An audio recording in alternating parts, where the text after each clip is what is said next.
Right, you don't like being clicked out of, game. That's awkward. Why do you do that? Hello, hello, hello, and good morning, River, and everyone else watching. Um, Sorry that you woke up with the ick. I hope it's not like COVID or something. I just finally finished getting over that, like, a couple days ago. Um, and yeah, I deliberately triggered the ads right away so I could get rid of pre-roll for people as they trickled in. Brain hurts. Well, hopefully I can be a part of just a nice, low-key Sunday morning, so you can recover. Didn't college, like, just start back up? How are you late on them already? Sheesh. That's hardcore. But I return with... Hi. Late in your brain. Okay, I get it. I get it. Like, I feel like back when I was in college, there were a lot of times where I would be like, okay, technically this is not due for a week, but I know if I do not do it today, I will do it last minute and it will suck and I will get poor marks on it. Luckily for you, I'm used to reading text from people like Hugh who have, I'm sorry, my friend, if you ever hear this, a tenuous relationship with the written English language, so I can usually parse it. The game is frozen? How so? I mean, I just haven't, like, done anything in it. I was just sitting on the... God damn it. Well, now it's going to be frozen because I have to tab out to deal with that jackass. All are welcome here, even demons such as you. When last we left off our Magic basketball teams, refresh your stream, I think. It's fine on my preview. Yeah, refresh your stream, because it appears to be going fine on my end. Hopefully that fixes it. I'll hold for a second just in case, like, Twitch is lying to me, and this is fucking up for everyone. We good now? Can you see to continue your journey?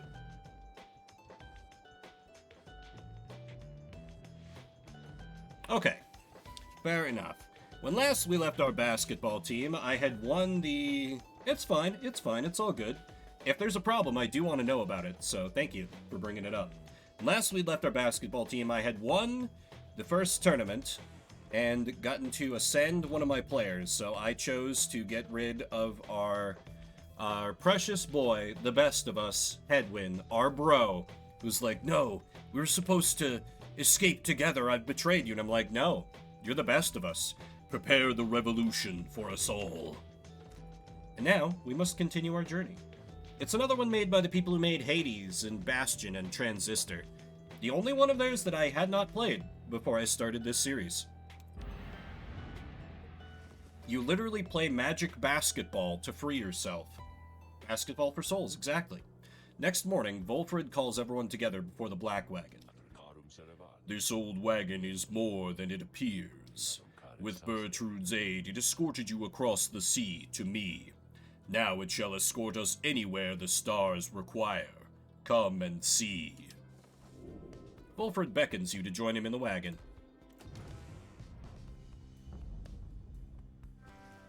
Something has changed about the wagon's interior. What looked before to be old cracks and signs of age now expose various intricate components, once hidden from view. Do we have the airship? You are the Nightwings. You should travel in their customary way. He turns to you, indicating levers and devices marked with symbols from the book. Now, reader, whenever you're ready, you may take us up. I'll show you how. And everyone else, hang on to something. He's always got plenty of wood. Take off. After having soared into the sky, the Black Wagon remains aloft somehow. Hey, now we're talking! By the King! The Nightwing shall scale the skies again wheresoever the stars may call for them. There is one catch. The downside provides few locales suitable for landing. Though we should be able to find at least a couple landing places near to where we're going. Then we'll make way by land or sea toward our destination. Now, without further ado, let us proceed. The Black Wagon can fly. Seek landing near the nest of Trieste. Sail now the skies! How far? Oh, hey, Hugh. I was just talking about you. I finished the first basketball tournament, and I ascended our boy Headwind, back to the Commonwealth to prepare the path for the revolution. I have just unlocked the ability of flight. So, I don't think that's that far in the grand scheme of things. It's fine. I have called him out on this before to his face. Oh, right. The game really doesn't like that I'm using the controller and, and keyboard and mouse. Okay, so High Wing Cove. Shay suspects you may find something of value along this route. Or, oh hey, is that another team? Oh, what the bloody places? Barker notices your wagon is at his flank there and begins to laugh. Well, listen to Nightwings. Flying their fancy little flying wagon, eh? Shaky at best. See? You think you're better than us, mates, eh? Peh, you ain't better than the dung I stepped in last night. Now get on out of here, or have a mind to leap on over there and rip your gizzards out, you hear me? I like that I can be a menace. Believes conditions here are right to train in the ways of the Sea Dominion. So more training or money? I haven't really needed money, so... Your wagon touches down in Black Basin, where you first met Volfred and Pamitha as well. You briefly wondered what might have happened had your paths not crossed. Full inspection of the wagon is already underway by the time you join the rest of the group. Also, how you doing, Hugh? Good morning. I figured you'd still be on your little trip you told me about before.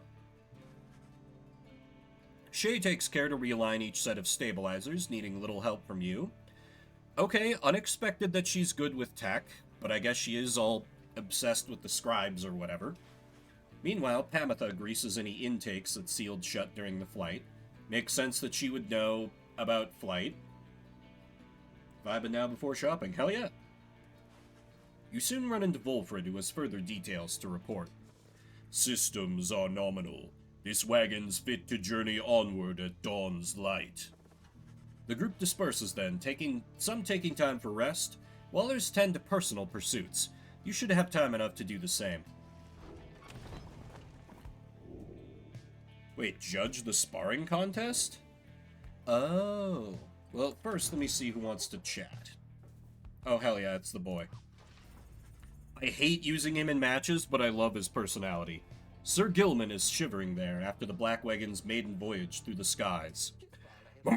Master Reader, this knight is very, very slightly out of sorts is all. He merely appears terrified, but he assures you that his seeming cowardice is but an optical illusion in this case. Pamitha overhears and joins you. Flying's not for everyone, Sir Knight. This knight heartily concurs. There, how anyone at all can stand it, he has yet to understand. Well, let's see. What's it like to swim the waters of the Sea Dominion? What are those glorious, murky waters, engulfed in hideous warfare, to be sure, but otherwise a joy to come across, to feel the coolness of the waves, beneath one's gill slits and the like. This knight is now accustomed to his life above the surface. Flying's just the same, Sir Knight. It resists those of us not born to it. I, in turn, have wondered what your seas are like, but the thought of swimming fills me with disgust. Though I haven't had to swim, and you now have to fly. That's very brave of you. You handled it better than some harp fledglings I've met in my day. Yep, she got the big booba. I'm convinced that is the only reason why our player character let her into the group. Otherwise, she has not had a good answer for why she's here. It just seems to basically be, oh, I want to piss off my sister. Don't worry about the rest. You'll get used to it. She departs, but you sense Sir Gilman is feeling better after the exchange. He gained +1 hope. 130 counts of arson. Canonically, all of our party members are criminals who are in this land because they did a crime. Anyway, let me read up on more lore. Living in exile. Once I, too, roamed free. I remember well those days in which I was called chief. I traveled all the world over on my 4 good paws, and I was well adored. I wanted to grow stronger. Here at last I have. I shall not mince my words. This place shall either harden you or kill you. It shall haunt you with old memories. You share the exile's plight. My charge is to alleviate the sting of it for you a little bit, and to prolong your stay, but only for as long as needed. Your charge is to return. We call this place the downside for a reason, but in time, here you can learn to eat, to seek out shelter, and to find a certain beauty in unlikely places. I love murder. It is known. Was there lore about... Oh. Years upon long years we spent distilling life essence from many things, which all once writhed under the auspices of their mortality, which we ourselves cut short. In this we have no regrets, for we learned much, and so, we think, did they. We earned the title Witch, and we were forced to flee into the downside. Here we encountered Solium Myrrh, and soon we gained an understanding of each other. He bade us circumnavigate these lands and catalog our findings. We felt a strong desire to expose the secrets of this land. He wished to yield benefit to those who followed in our wake. Indulge us both, then. Not that I'm aware of. The only upside to being in the downside seems to be there's a way to get out of it. You can't escape from Fantasy Australia where everything's trying to kill you. But that seems to be the only good thing. Do you feel a kinship with the stars? You owe your everything to them. Perhaps one day even your freedom. I chased the stars across the river of my genealogy until they led me here. I demanded they explain to me the paradox of knowledge, for how is it that something can be shared but still contained within ourselves in its entirety? The stars did not respond, but set me up on a quest.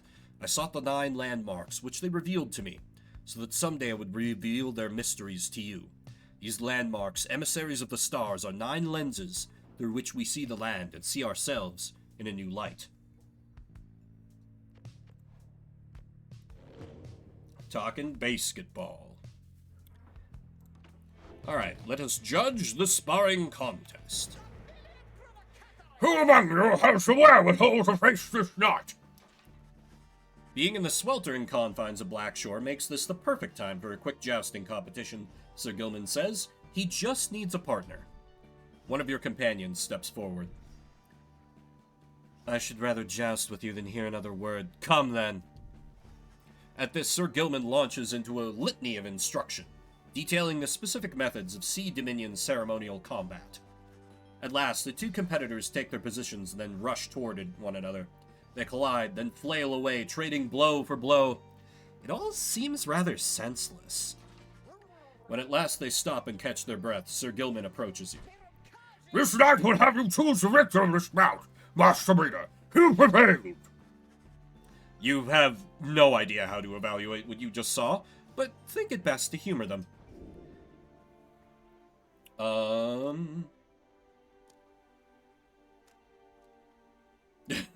True winner of this joust was you for having witnessed such a ludicrous exchange. You can't declare a tie. Jodario. We can't give Sir Gilman too much glory. I think the flavor text reasoning is solid here. What he needs is the sense he has a worthy opponent. You declare the winner to be Jodario.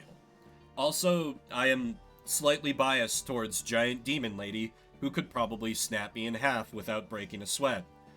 I love a woman who will literally just kill me. At this, the worm nods sagely.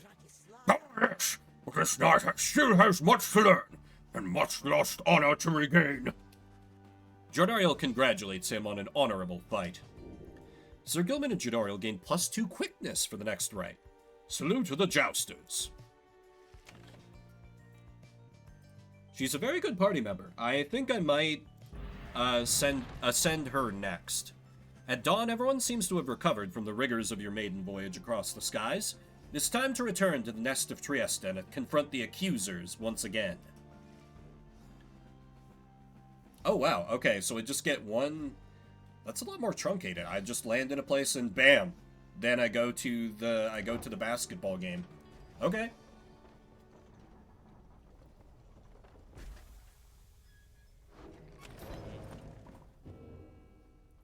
Ooh, we got new pages. That's probably fine. Let me read the more lore, then check the shop. The 8 scribes. We found each of the others in due time, by fate, not by coincidence. The wise Luscalorian stood among the trees, gazing at the stars, expecting us. The wild witch Milithe was so enthralled by my liege's utter transformation, she stayed her sorceries. Blessed-born Triesta swooped down upon us, but to warn of imminent attack. The many-maned Jomur thus intervened, and shared with us his humor and his hunt. Even the Under-King Ores himself sought out an audience with us. Thus we became the 8 and journeyed on together. Oh wait, there was a secondary page of lore, wasn't there? Right. Black Basin. The continent we called Black Basin shall one day tear itself apart. Oh, wait, this is the witch. Arriving upon the blackened molten crags, tolerable only by the harp Triesta, we pressed onward toward a suffocating wood. This land felt to us somehow primordial. Deep in its roots and noxious crevasses lay innumerable clues as to its ancient history. But we had little time to excavate, for our supplies by then were thin. Further, we were lost. Our best attempts at circumnavigation had all failed. It was Luscalorian who reached out at last unto the stars, and they revealed the way. Then we at last could see sacred Mount Elodial there in the distance. Okay. I think I'm broke as shit, but let me check the slug market. Hey guys, come on in. Say now, whatever happened to that Smiley Headwind guy? Did he really get out of here like I've been hearing, or what? We have no answers for you, sir.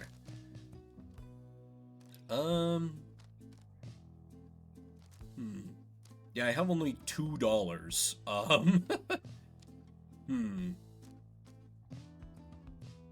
I don't think I like this legendary talisman, so let me sell it. And then that's a reset. When flinging deals bonus damage. That's neat. Healing, extend range. Let me just buy the power-up drugs.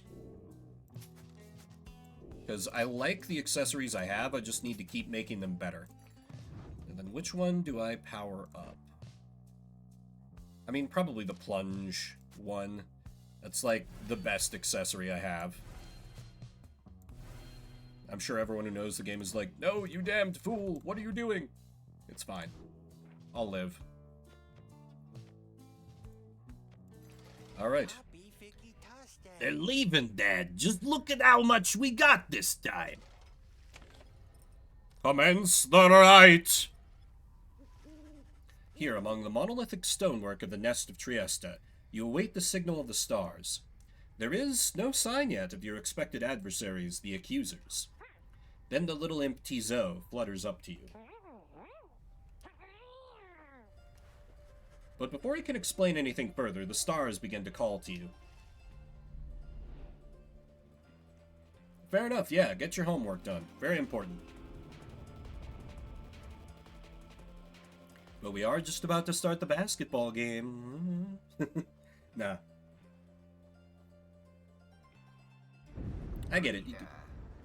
Ever persevering, aren't we? Well then, rejoice, because the cycle of the rites begins anew. I love this voice so much. Liberate another soon enough. Your chosen adversaries here shall be the accusers. The Reduce their accusers. flame to ash, just as you did when last you met. Now, who exactly shall oppose them? Do I get to see their team? Your companions are assembled and ready for the rites to commence. However, there is still no sign of your adversaries, the accusers. The little imp Tizo screeches something, cautioning you all to stay alert. But then, Someone leaps forth from the shadows. He grabs at his mask. Aha! Caught you out, you miserable beast! I knew it! After all this time, I knew that you were still among their ranks. Silence, fiend! You robbed me of my freedom, my dignity! Your evil shall be ended here and now, and you, Nightwing, shall not deny me thus again! Come then, my accusers, for we face again none other than the spawn of the accursed imp, Haub the Swallow. Let us show him now that he is a disgrace! Tizo whistles something angry back at him. Whatever transpired between him and Lendl in the past, Lendl evidently has not let it go.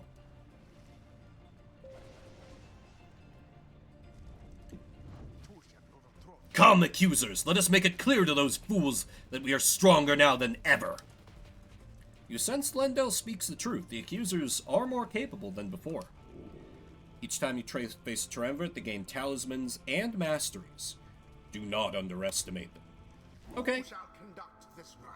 The other teams do level up. Who's got... Oh, they have more health. That's annoying. Quicker stamina regen. Ooh. There's Pyre's more... Ooh, bonus damage if they have more health than us. Okay, so they're going to be able to sprint all over the goddamn place. So that's not great for me. So I might want a kind of defensive team. I think I still want Rookie for the offense. And maybe Jodario just because of her raw presence. She also has a bonus to quickness right now.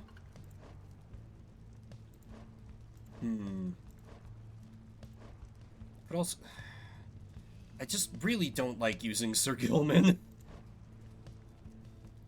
Pamitha would be good.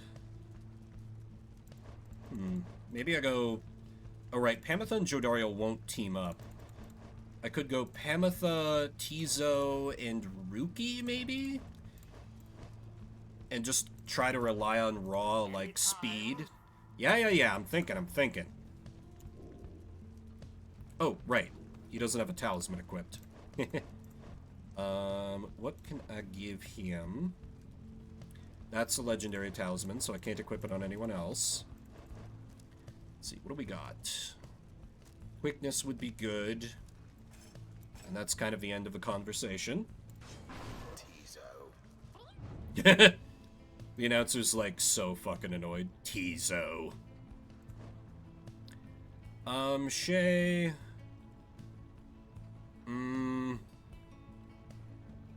I'm a little worried about this team, actually. I don't want to take too many chances here. Rookie for the offense. And then either Jodario or Pamitha. Pamitha kind of needs the experience more. Could also bust out Shay, maybe? Her presence is really bad. She won't be that good on offense. Yeah, you know what? Good old Jody. It is done. Whatever enmity exists between our Tizo and our adversaries is no business of ours. Let us end this quickly. Nightwings! The wicked fiend you serve is an affront! He denied my rightful freedom in my moment of triumph. I shall never forgive him, nor any of you! Yeah, the imp is not our boss, dude. Now begin. Missed me! Chump! The accusers underestimated you? Still as pathetic as they ever were.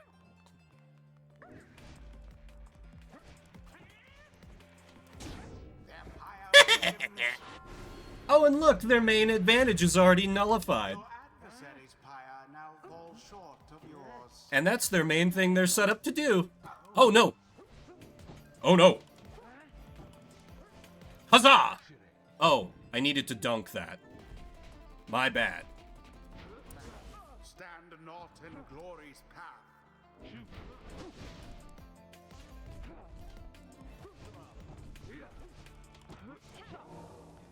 A nearly negligible effort. Hey. Oh, a hit's a hit. Hold still, you misbegotten little pox! We're not finished with you yet. Your curses could not possibly affect me further, you foul spawn, for you've taken everything from me already. But if I am to be trapped in this forsaken hole with you as for the remainder of my days, then I shall see to it that yours shall be as doleful as my own. That Lendl certainly enjoys a rousing speech, though talk means nothing in the rites. It is true. That idiot fell into lava.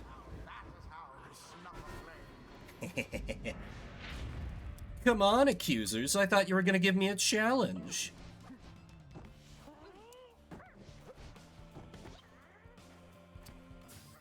Oh, damn it. Okay, it's fine. I can just play defensive here. Alright, I can't fire over... No, no, no. No, you don't.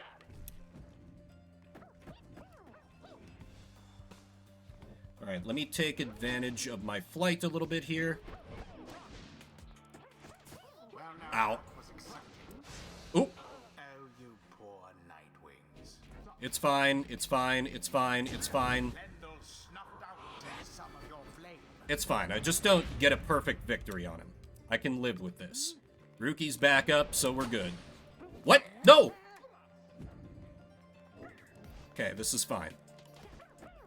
You left yourselves wide open, idiots.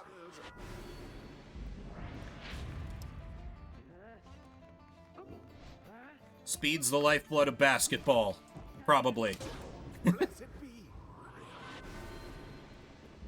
Only one more dunk left to go. Praise at hand. I am aware, narrator. Pathetic. The Nightwings prevail again.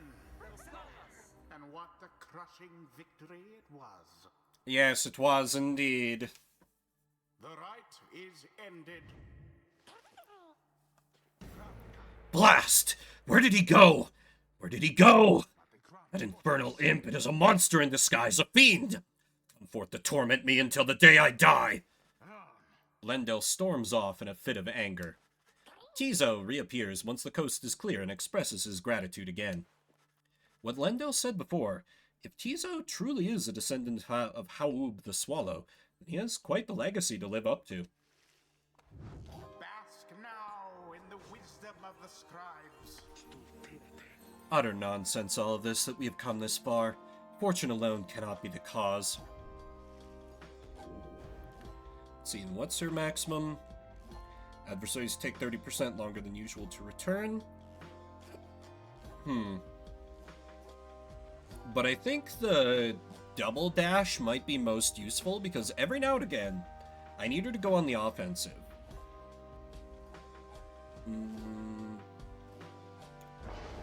Nah, for now, I'll go with that.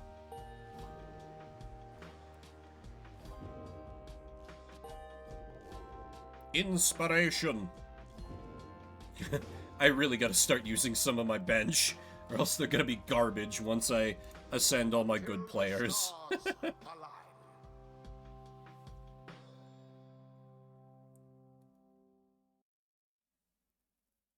align. The caffeine is finally hitting. You return to the wagon after you and your fellow exiles defeated the accusers, and find Volfred waiting for you there. Well done back there, my boy. You are serving your companions well. Now then, I've something that I wish to share with you, if you've a moment. We have discussed the plan, of which we're all a part. I have a means of measuring our progress towards the goal of it. I'd like for you to have a look at it. First, let's determine where the rites may take us next. Look forth. I expect you shall again see several shining stars, where once you saw but one. You gaze again into the darkness of night.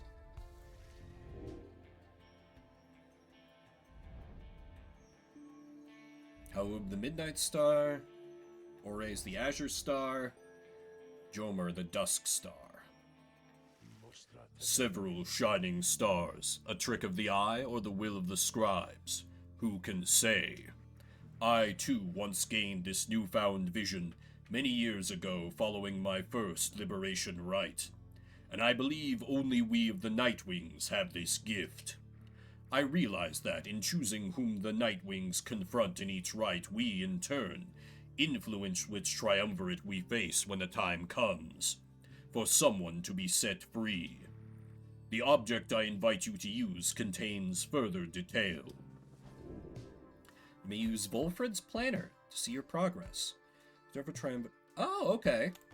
So I can try to, like... literally see... like, league standings. That's great. Using Volfred's planner, you may assess your progress towards your ultimate goal, as well as check the current standings of your adversaries. Volfred shall keep this information up to date for the remainder of your quest. You may look over it now or anytime in the Black Wagon or while searching the stars. Okay, I like how the Tempers are, like, prideful at having prevailed more than all triumvirates combined, and their record is 1-5. So let's see. The Withdrawn have the best record so far. The Essence as well. The Fate are pretty bad. How is their favor so high when they've lost so many times? We don't know how many until the next...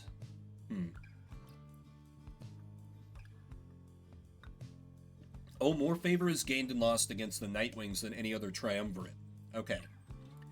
So I should probably take down either Withdrawn or the Essence, because the Essence are unholy goddamn terrors to fight, because they're all flyers. Or they're Withdrawn just because they have, like, their magical bullshit that they can use. I think I'll take on the Essence. That'll give me a good excuse to use Pamitha again as well, so I can confront Flyer with Flyer. Yeah. Assuming I give the option, Dissidence, the Essence, or the Withdrawn. Okay. The Essence. But if I lose against them, they'll gain a ton of favor, but I think it's still worth taking the shot, because I really don't want to fight them in the tournament. So we're to have another brush with Tamitha. Perhaps she'll spare me yet another moment of her time. She's here because of me, and I am here for her. Pamitha then tells you more of your next adversary, her own blood sister. Tamitha Thane, a harp of the Highwing remnants, raised from birth to excel in outwitting and outmaneuvering her enemies. She seems driven by her hatred for the Commonwealth. After retreating to the mountains centuries ago, the harps refused to join the Commonwealth, and those old tensions boiled over into raids or skirmishes or all-out war. Flight tacticians such as Tamitha gave the Highwing remnants a swift and powerful military presence to this day, despite the harp's small numbers. She once hatched ambitious plans to overthrow the Commonwealth, breaching its defenses so her sisters could rain down untold destruction. Hatched because she's a bird lady? Also, her sisters? Do they have men? We've yet to see any mention of a male harp unless I've completely missed it. On the darkest night of the year, she led a daring infiltration mission deep into her enemy's lands. It almost worked. However, she was betrayed by someone very close to her, someone branded a Commonwealth sympathizer, Pamitha. Tamitha was caught, clipped, and subsequently exiled as a prisoner of war, but being trapped within the downside only stoked her fury. I wound up in here not too long afterwards. Anyway, it's complicated what happened between us. What I did for her own good, and that of all our sisters. Though I'm beginning to doubt that Tamitha will ever see it that way. We'll see, I suppose, but for now I'd best try and catch what sleep I'm able. Pleasant dreams, then, darling. You bid a good night to Pamitha in turn. No time now to make flight preparations, though come morning the Black Wagon will press onward. Page revealed. The accusers.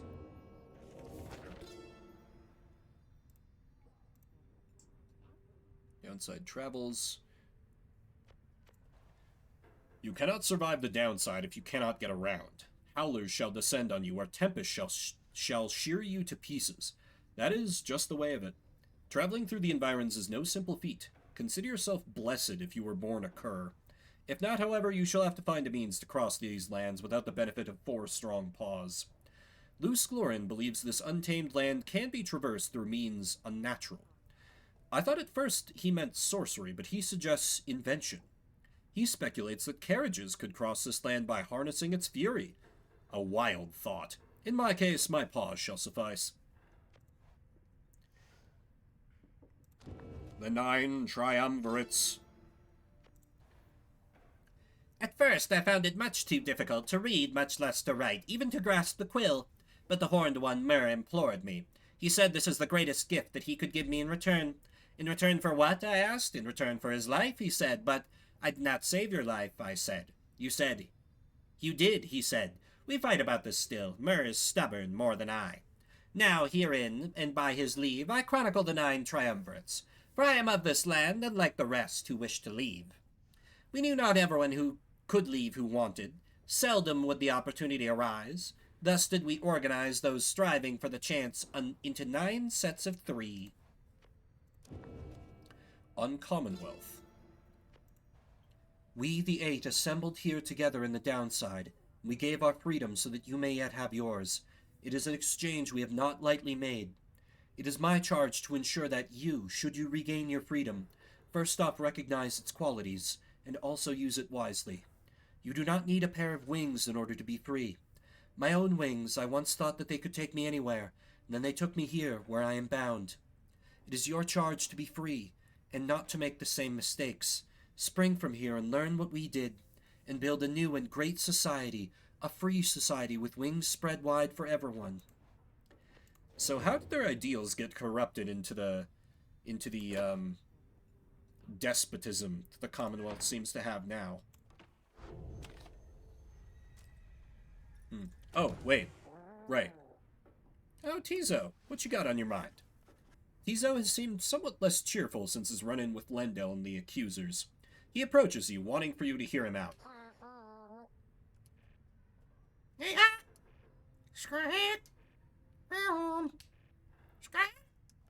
He falls silent for a while. Whether the 8 scribes ever intended for imps such as he to participate in the rites firsthand is difficult to know for certain. Then... he bounds up into the rafters with some of the other drive imps.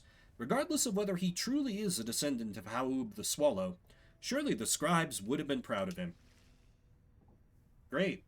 How enlightening. Oh, there are a couple scribe trials? Who can I do a scribe trial for? Oh, Shay? Interesting. I'll give it a try. Let's give her... How about a chance to auto-respawn, because I have no idea what they're going to throw at me. I'm pretty bad with Shay. Soon, Shay arrives in heat of the summons. The scribes! I think that if I listen carefully, that I can hear them calling out to me.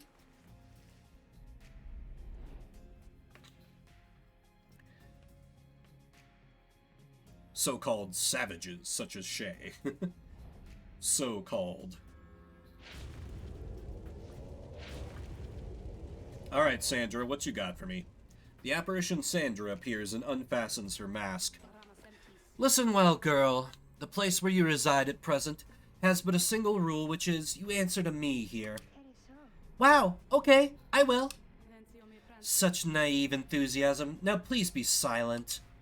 It is plain to me that you have much to learn as yet about the rites, but you have learned something, and I would see you prove it, without the benefit of anyone save for your reader. Okay. Are you out there to help me with this, mister? I am.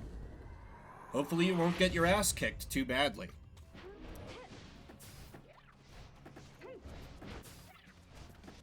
Ah, crap. No. Respawn quick. Respawn quick. Okay. Oh, thank you for passing it to me, idiot. Okay, I need to stop going for dunks. They can react a little too quickly for that.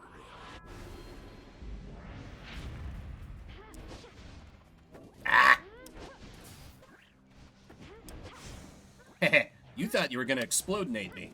Not today.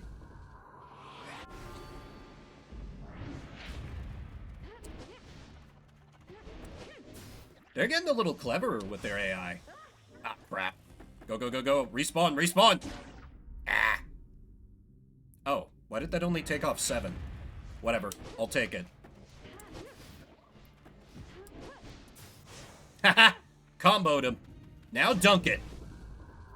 Okay, I just need one more good dunk. And I got this one in the bag. Heh, you gotta land eventually, chumps. Oh god. Mooncrest. Okay. Go, go, go, go, go, go. Oh, come on. Why did you send it flying that far? Bricks. Ah. Oh, that's dirty. That's dirty. That's dirty. What? No. No, no, no, no, no, no, no, no, no, no, no, no, no, no, no, no. Oh, God. Go, go, go, shit. Run! Okay. That was almost really bad.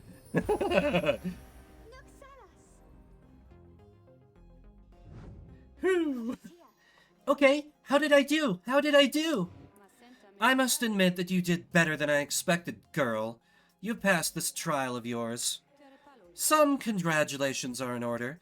To you and also to your lovely reader. Now, farewell. Do I get a talisman for her that'll make me more likely to use her? Probably not, but...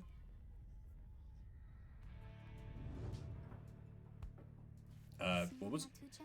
Did I imagine all of that, mister? Because I hope I didn't. Wow, what is that you have there? An anklet. Oh!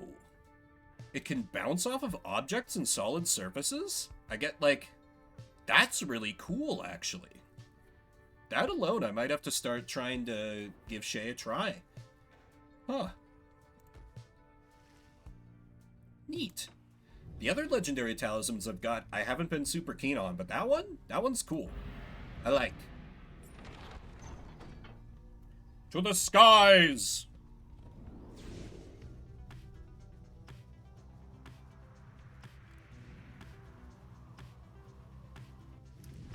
Something about the strange island you see below draws your attention. Best to avert your gaze from the Isle of Kaelmer. Even the scribes themselves thought to avoid the place. Let us fly on. Yeah, like, I have completely neglected Sir Guilman. Shay is actually kind of okay, and Pamitha really needs some love. So I definitely need to use Pamitha in the next match. But, like, I just really do not like how Sir Guilman controls. But I know, my bench is gonna start thinning, so I can't put off using him forever. How dare you, you Nightwing scum! You blasted fools, you cannot intimidate the accusers. We shall face you soon enough of a forthcoming right, but first, we have another pack of fools whom we must vanquish shortly. Until then, stay out of our way. I kind of don't like how everyone else gets airships. Feels like it kind of cheapens me getting an airship. Okay, glue hive. Interest in exploring the pools. Or a good supply of Stardust. Stardust is the drugs I use to power up my accessories, so I'll go there. Also, the Minstrel's a homie. You touch down in the heart of Jomer Valley, where you first faced the Fate and the Dissidents. You briefly wonder where they might be now and how they fare. You now have a little time before having to set forth by land. Search with the lone Nope, first I need to speak with someone. Was there more lore? There is more lore. The downside prairie first appears serene. It is not. The soil there accommodates only the region's brutish native vines and overbrush. The most likely food sources prove poisonous. Thus we journeyed further north. The climate there grew fouler to my senses, though the Kerr Jomer found it amenable.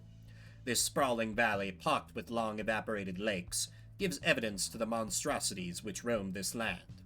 We found the region's western edge to be more pleasant on the whole. Therein we found sources of water, whereas over to the east we found the edge of the land's most hideous decay. Yeah, like, I think I'm gonna send Shay next, because Shay is, like, okay. She's close to having an XP to ascend, but she's not, like, one of my go-tos. So I have more time to train up who I consider to be my weakest members, the Knight and Pamitha. Because, like, Ruki and Jodariel I have been using the shit out of in matches, because Jodariel is pretty good on defense, and Ruki is an unstoppable god of offense. Tizo too. Like, really? I only have, like... Really? Sir Gilman is the only person who's, like, low on XP, I think. Let me double check that. I mean, you can't see, but she has, like, almost 4 masteries. She's good. Ruki is solid. Shay is technically at the same level as him? Wild. Tizo's got a lot of XP. Sir Gilman I have barely used. And Pamitha I've also barely used, so I need to train up, because I don't mind using her. I feel like with Sir Gilman, I'm just gonna let him ride until he's gained a lot of inspiration, and then I can train him up in one go. Because, man, I don't like how he controls it all. I'm so sorry. I have him as a character, though. Sir Gilman is fuming in anger over something. So much that you are hesitant to approach him, but you approach him anyway.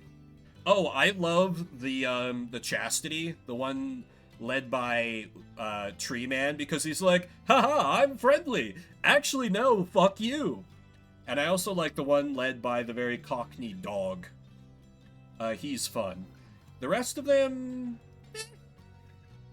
they're alright. Sir Gilman is fuming in anger over something, so much so that you are hesitant to approach him. But you approach him anyway. Exile's too light a sentence for this night. He notices you then and seizes up. He begins acting rather nonchalant, as though his outburst did not just transpire. Greetings to noble Master Reader. What brings you to this night this afternoon? Sir Gilman is attempting to make small talk. Are you good, Sir Gilman? Are you good, bro? You maintain a gentle tone with him and ask whether there is something he might wish to discuss. Sir Gilman perhaps could benefit from talking through his woes. He stands there for a time, silent and dejected. But then... Master Reader, this knight cannot escape the horrors of his past. It seems that you would hear them. Then you have this knight's apologies ahead of time for burdening you further with his troubles. Having said that, here then are the troubles you requested. You are, of course, familiar with the sage of the Spiral Sanctum. For this night, the memory of it is like a wound which will not close. Remains of the old capital of the Commonwealth, that's right. This night stood there in the front lines, whilst the high-wing remnants descended upon us. So furious was their assault that our chain of command was ruptured instantly. With the Sea Dominion, we require orders to perform our duty. Without such orders, why, we certainly made a very easy target there that eve. One by one, then 2 by 2, they picked us off, becoming bolder, some of them, shrieking with laughter all the while. This night he saw his comrades cast aside like sea flies. How this knight survived, he does not know for certain, even now. Perhaps it was that he attempted to pursue and to detain his own knight commander, whom you met when you first met this knight. That cursed Sir Deluge! If not for his craven cowardice, the Spiral Sanctum it might have held, at least a while longer. But instead we were routed, rendered spineless both in form and deed. Sir Deluge was first to turn and flee, as our chain of command crumbled. And as for this knight, he failed to catch his knight commander. He must have looked a coward too. Thus came the time for penance from this knight. Why, he insisted on the only course of action reasonable.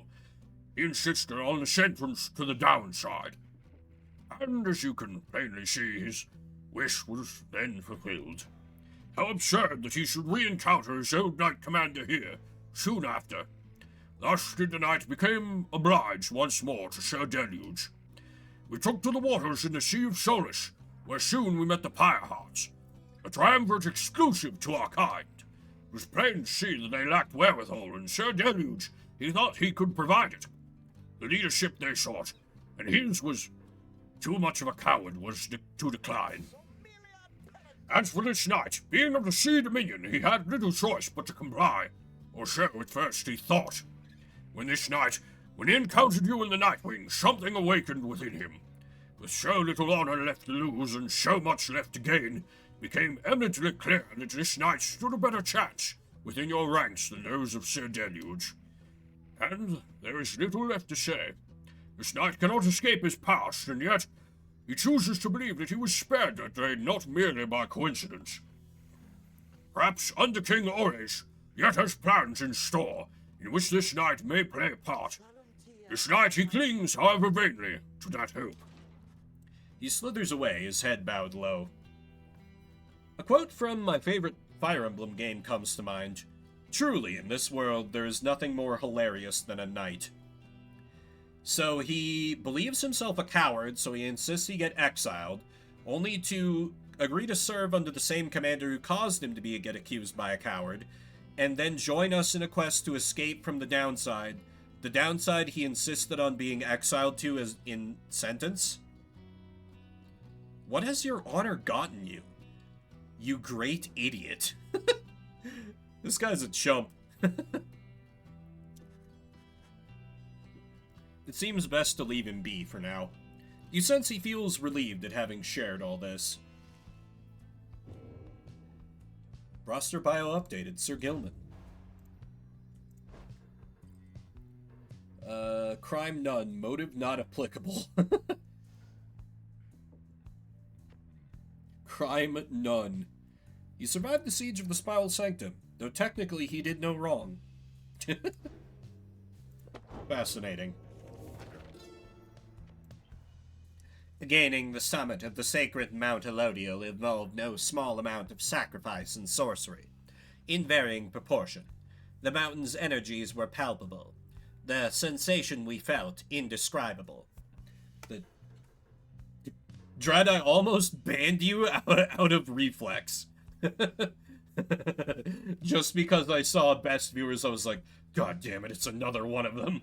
Good morning, though. The lands we stood upon were closer to the stars than to the world we knew. It was upon this highest point in all the downside that we first made efforts to concoct this tome, which you now read. It was there that we were stricken with a vision of the cycle of the rites and felt together, for the first, a sense of freedom unlike any we experienced before. But that is a subject which our comrades shall illuminate in greater detail. A risky game indeed. The Nest of Trieste. The ashen effigy of the Nightmare Titan, Zilvis Horse-Headed, looms as dark as ever on the precipices of Black Basin, where her chaotic influence sundered the land itself until it wept with fire. The very instant that our graceful friend Trieste Tithys finally laid to rest the greater Titan with the power of the holy scepter of the Empire, the stars shone down upon us all with blinding light. Trieste thought that she could bear her children in the warmth there, but alas. Now the stars revisit that locale with regularity. The fissures in the rock do pose more danger than one ought invite, but a summons to the nest is to be honored. Neat. Search with the Lone Minstrel. Ah, there you are, Rita. Shall we get going, then? You accompany the Lone Minstrel on an excursion through the stark badlands of Fall Flat, where it seems the stars themselves recently shed some of their splendor. Collecting stardust is a laborious and a delicate process, though some find it rather meditative. In time, you have gathered a good supply of the stuff and returned together to rejoin the others. One pile of stardust. Rank plus 10. Ooh. Let us continue with our journey. We just go right to the spring, where we shall face the Harpy Girls. Here in the desolate sprawl of Jomer Valley, you encounter a messenger imp come to deliver news and rumors from the other side. But the news this time pertains to Hedwyn, whom you liberated at the fall of Solium. You learn Hedwyn returned safely to the Commonwealth, where he was clothed and welcomed, his past transgressions all forgiven. He was to be groomed for a leadership position of his choice, whether on the Council or the Blood Border, each equally as lucrative and secretive as well. Northern edge of the Commonwealth. Oh, okay, the borderlands with the Highwing remnants. However, he refused, and before the stunned council members could do anything about it, he left them. He since made contact with Wolfred's agents and is working together with them. Thus, the ranks of the revolution grow stronger. I knew it was a good idea to send him first. Per the messenger imp custom, the last part of the message was transcribed from Hedwyn, word for word, and says, "Keep going. I'll see you here." You thank the messenger imp for relaying this information. Soon, your companions are all abuzz about it. Wonder if he'll ever find the one he fell for. Yeah, that's how it's done, Hedwyn. Right behind you, chum. A glorious example Hedwyn sets for all of us. He did it. I always thought Hedwyn was looking for someone out there back home. Do you think he found her? The news of Hedwyn's liberation fills you and your fellow exiles with newfound resolve. Plus one hope for the next right. Wish Hedwyn luck. Hell yeah. Our precious boy doing well for himself. More lore to read. They're like rapid-firing this lore at me. I wish to be remembered not for boastfulness. Thus I refrained from detailing our exploits across the land, save to say that they were numerous. Now only through our combined strength of arms and wit did we withstand this savage land. Such were the monstrous dangers that it posed. I came to see that all the terrors which I heard at bedside in my youth were based entirely in fact. So great they were, they blotted out the sky. Such was the evil that we vanquished, that the remnants of it yet shine under the stars, and in the end it was the stars which guided us toward our truest calling. Okay. The spring... Wasn't there something else? Free... Was the 4? No. Whatever, it's fine. Alright, check the market. Oh, hey, it's you guys, and I was just thinking, hey, I haven't seen those guys in a little while, and I wonder how they're doing, if they need maybe to purchase anything. Oh, Falcon Ron. Was ist das? After dousing... Oh, get money for dealing damage to the Pyre. Ooh. Interesting. That... Huh. Tempting. I'll take it. And of course I'll take... Oh, that's really expensive. Can I sell something? I think this might be better than the lucrative contract, because it's only 1 money per adversary banished, and I'm way better at just relentless offense, so let me sell off the contract. And buy some of this. And I'm broke again. Now then, what do I want to power up? I also need to figure out what I'm going to give her. It might be a good idea to give her the Burning Promise. Maybe power that up so I have a good source of money? Yeah, that seems legit. Oh, I cannot power it up. Interesting. Huh. Okay, then. I guess I can keep powering up the Kerfang? Oh, it's at max rank now. Very well. It's already at max rank as well. Tailwind Crest is good. What about... Oh, that just maxes it out. Yeah, it's fine. Then this gets it to max. Plus 8 quickness. That'll boost the Lunar Glass as well. Cool. Okay, so I definitely need to have Pamatha. And I think Tizo as well, because they're my flyers, and I need my flyers to stop my flyers.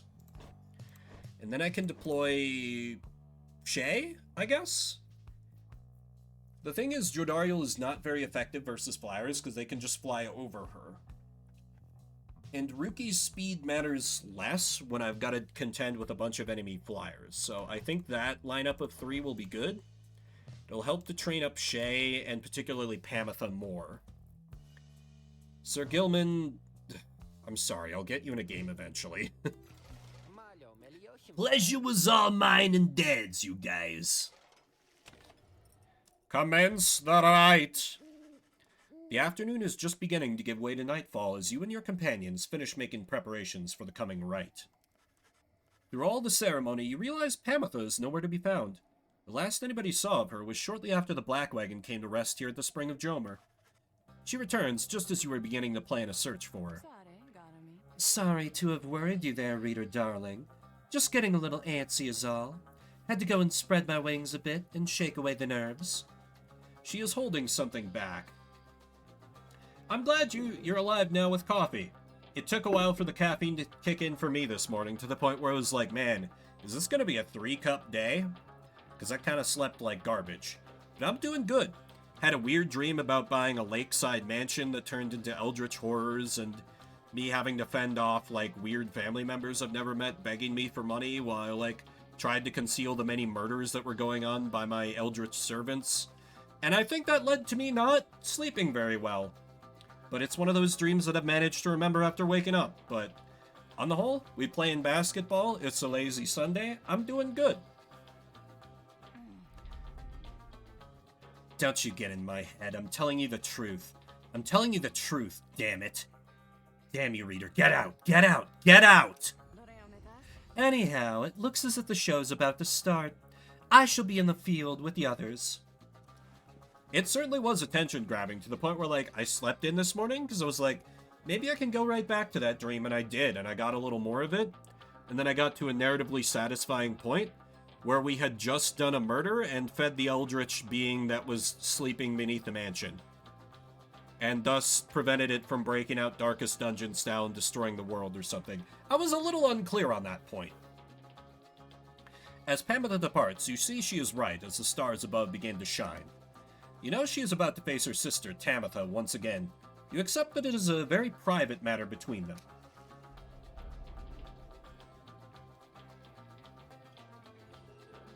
Alright, hit me with that excellent voice.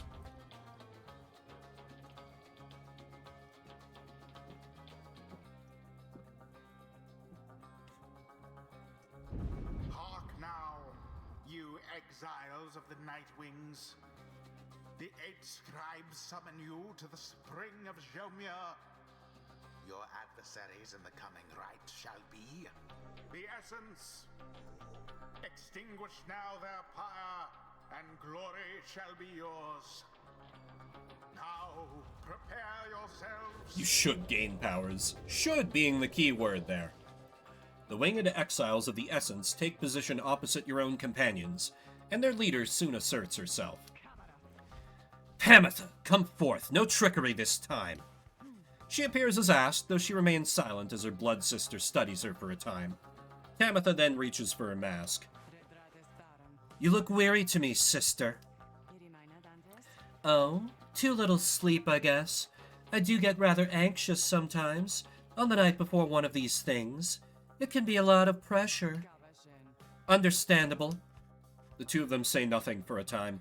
You cannot discern what they are thinking. The High-Wing remnants all seem to be very mentally acute, trained as they are from birth. Soon enough, Pamitha cuts through the tension, her tone light as ever. So, given any further thought to my proposal, then? I have. And I think that now is not the time for talk. Besides, your comrades there, surely you give them pause. Even now they must be questioning your loyalty. What? But I... Oh, cut it with the stammering, Pamitha. It is very unbecoming, you know that. And you be sure to tell those comrades of yours what you propose to me. She dons her mask once more. As she rejoined the other exiles of the Essence, Pamitha hesitates before returning to your group.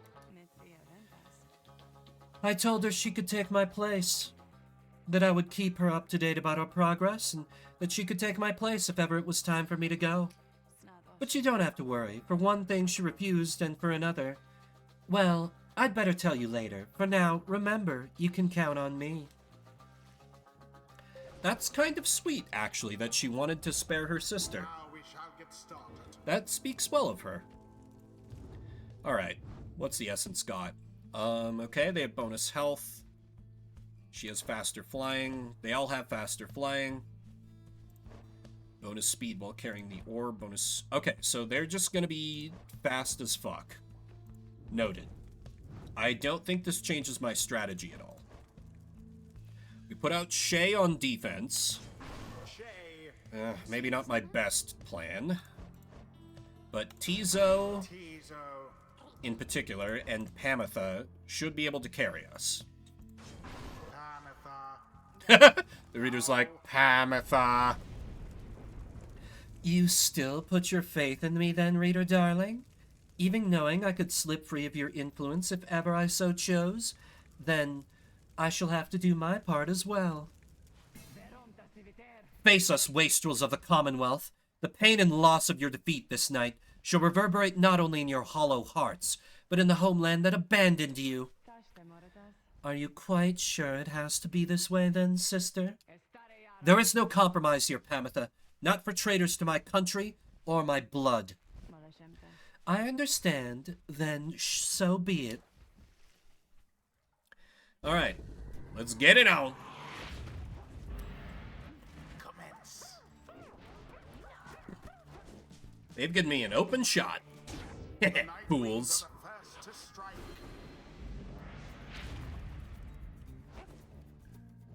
Oh, that's right. Her dash is a rush forward. Ah, crap. What? Why did they... No! Ah, shit. Shut up.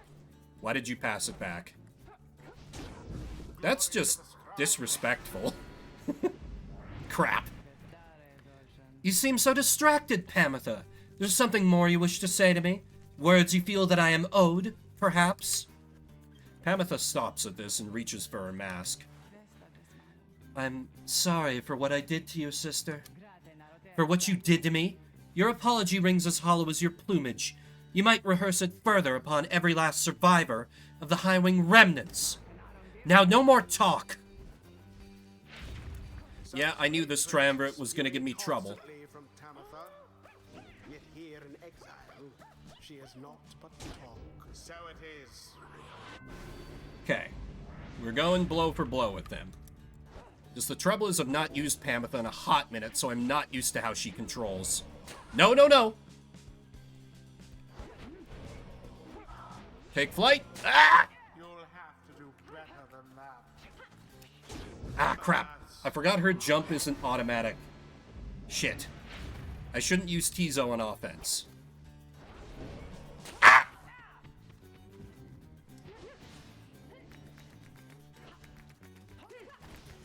No, no, no, no, no, no! What? Ah! Oh god, am I gonna take my first L here? You know what? Shay, maybe you can get the job done. Glory to the scribes. I'm still down a bit, though.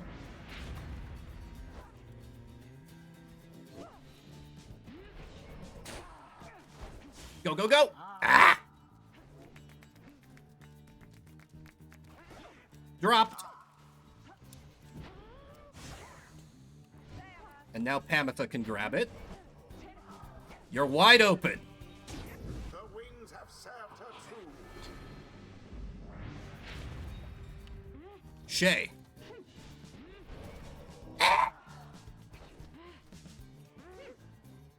What? Oh no. Crap. Dropped. And annihilated. Oh no, you don't. Deliverance. Okay, Tizo doesn't do much damage though. I gotta focus up here. Now burn equally as bright. Dropped. And destroyed. Take flight, and bam! Glory. One more good hit'll do it. Shay, bring it home. That and we are finished here. Nope. Oh, so close. This is fine. Tizo can do on defense. Shay. Cut through their defenses. Whew. They gave me a little bit of a run for my money there. Prevail yet again. Flying enemies suck to Their contend adversaries with. must be rather shaken after that. Whew. The right is done. You win, blood sister. You win. I don't suppose that means you'll reconsider. You know that I cannot. You are always obstinate, but in that regard and all others which count for anything, you are inferior to me. Remember that. What you offered is meaningless to me. I shall free myself without your help, or that of anyone. Now then, farewell. Wait, what of your comrades, the Essence? You must need them at least. Mincing my words as ever, Pamitha. Know that I do love you, in a way. Is that what you wish to hear? But my purpose is plain, and you stand in its way. You are a fool to think my freedom is my goal. My freedom is a means towards an end the likes of which you would never abide. Do you think that you could sway me from my purpose, Pamitha? Pamitha remained silent for some time. No. I think that you will struggle to destroy the Commonwealth no matter what it takes. No matter if, in doing so, you are destroyed instead. Just so. So then you understand me after all. Pamitha does not turn to watch her blood sister depart. There is much to learn from this experience. Indeed. Oh, it doesn't burn all my inspiration when I take them into a match. There's a cap. I gotta start using Sir Gilman then. The exiled Fuck. Tamitha perhaps can learn the errors of her kind. Well, Tamitha, soon I'll be catching up with you at this, whether or not you like it. What does she have for ranks? Faster flying. Better banishing. Aura burst. Winged Fury's effect. Wow! +4 to all her stats. Except glory? Holy crap. Instantly switches places.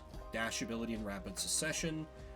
Plus, oh my god, her masteries are cracked when you max them out, but I feel like these are just kind of like mediocre to get there, whereas these you got some good stuff along the way. So let me focus on building towards her speed. The holy power of the eldest matriarch. Alright, and that's Until the next right. and that's the whole roster dealt with. Maybe I should fight, like, a crappy team that I don't mind losing against and bring in Sir Gilman. Just to get him some XP. Back at the Black Wagon, the Nightwings are unwinding after they bested the Essence in a pitched battle. The deadest hour of night is approaching, so you excuse yourself to read the stars outside and plot a course for your next confrontation. The stars yet shine for you, revealing various paths forward. You gaze into the darkness of night. Seek now your destination! But, the tea that I've been drinking is running right through me, so I'm gonna take a quick break, run some ads, so get up, stretch your legs. I'll be back in just a couple minutes, and then we'll see who I can face in the next basketball game. Hope you'll stick with me.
Alrighty, I return. Thanks for hanging out, everybody.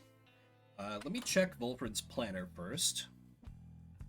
So the Fate and the Withdrawn are pretty close to being the next adversaries. The Withdrawn I'm not really worried about. The Tempers are all the way down at 1. Accusers are... I mean, if it's a match that I think I might lose, then I feel like the Tempers are the safest match to do, if they let me face them. Let me check. So I can do the Pyre Hearts, the Fate, who are kind of rising in the ranks, and the Dissonance. Pyre Hearts, Fate, Dissonance. I could take on the Pyre Hearts, because they are not... I'm not really concerned about them at all, plus it'd be snakes versus snakes in that case. Yeah, let me take on the Pyre Hearts.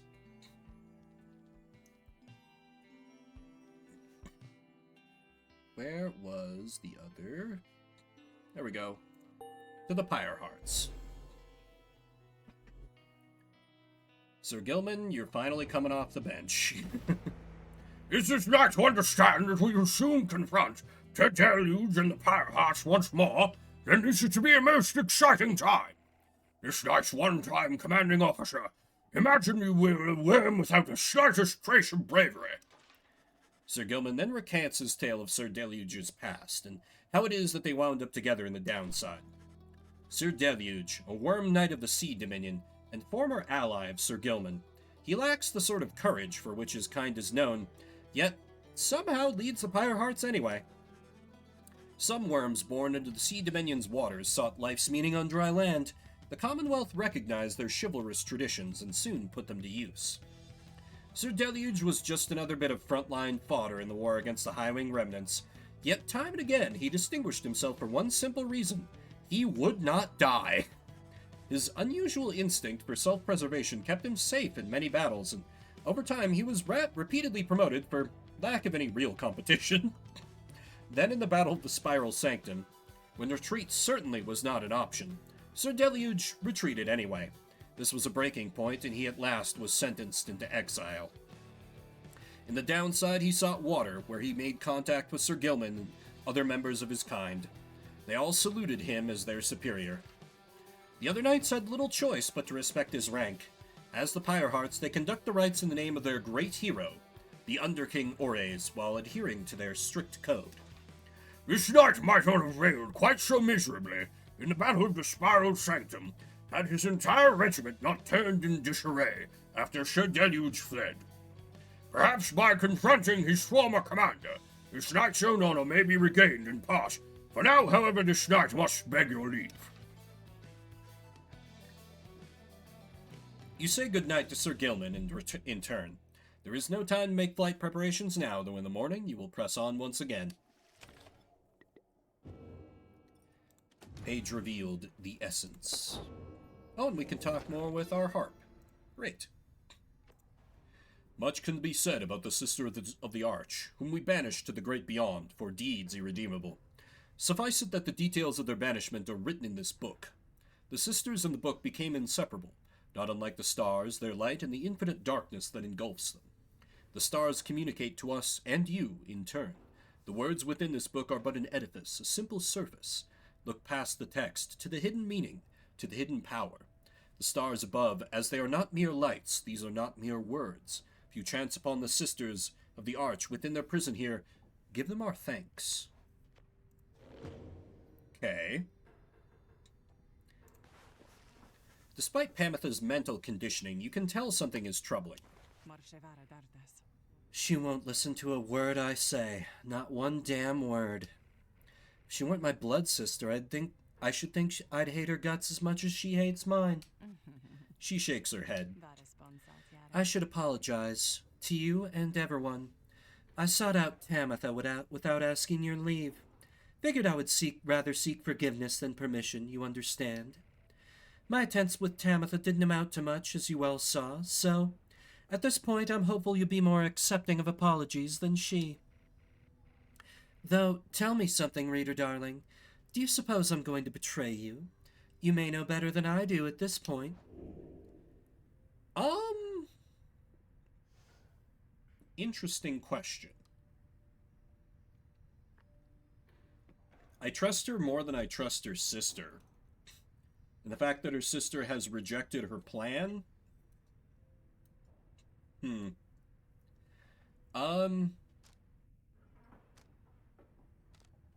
I think I trust her? Question mark? You expressed to Pamitha that you do not view her efforts to make peace with Tamitha as being contradictory to the group's larger goals. You understand why she did what she did. Family is important, after all.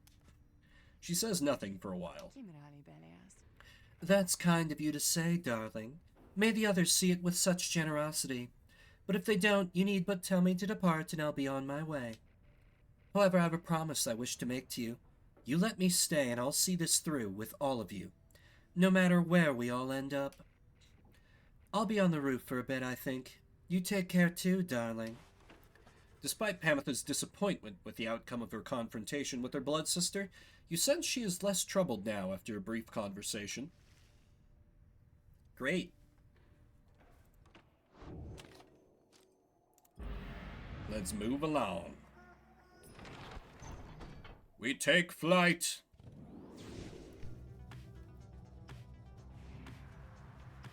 I do really like the flight theme. Let's see, we can land at Blooming Pool. Jodariel suggests this route looks clear, so you should have time to pursue your vocations. That's something I very much want to do. Oh, as you fly aloft over the area of Downside Prairie, where first your path diverged, you see Jodariel peering down at the lands below. You took us through Hollowroot that first time, if memory serves, reader. Taking sides with Greentail rather than with me. Took me a considerable length of time after that point to come to the conclusion you were not a complete fool. Hey, watch it there, Jody. My chum here is a real discerning judge of character, and has a good direction sense for that matter. Well, we'd probably all still be stuck in a bog, if he had listened to you back then. Oh, indeed. They both seem to be in good spirits, reminiscing about old times. Plus one hope. What does Hollowroot have? Ruki expressed interest in taking this route. That's pretty vague, and I want to practice my vocations. We're taking Jody's route. Game? I'm pressing E. Okay, there we go. You may make a successful landing in Downside Prairie, near the southern edge of the Downside. Memories of having first met Hedwyn, Jodariel, and Ruki come flooding back. You now should have some time in the vicinity before continuing onward toward the Ridge of Gold by land. Oh, explore? Okay. You meet up with Jodariel, who suggested you go ranging with her through Blooming Pool. There you are, reader. Let us go. Together you set out to explore the lonesome lands around the Black Wagon. You find little to speak of other than desolation typical of the Downside. Nothing of note. Let us return. You and Jodariel make your way back to the wagon. Though uneventful, your search helped ease the burden weighing on you, and leaves you with time to pursue your vocations.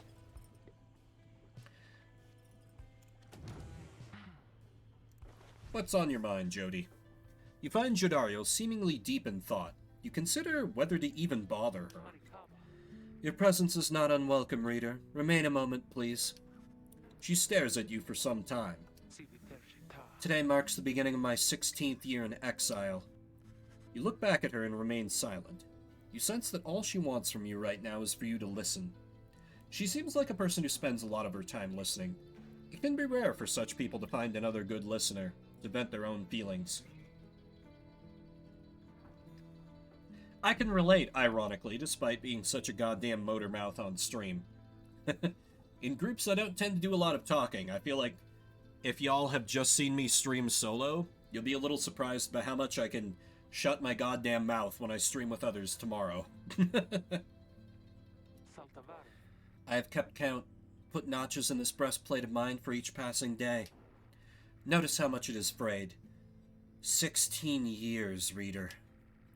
The orphans whom I fostered would long since fully grown. Some of them are likely gone. Many of them spoke of how they longed to one day serve with me on the blood border.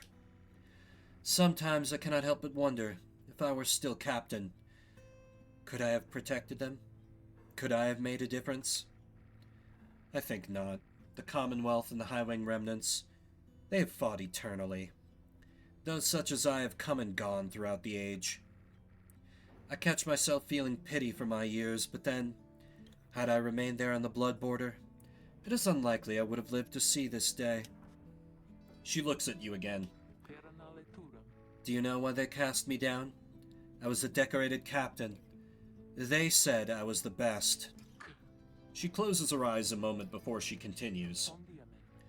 One day, it was a standard patrol, but I ran across a pack of harp fledglings, fully armed and preparing for a strike, but all on their own. They were nothing for my regiment. We ensnared them all and took them in. Considerable prize. They were not yet conditioned and could be made to talk.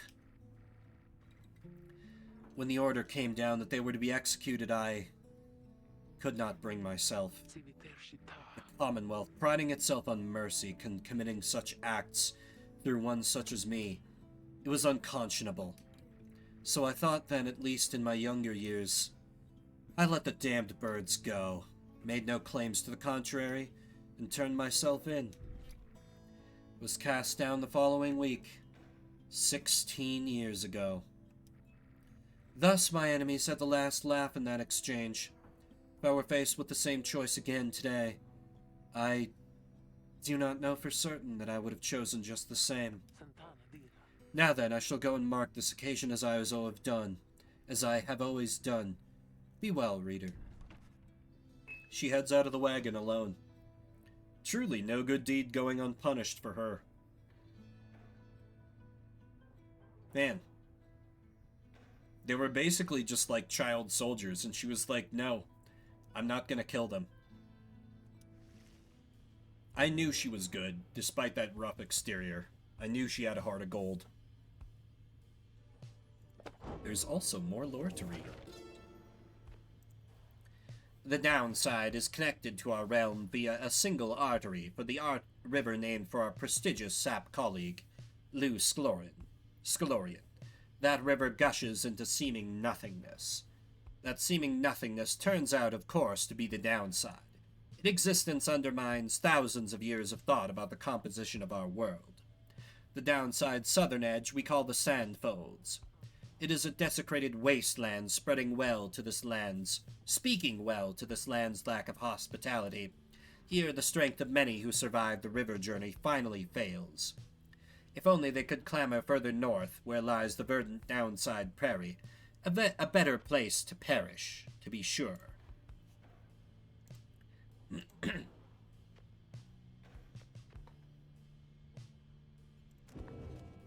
Oh, there is a page here. The Accusers. The Accusers formed under Golathanian. He is a big man.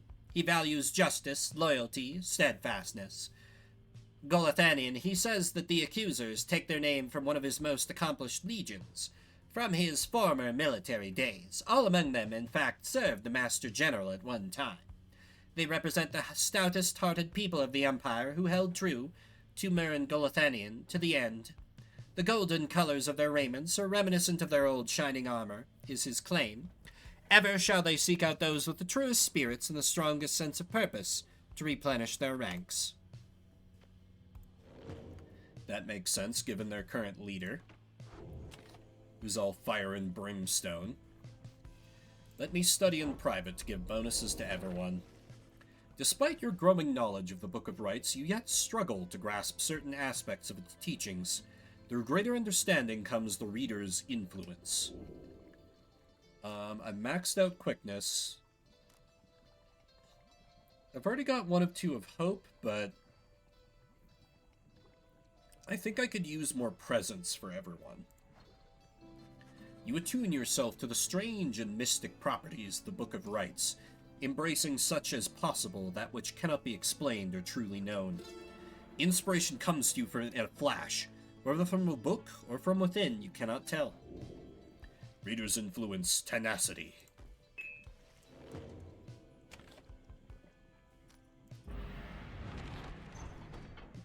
Alright, to the Ridge of Goal, where we will face the snakes, who I consider something of a joke team. En route to the Ridge of Goal, the wagon comes to a sudden halt. That does it. I am leaving. The cause of Jordariel's outburst soon becomes apparent. Well, reader darling, at least some of us know how to take a joke, wouldn't you say? Look, she was reminiscing once again about her soldier days, and I just happened to point out, I may have suggested the fiery destruction of the Spiral Sanctum happened on her former unit's watch. I mean, didn't it? Not that she would have made much of a difference had she been there herself. She ought to thank the saint that she was spared by her exile here. I thought she held no love for your commonwealth. I shall never understand what it is your people ever saw in that dreadful place, but I guess I hit a sore spot. I should probably apologize. She swoops off. There is no sign of either one of them. You organize a small search. It proves fruitless, but then Jordariel returns alone as if nothing happened. She is back to her calm self. Let us continue. I regret the interruption. Pamitha soon comes back as well. Oh, don't you worry, darling. I have definitely patched things up between us. Honest. At least, I think perhaps I didn't make things worse. She returns to her business in the wagon. You make ready to resume your travels, but make a note to follow up with them. Might that be a bad idea to ascend one of them so they don't kill each other before we're done?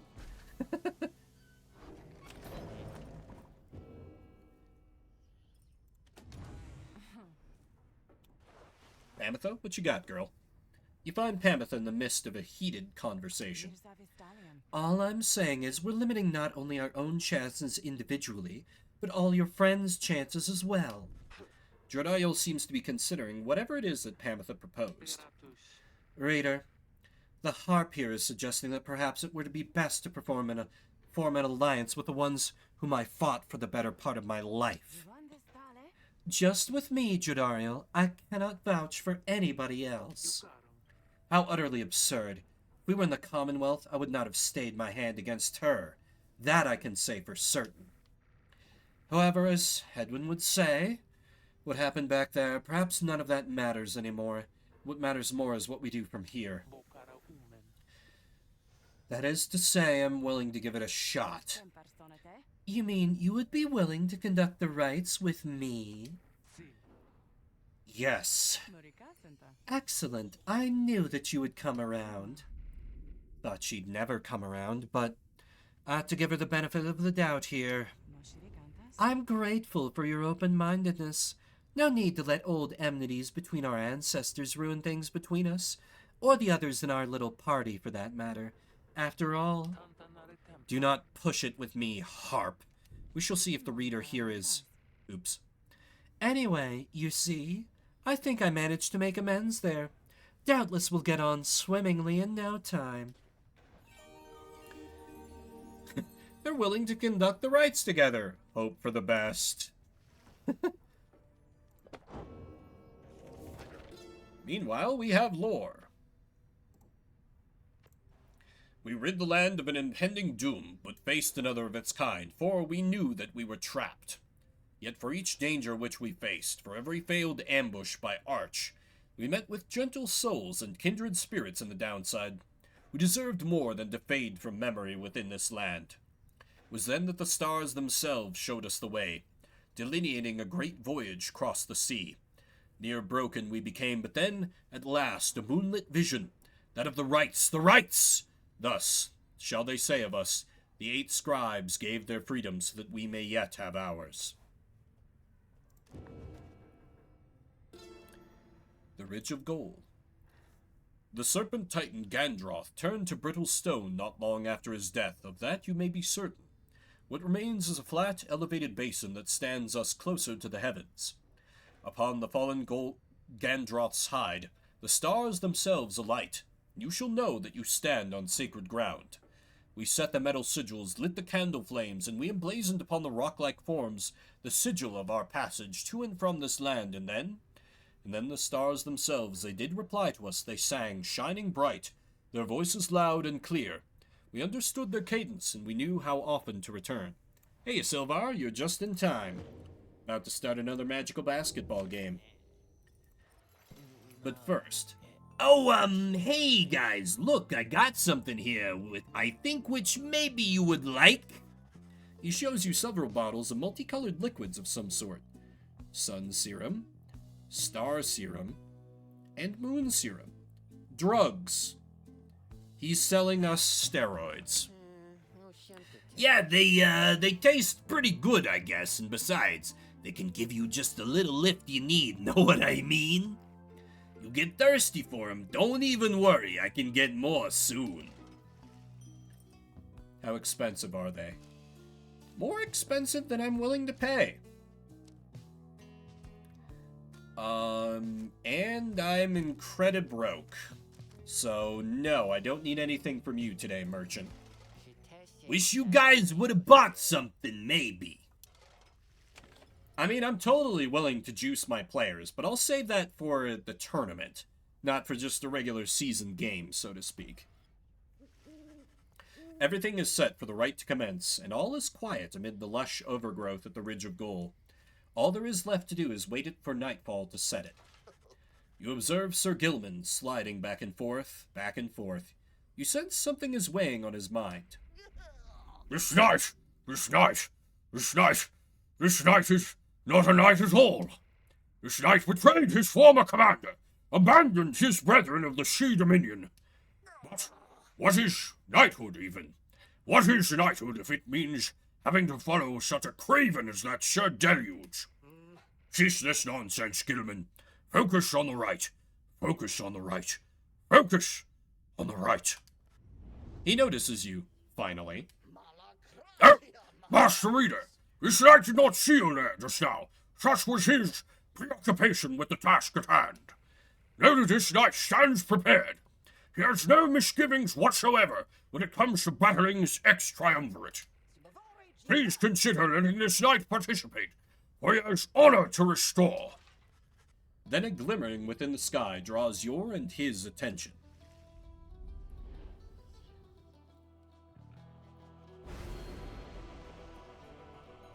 Ooh. Something else catches your notice in the sky this time. Strange new stars shimmering about the ones you recognize. The greater titans have returned. Some of them, and merely in spirit, not in form, but those dark stars are a portentous sign. Though they may light your way, beware the path which they illuminate, reader. Henceforth you may invite the influence of the Titan stars. Oh, it's like the, invoking the gods in Bastion. Greater challenge. Look upon them without fear. Behold, the Titan stars. Ooh, rank up faster, some more XP. Plus 8 hope for the enemy team, that's not that bad. Automatic damage is not that bad because I'm pretty good about keeping up a relentless offense, unless I'm facing the Harpy team. But if not, my defense is pretty good because I just like overwhelm the enemy team pretty quick. Endriga, the widow. Plus 8 hope. The snakes have pretty high hope already, so I don't want to have them respawning instantly, because my main tactic is to dunk, because that deals more damage. So I don't want to do that. More cunning and quicker to react? I think I'm good. I'll just do 1 star.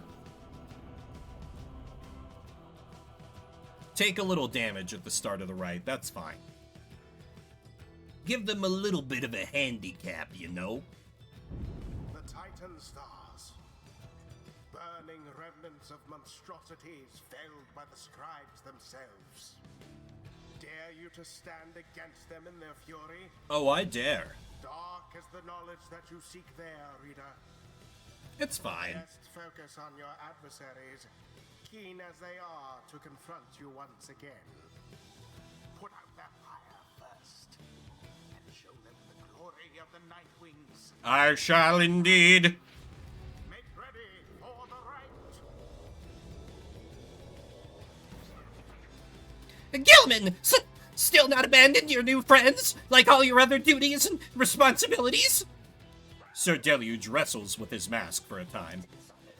This knight is most surprised that you have the courage to even show yourself. You speak of courage, Sir Deluge, but this knight has little else to say to the likes of you. That figures, Gilman. You were no knight at all.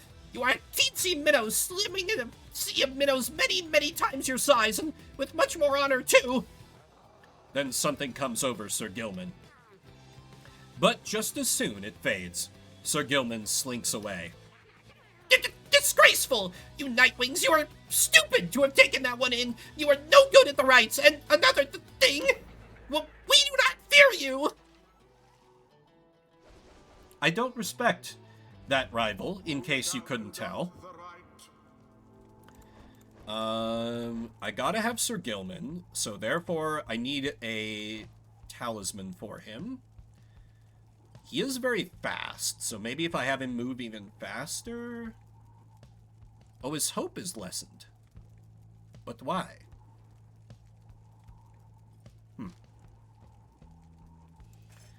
I don't think I'll be using him that much on offense, so... I like him being able to respawn quicker. Sir Gilman. And then... Shay is where I need her to be, I believe. I think it's rank 3 is where you need to be able to ascend in the tournament. So I should get Pamitha for offense. Pamitha. And then that leaves my hoop pretty open, so to speak. So normally I would bust out Ruki, but I think I want Tizo or Jody here to serve as defenders. And I think I gotta go with Jody, because her presence is so big, she can guard the Pyre basically solo. Jodariel. Very well. Prepare yourselves, the Worm Knights of the Sea Dominion can be a cunning foe.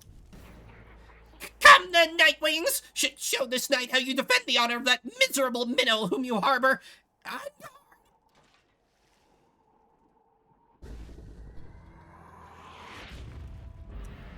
Alright, Pamitha, you're up. Another banishment. Oop, that's right. We're good, we're good. Easy. First to strike the adversary's flame. The trouble is now, I guess I'll use Sir Gilman. Oh my god. That was way easier than I thought. I wonder, shall the Nightwings press their luck? They shall. Oh god. I don't want it. I don't want it. Pathetic. Oh crap. Respawn, respawn. From burning flame to ash. This is fine. The Nightwings seem to be falling behind. No, no, no, no! Ah. Braver than expected act from Sir Deluge. Well, this is fine. I set this up as being an I don't care if I lose match. The orb is loose. My stamina. Boom. Righteous fire. Okay.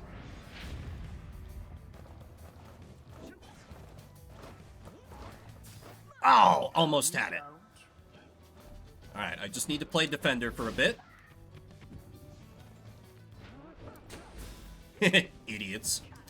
Sir Gilman, claim it. Easy. Okay, few more good hits. Just make it quick and painless on this night, because this looks like it's over for us, pretty much. That As you wish. Sir Deluge, doubtless using exile as a means of shirking military service. Dastardly indeed. To the skies. With grace. There's only one hit left to go. Now end the ceremony. Ah, crap. This is why I hate fighting snakes. No, no, no, no, no! Oh god, oh god, oh god, oh god. Shame. This is fine. We can take one more hit, and Pamitha's back up. Positively brutish. What? Why did I miss? What? Oh god. Oh god, oh god, oh god. 'Tis too close to call who shall prevail as yet. What? And it is done. Oh. The Pyre heart prevailed. I underestimated their speed. Came ever so close. Damn it. Oh well, that's Perhaps fine. Your fortune shall be better next time. You and the Nightwings may have experienced your first defeat, but this is not the end. Rather, this is an opportunity for you and your fellow exiles to press onward. So Gilman, for example, learned a valuable lesson this night. Rush of Enlightenment gained from surviving a tough situation, awarded only this one time. Neat. So too has Pamitha, not in spite of this setback with the Pyre Hearts, but because of it. And Jodariel is no exception. She has gained more insight here as well. Your fellow exiles all shall gain enlightenment and learn and grow from what transpired. And your story shall continue. The choice whether to accept such outcomes now and all throughout your quest is to be yours alone. Yeah, this is fine. We can take an L. You see? Admit your defeat, Gilman. You are a fool to abandon us. You may have prevailed, sir, but we are not defeated. We are never defeated, for ours is the path toward enlightenment. Your victory means nothing. Shut up! You know exactly what you are, Gilman. You called this knight a craven, yet your courage is a mere facade, and everybody knows. Sir Gilman does not respond, though you sense the words of Sir Deluge got to him. The right do tend to teach something of trust.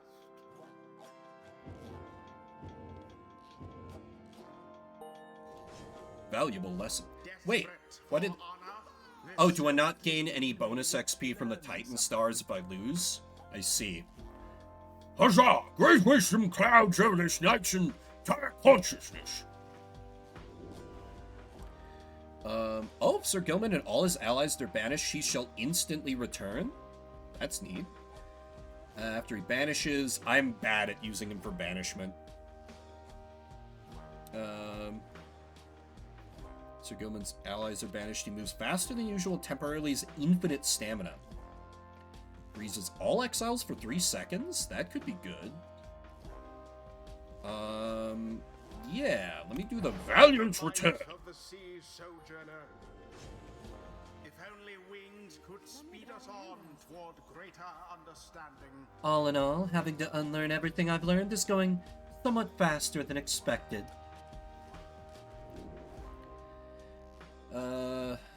Dash ability and rapid succession. I want her going super quick. Until the stars align.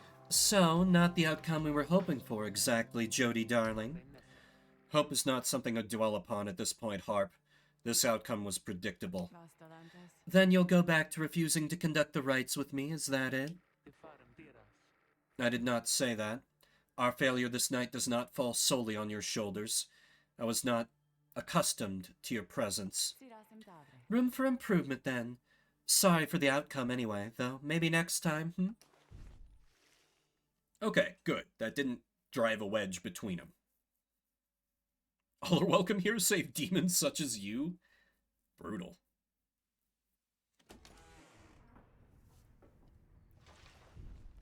Back at the wagon after your flame was quenched by the Pyre Hearts in a narrow loss, you are about to join the others discussing the outcome when Volfred finds you. I trust what you deemed necessary there, my boy. Though I admit I would have liked to see a different outcome. Now I'm afraid I need a bit of time from you, for there is something you should see. Please, join me outside. Look forth, the golden star reveals itself to us once more. Indeed, somewhere deep in the infinite dark, a single star shines brighter than the rest. Oh, damn. Tournament time? That's not great. I'm probably facing the Pyre Hearts again then, aren't I? No, that wasn't enough for them to climb up the ranks. I will be facing the Withdrawn. That's fine.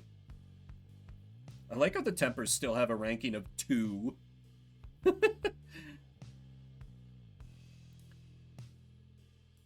Oh, okay. Probability of success for the... Huh.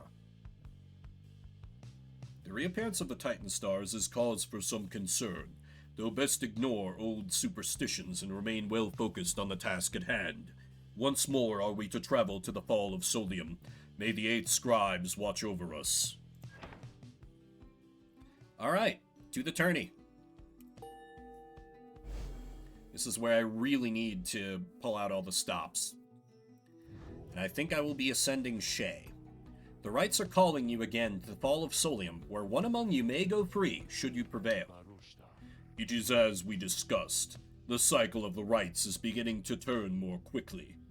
Perhaps the scribes themselves have taken notice. Fortunately, having more frequent opportunities to free ourselves is not unwelcome to our plan. I suppose it's good for everyone, including the withdrawn, who will oppose us next. Getting to Mount Elodial ought to be a little easier than before, at least. We should be able to make landing near to some of the old monuments to the scribes. Let's set forth at dawn. Soon everyone is off to rest, as best as they are able, knowing that another chance at liberty for one of them shall soon present itself. Oh, you got some thoughts about us taking a loss? Sir Gilman is in a contemplative mood. He has been rather quiet, or at least more than usual, ever since his confrontation with Sir Deluge. He notices you there and slides forth in a solemn manner. This night, he knows what he shall do now when all this is over, Master Reader. We Worm Knights, we were all born and raised to prove ourselves superior to all the other billions of our kind, to lead our lives, however short, with glory. From the moment we shove past our wormling brethren in their egg sacks, to the very end, we are conditioned to excel, to prevail at all costs. This relentless pursuit of glory, of fame, of self-worth, leads most of this knight's kind only to an early doom, or in the case of Sir Deluge, it leads to a life of falsehood. A life of low deceit, abusing one's fellow worm knights, shirking one's responsibility, living in constant fear. This knight cannot abide his former commander, yet pities him. There must be more to honor than to lead a life engulfed in endless conflict. Then he looks at you intently. This knight shall ever seek that honor out, when all of this is ended, Master Reader. Thus he vows to you, and he is ever grateful that your guidance led him to this new awakening. But until such time, this knight is duty-bound unto the Nightwings. This, the fulfillment of our plan, and our pursuit of freedom, is to be his final quest. But what awaits him afterward is no mere quest. The honor that this knight has sought, it cannot be fully achieved through knighthood, can it? It requires something more. I trust you understand. He slithers off, his head held high, though not merely in pride. Something has changed in him. Wow, gained +2 presence permanently? That's awesome. Cool. We got more lore? Oh. The winged members of the Essence, each chosen by the matriarch Triesta Tithys, are living exemplars of liberty and piety. Would that my wings could be thus. You're bad, have some buffs. Maybe. Once, you must of course know, we all had wings. It is said the people of the Empire relinquished theirs, drawn in by earthly matters as they were. But the harp, such as Triesta, held tight the liberty their plumage could afford. These divergent paths did cause a share of differences between the winged and the wingless over time, but here, in this land, our purposes are shared, our goals united. That, then, is the essence. That is who they are, and what, and why. Okay. Neat. We continue our journey.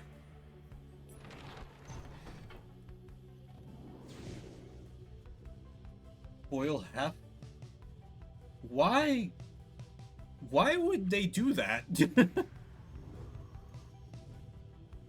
guys got down, they would get perks, not just get perma-killed? That seems a little heretical to me, I don't know. Why is that pinging? As you soar above the waters of Worm Gulf, you notice Sir Gilman sidle up to you, very slowly. We are very, very, very high above the waters. If this knight is not mistaken, this knight's brethren lurk beneath the surface there, in numbers untold. Fortunately, if we were to come crashing to the surface now in this night, why, you would receive a watery burial in the custom of his kind. Great. Oh, okay, they do permadive eventually. The Sausage Man. The Sausage Man does sound rather ominous. With a KFC meal. Huh, just boiling it forever? Do we have to? Oh, okay. We can land at Emperor's Fall. Hamatha shall gain favor from the scribes, or Ruki shall gain favor from the scribes. Let me do Pamitha. She needs a bit more of a boost. Ruki is perfect, just the way he is. You make landing on the sacred Mount Elodial, upon whose summit the next liberation rites shall soon take place. Also, thank you for telling me about this, Mushroom King. I am now less hungry than I was before, thinking about that. You wonder who among you may regain his or her freedom this time. Volfred finds you after the post-flight inspection. We shall have to take the rest of the trip to the Fall of Solium by land. May we soon liberate another of our own there. That should raise the chances that our plan shall ultimately succeed. Seek the Nomad Scry. Oh, a Pamitha solo trial? I'll take that on.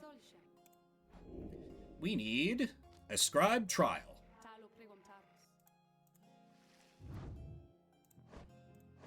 Hamatha. Oh, you mean that feisty harp. She may be taught some manners, I should think. I shall attempt to bring her down to size. Let us bring her forth. Soon Pamitha arrives in heed of the summons. You called for me, reader darling? Ah, it's that crystal. Then let's hash it out, I'm ready.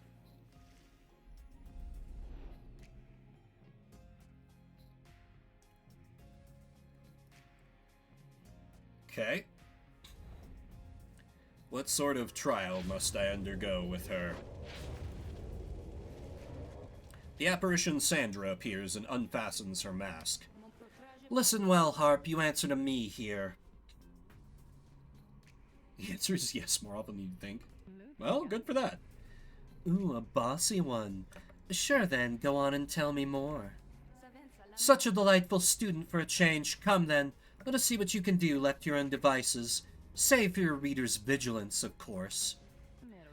Let's show her what she wants to see then, reader darling.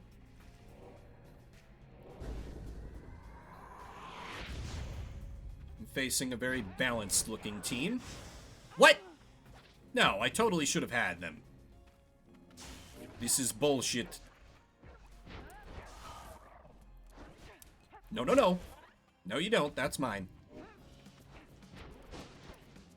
Oh, I like this upgrade to her dash quite a lot. Take flight, and dunk. Oh, no bounty here, alas. I just have to stay on kind of a relentless offense. Easy. There's only one more left to go. Claim it early, take to the skies, and done. Simple. Pamitha. There now, is everybody happy? Oh, happy as can be, my doubtless pretty harp. So good of you to ask. On top of that, your performance was sufficient and you passed my test. Yeah, my congratulations both to you and to your lovely reader. Now be gone from here before I have any second thoughts. Neat. What did I get for that? Thoughts and prayers. I can't tab out to approve that or else it'll freeze the game. Sorry, Silvar. My, that Sandra sure could use a massage or something. So angry, isn't she? Say, what's that you have there, darling? Triesta's plume. While flying after dousing the adversary's pyre, Pamitha may instantly return and deals +3 damage. That's incredible. That's so good. Holy shit. Love that for me.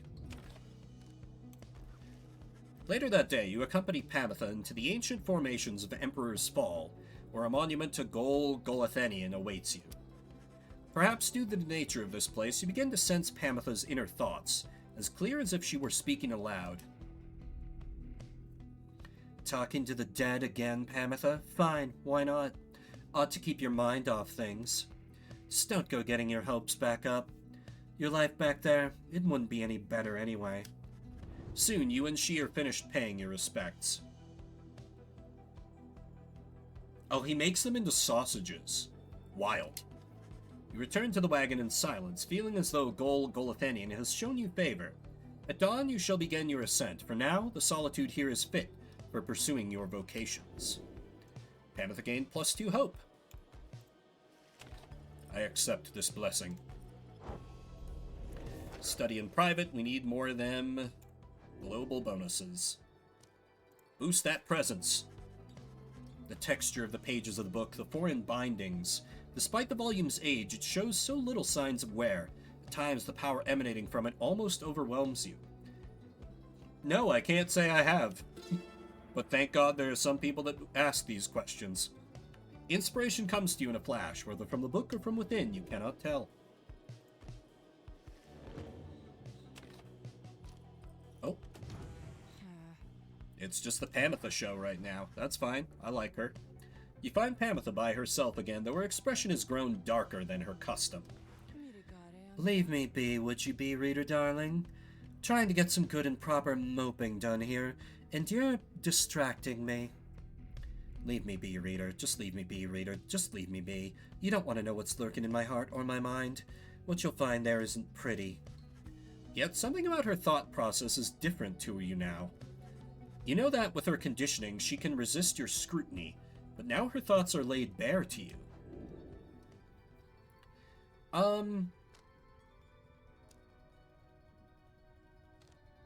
Let's give her space. Let's give her space. Pamitha's thoughts are her own business. The fleeting connection between you soon is severed. Thoughts are loathsome things, reader. It is difficult to know how best to hide them. Mine are plain enough for you to see by now. She exhales and looks askance. You know by now why I'm in this mess with all of you. You could say I lack Tamitha's sense of commitment, her zeal. She lives only to see her nation overthrown, or something worse if she could have her way. Centuries of conflict can be quite emboldening that way, especially when one's sister's leading cause of death is Commonwealth-forged steel. Wielded it with the utmost of mercy, I suppose. Of course, while I had little patience for the senselessness of it myself, became a bit of a pariah, I suppose. I knew Tamitha was going to get herself and others killed someday.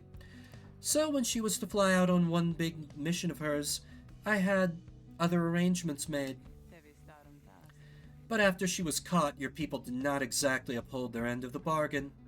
I knew there were such risks, of course, and yet a chance is still a chance. Tamitha was clipped and cast down. A mercy, they called it. I did not see it that way, and in my growing protests of her treatment, I was soon enough to follow. She falls silent for a while. I haven't yet decided if I entirely regret my actions, but I do seek Tamitha's forgiveness and wish that she could see my thoughts for what they are, as it seems you can. Then she might realize our nation's people have much more in common than she knows. Sometimes I wonder which of them's the stupider. She brushes past you and out of the wagon for now.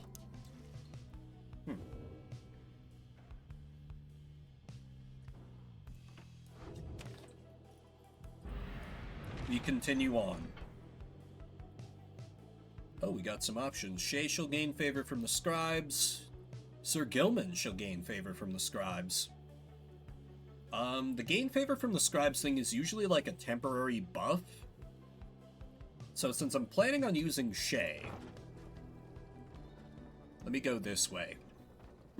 Sir Gilman is too underpowered to risk in a tournament. Sorry, boy. I'll use you in common matches coming up, because you're so goddamn far behind. On the way to the summit, you pass a monument to the Underking Ores, and Shay happens to take notice. You wish for good fortune in the coming rite, and in your plan. As for Shay, Blessed am I to have this audience with you, O Underking Ores. Your resplendent glory has made this moment possible. It has given me so many friends who are so dear to me. Thank you. Whatever happens, thank you. she says little after paying her respects. However, as you prepare to continue your ascent, you sense that Underking Ores has shown you favor. Gained +3 glory for the next rite. Ooh. That's pretty good. It's been a while since I've faced Snake Lady. I gotta try and remember how she, functions. She does, a triple, cast, but she's very slow, I think. You and your companions gather once more at the Scribe's Gate, where a single narrow trail leads upward toward the summit, past an archway carved of stone. Come this way, please. The minstrel leads you toward the archway, where his counterpart awaits. The exiles of the Nightwings have returned. They have. Greetings, Celeste. She all but ignores him and motions to the rest of you. Now then, each of you in turn, please state your name and what it is you seek, whilst crossing Scribe's Gate. Please, do it just as she says. Oh. Chat tracker dying right on time. Everyone steps forth, one after another, much like before. Can we have a cooking stream? I don't know. A lot of my cooking is pressure cooking, so, there wouldn't be that much to show off. There are a couple recipes I could do, but I don't know. Cooking stream... I'm not that excited about it. Jodariel passes through the gate. Tizo passes through the gate. Sir Gilman passes through the gate. Uruki passes through the gate. Shay passes through the gate. Hamatha passes through the gate. Volfred passes through the gate. No one is left to go but you. You step forth and declare yourself as you did before. The Guardian of Scribe's Gate regards you with a still expression. Then she addresses all of you in her formal manner. The 8 scribes bid the Nightwings welcome. Go forth with glory. The lone minstrel glances up at the Gate Guardian. You have our gratitude, Celeste. But she pays him no heed.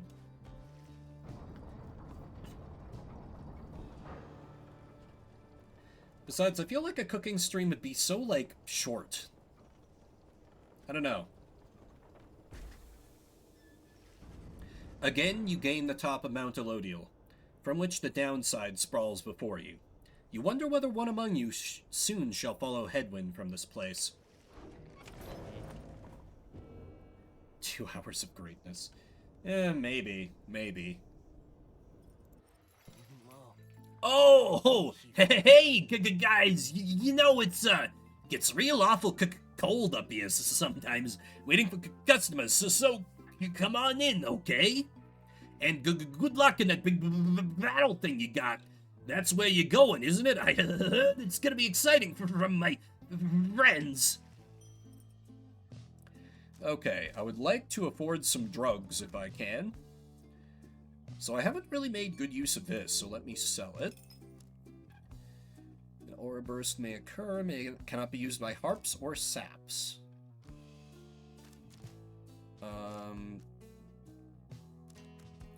Let's see. Let me think.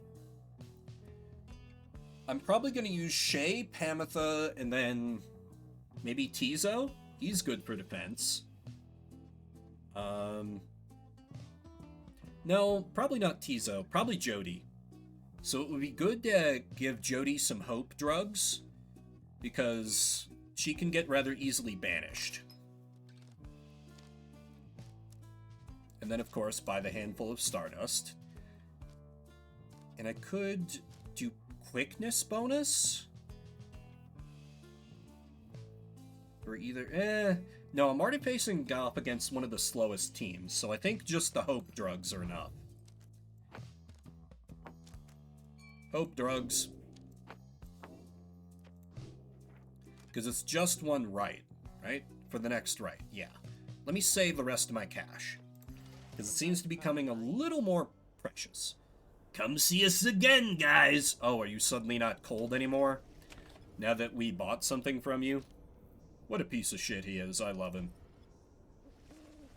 The time has come for your second liberation rite to commence. You observe the lone minstrel in Volfred speaking in hushed tones, but cannot sense the topic or the tone. Ominous. Then Volfred looks up at you. I trust that you are feeling as prepared as possible, my boy. Each rite is consequential to our journey in its own respect, though these liberation rites have a more immediate effect. It's somewhat crass, however. I've gone and estimated how much each of our companions may contribute to the outcome of our plan, should they be liberated here. Factors such as their previous occupation, innate tendency to lead, and oratory skill contributed to my assessment. It's nothing personal, for we are all in this together. Besides, we all ought to return in time if possible. Know simply that for each one of us who goes, in so doing he or she shall raise our total chances of success. Reader, sir, this night you shall confront the withdrawn. They have already appointed Udmilde to be liberated, should they manage to prevail. We all have faith in you, my boy, and lo, even the stars agree on this account.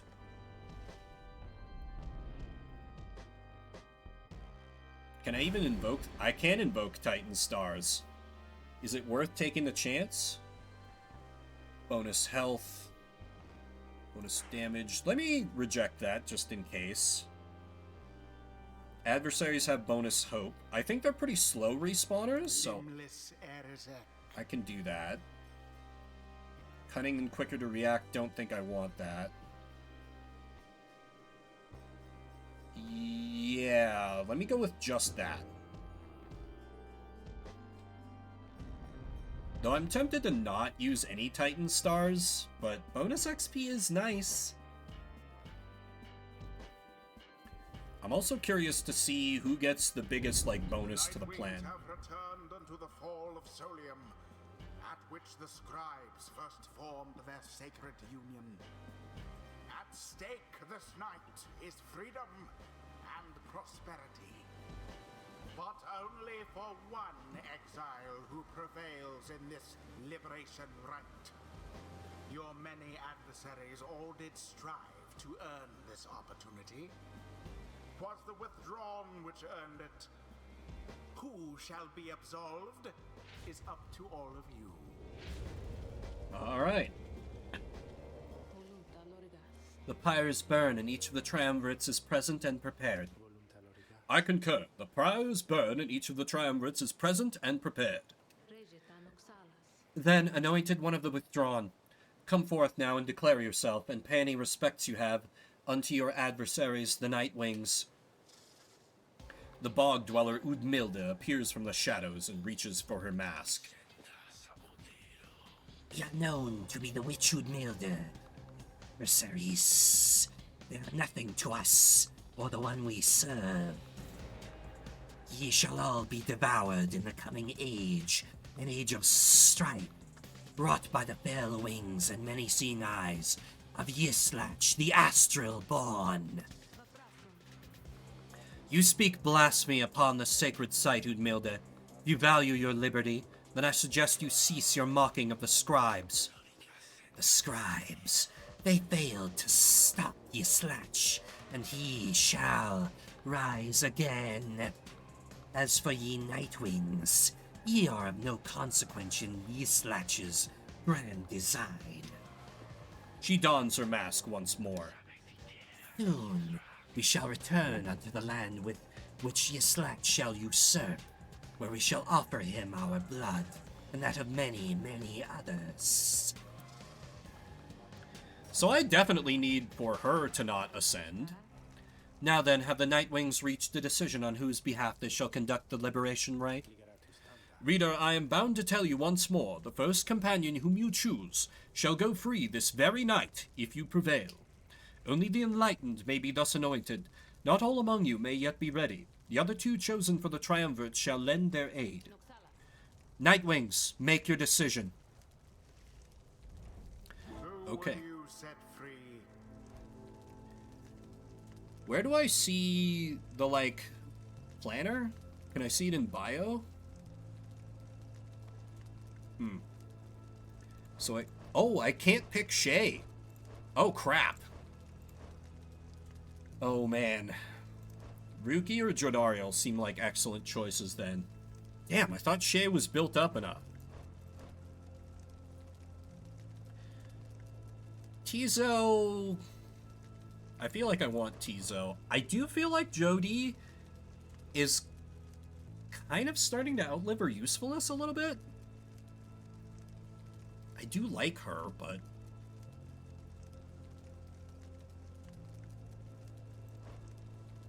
Ruki's my boy. It's selfish, but I want to keep him here with me.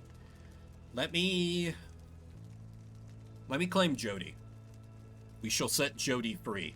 She's got leadership qualities because she was a former military captain, but it's also tempered with mercy because she wouldn't kill kids, and she don't like the Commonwealth because of what they did to her. I feel like she's a good pick for the overall meta plot of the revolution. If that is your wish.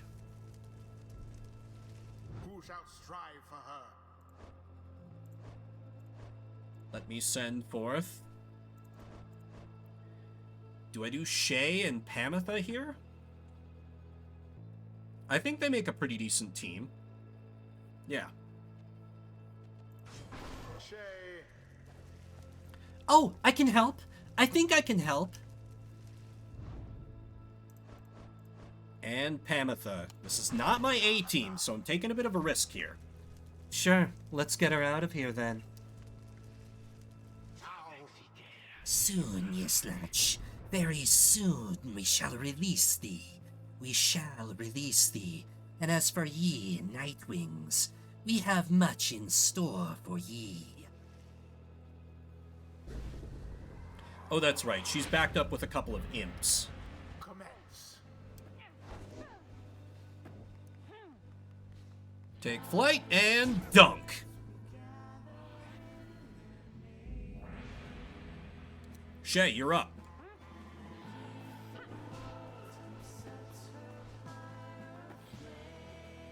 I love this theme.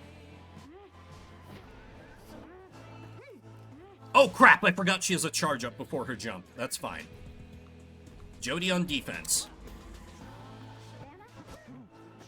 Dropped and annihilated. Gotta get her back in position here. Oh, come on, I totally had her with that. Whatever. Shay, claim it while they're doing their worthless maneuvering. Crap. What? No! No. Shit. Shit. Shay, someone, anyone. Ah. Okay, this is fine. I got the full squad back now.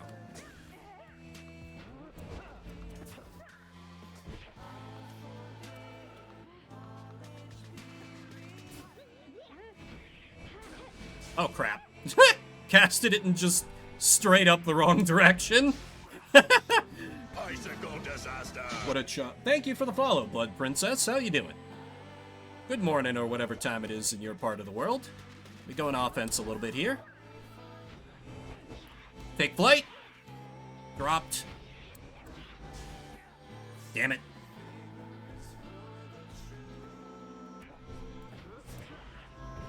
Ah! You dodged me. How dare you? Not allowed. Illegal. Where the hell is the orb? Oh, it's back there. Yeah, I'm loving Pyre. Starting to have a little bit of trouble here, but I'm managing. Maybe we do a rare Jodie offense. This is a bad idea. Let me pass it. Heh, idiot. Whoa! Take flight, take flight. Got him. This is only my second liberation right, so. And I'm using some underleveled members, Shay and Pamitha. So I'm taking a bit of a risk here. Just a bit, though. Yislach, we invoke thee, for we seek thy ancient strength.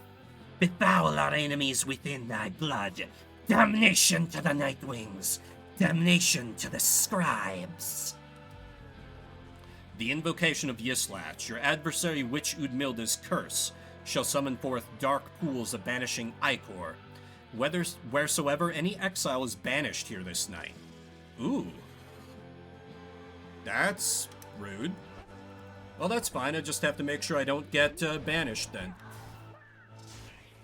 Crap.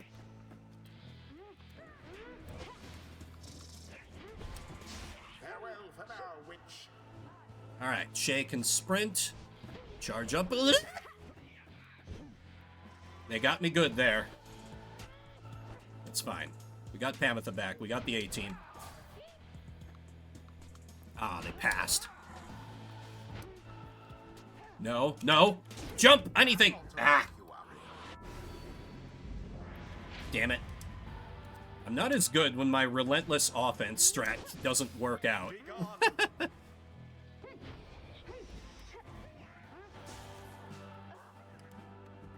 This is fine. Not today. Take wing, and... No! I was right there! Crap. What? Okay. Ah!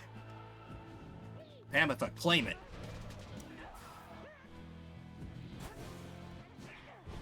Take wing, and dunked.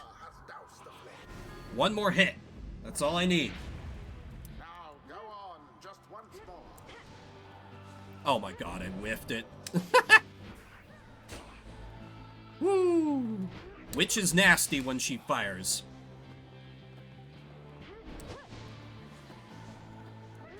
Stop it. Seize the orb.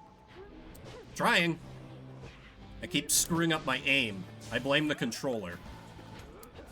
Not today.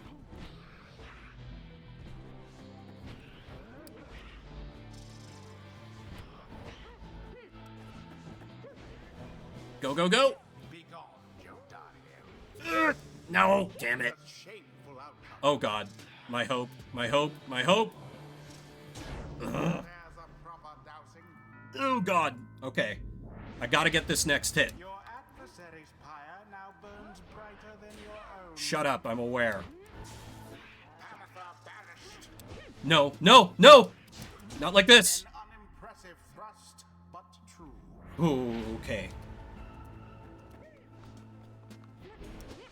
Those damn imps.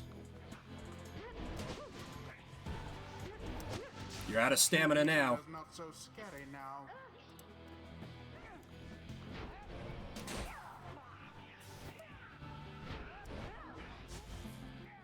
That I just whipped.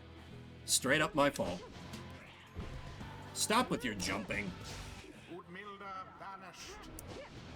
What? Why did it aim that way?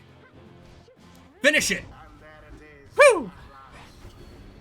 That one was close. The Nightwings proved their worth. Of their adversaries, the same cannot be said.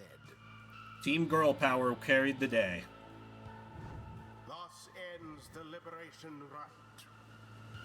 And thus, the scribes have chosen. The exile appointed by the Nightwings shall be free. Absolved of all misdeeds. Oh man, my hand's shaking a little bit. In the Commonwealth. Had to work for it there for sure. Adversary and all others shall remain to carry out their rightful sentences. Know that this affront against Yislach has been recorded, and his vengeance shall darken the skies. Yeah, whatever, Witch. You made me work for it. You almost recorded my second L. After all this time, she turns her gaze toward the rest of you. I never thought this day would come. I have all of you to thank for this, for doing this for me. The life that I recall back in the Commonwealth was at times difficult, and I am much older now. I know not what I shall find on my return. However, I know this. That place is still like the Commonwealth I left so long ago. Then I shall strive to make it better, for as long as I retain my strength and breath. You see her smile faintly as she disappears into the shimmer pool, though you can still hear her voice, though faintly now. Farewell then, reader. All of you. For now. Jodariel earned back her freedom. She had to wait for it for a long time. Captain Jodariel. Truly one of the most deserving among us. Are ever merciful. By their grace, the cycle of the rites may soon commence again.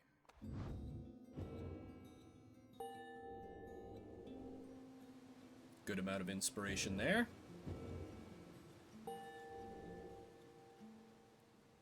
Man, the Titan Stars don't give that big of a bonus, really. Maybe it's not worth invoking them. If it's gonna cause matches to be as close as that. Yeesh. The 8 scribes gave their freedom so that we may yet have ours. Also, I wonder, am I gonna start to be able to field, like, the Minstrel and, our sponsor once we start getting really down on the list of teammates? Otherwise, I'm not gonna be able to field a full 3 people. You return to the wagon after having prevailed against the Withdrawn in the Liberation Rite. I had a good feeling this would happen. At least someone got out of here. You succeeded in liberating Jodariel, who returned to the Commonwealth in glory. We did what we could. With each liberation rite, we strived to advance our plan. A brighter future awaits at the end of our path. For now, we must persevere. Speaking of which, reader, I take it you have seen the stars, or I should say, the lack thereof. You have, or did. Once more, the sky is all abyssal darkness, following the liberation rite. No stars illuminate themselves to guide you further on your path. Then let us go once more to Moonlight Alcove. I've an errand I must run. Besides, once we arrive, best we recover now and make our way southward at first light.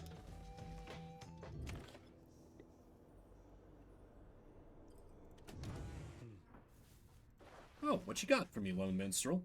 After the liberation of Jodariel, you find the Lone Minstrel back in his wagon, looking as though no such thing had just occurred this night.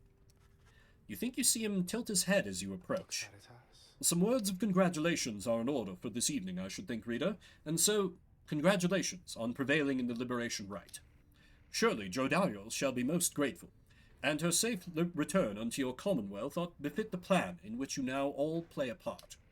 As for your adversaries of the Withdrawn, this must have been a bitter loss for them in Udmilda, though they must have known their chance was far from certain. Thus shall we all await the next turn of the cycle of the rites. Celeste and I are to return to our respective duties for the time, as now Scribe's Gate is sealed.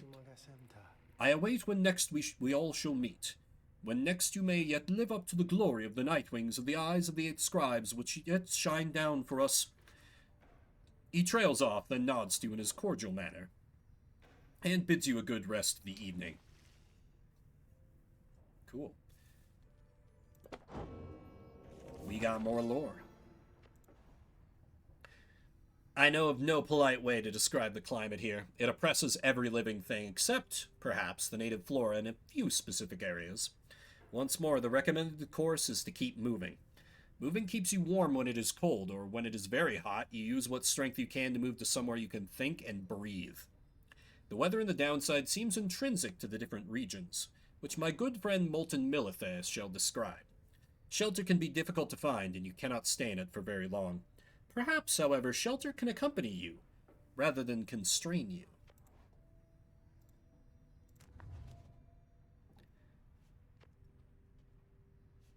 That is not... Right. This one has a new page. From the top of Mount Elodial, the downside may be seen in its entirety, or at least felt, since so much of the land is shrouded. But that is hardly all. Though a wondrous miracle, there lies upon this highest mountain an inverted fall, whose waters crash not toward the sea, but rush toward the heavens. We speculate these are the very waters which delivered us, but now bend backward, seeking their return, as do we all. In this phenomenon can freedom be achieved, but only for the chosen, when the time is right. This is a path to freedom we cannot traverse, but shall leave open for you so that you may strive for it. The Greater Titans. The stars shine strange beneath the sea. This one dared rise from the waters so that he could see them plain, the burning essences of those who came before. Our lives are but a quest to join the stars. This one longed to be the brightest, but in the downside, this one met those whose own stars shall doubtless burn at least as hot. Together we achieved great deeds. You may have seen some evidence of it, the remains of the Greater Titans, which once darkened this dark land. But in our kinship was the strength to conquer them. It is this one's humble charge to chronicle those deeds, and may the Titan stars never stain the sky during your time. About that. 9 triumvirates. The Withdrawn. The Withdrawn did spawn forth from the wild witch Milithe, in whose vigilant pursuit of the unknown and the unknowable, I always felt a certain kinship. Whether the Withdrawn were Milithe's kin by blood or merely worshippers, we trusted one another not to ask or care. What mattered was that Milithe chose the most audacious minds, who stopped at nothing, short of the impossible. Though ever distant, the Withdrawn revealed to us such truths about the land which long lay hidden, even to one such as I. Their knowledge ever waking into newfound depths of consciousness, they lead us all to better know ourselves. And then, details about the Commonwealth. Mercy is at the beating heart of a truly free society. Mercy, even for the perpetrators of the darkest deeds. As our liege Solium Mur drifted in an ocean of regret, he found their mercy, or rather, it found him. It saved his life. Mercy! Freedom! They are intertwined. A society which raises a clenched fist against its own shall follow the doomed path of the Empire of Sar. Ours shall be a merciful society. May the perpetrators of the darkest deeds be sent to join us here, where they may learn as we have. Mercy shall engender a union among all our different kind. We shall stand shoulder to shoulder, equals in the same society. And yet, the Commonwealth seems to exile people for just no reason at all, or for the smallest slights against the society. They have strayed from the path. Let me take a look. Where do I see who best boosts our chances? Also, wow, Jadariel did not boost our probability of success that much. The Withdrawn are now firmly in the shit. The Fate are now up. The Essence are up. Chastity are up. Pirates are kind of up. I really don't want to face them in a championship because they're kind of brutal. Do I see them here in the common room?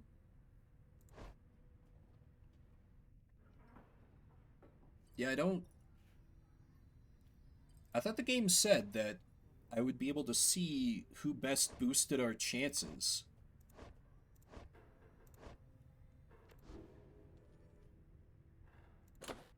Where? Record, head, notes. I do not understand. Whatever. Continue the journey. We move to the Moonlight Alcove. To our little vacation home in the unforgiving wilderness. You once again find yourself amid the hidden splendors of Moonlight Alcove. Here you can await the time till the stars deign to shine for you again. Bide your time. As I believe, shall bide mine. I've been going for a while. I got some more stream in me yet, but I need to heat up some food, which I will munch on when I'm not having to do the thing with the mouth words, and also re-up my water. So I'll be taking a bit of a longer break here, so get up, stretch your legs. I'll be back in like 5 minutes or so. I'll be running some ads. You won't be missing anything, trust me. But I'll be back in a bit. Hope y'all will stick with me for some more Pyre.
I return. Thanks for waiting, everybody.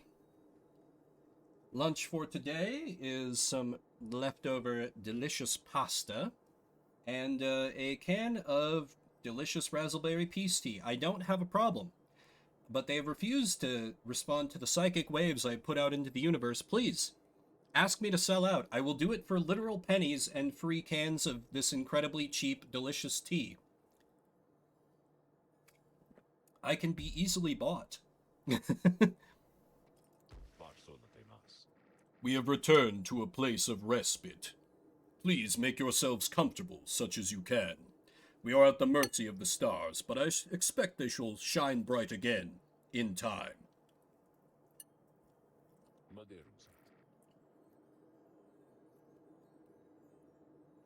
As for me, I shall return by then, for there is something I must do. There, from atop the sacred mountain, you gaze down into the abyss that is the downside. You wonder when the stars shall align themselves once more.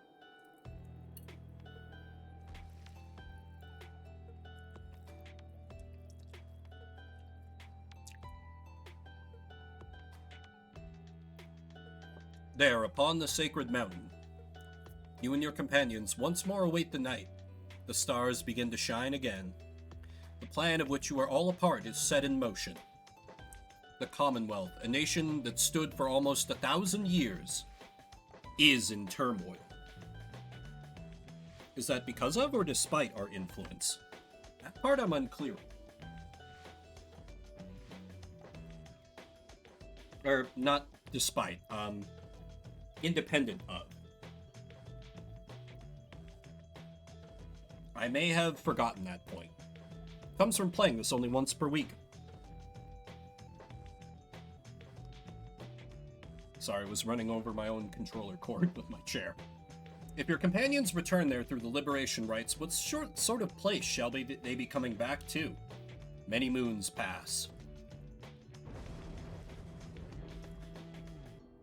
One evening, amid a downpour with no interest whatsoever in relenting, Volfred requests everybody to convene.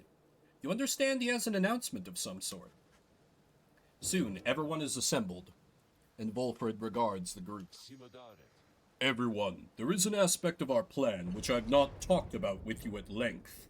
Oh boy. Is this where it is? Where you want to install yourself as absolute emperor?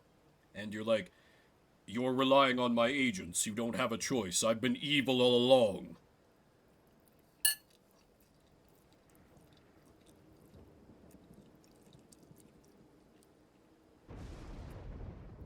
Look around at your companions. What do you see in them? He lets the question hang a moment in the air. I'll tell you what I see in all of you, in all of us. I see in all of us a living vision of the 8 scribes themselves, each one among them hailing from the different tribes which later formed the Commonwealth. My observation does not come from pompousness, I think. Rather, I believe the scribes themselves desired, or shall I say desire, such a course. I figured it was deliberate that he assembled the team like that. Together, they created all this ceremony of which we're now a part. The exiles liberated through their rights went on to found the Commonwealth, based on their values and their teachings. Oh, okay. I thought the Commonwealth established, independently after, from the people left on the surface after they threw out the Emperor. I see.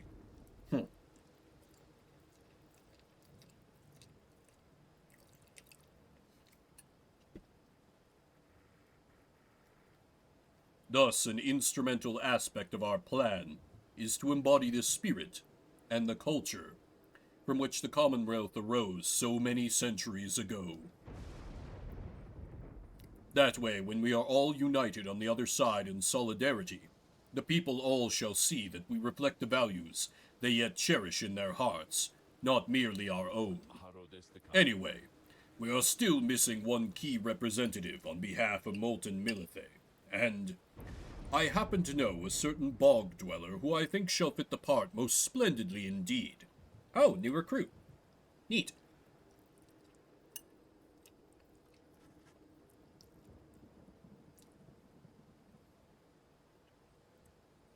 He motions for someone to approach. A certain bog dweller slithers forward.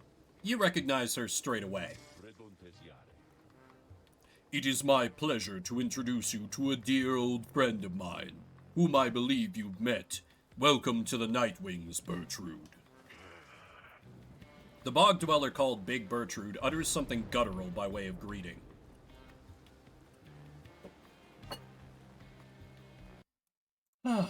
Boy, y'all are out in force, aren't you?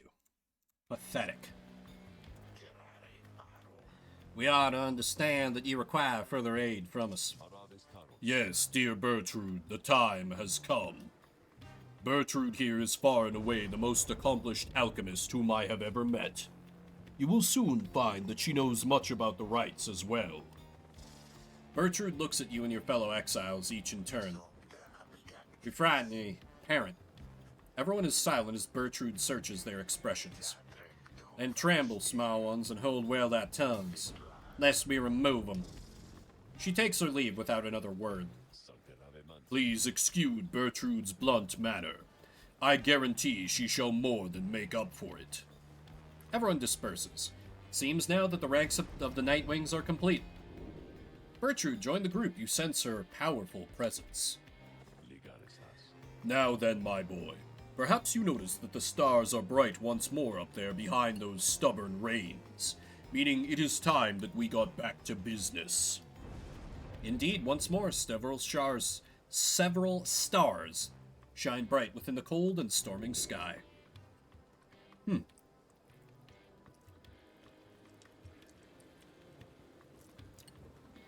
Is Bertrude gonna be at, like, level 1, though? Will I have to level her up from nothing? That's my question.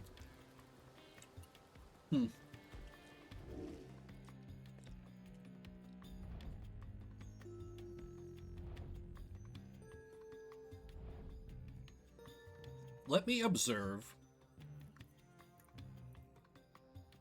who my options are. I can challenge the Tempers. Can challenge the Fate. Or the Chastity. Fate, Chastity, or the Tempers.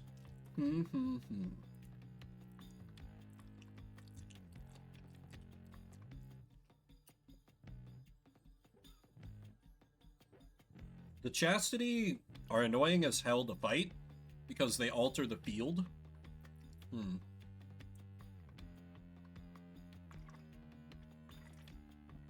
The Tempers are kind of a non-entity, so I could face them if I want a throwaway game, where I just train up some lower-tiered members, which is not terrible. Oh! No, I've got... Okay, 3 games to the big game.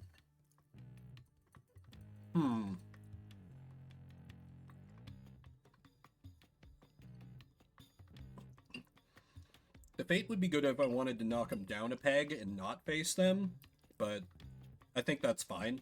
I'm not too worried about the Fate. They do have a dog, which is always a problem, but...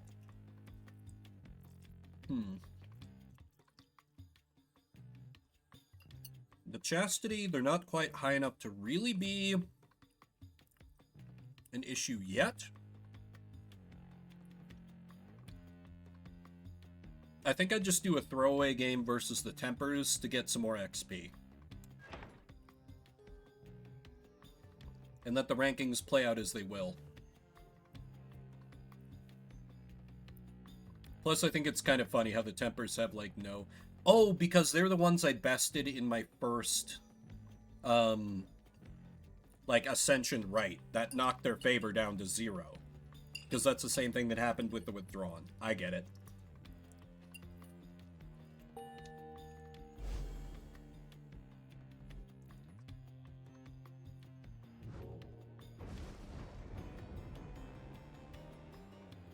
Again, we are to face the demon Ignarius and his brutes, the Tempers. He is living proof of how the rites favor raw strength of will and body. Bulfred then offers you such details as he knows of your next adversary. Ignarius, a longtime resident of the Downside, as evidenced by his appearance. The strongest of the Tempers, he has waited years to earn his freedom. Born to a middling Commonwealth family, he got into trouble entirely early and often, but found his calling in the Commonwealth's not entirely legal red light district. There he took many jobs, most involving his sheer size. I know that's not what they mean, shut up. Most notably, he was a bouncer at the Starry Eight, where he came to symbolize its reputation. One day, a particularly belligerent guest got under his skin, so he gave him a tremendous thrashing. The club clientele all gave a cheer.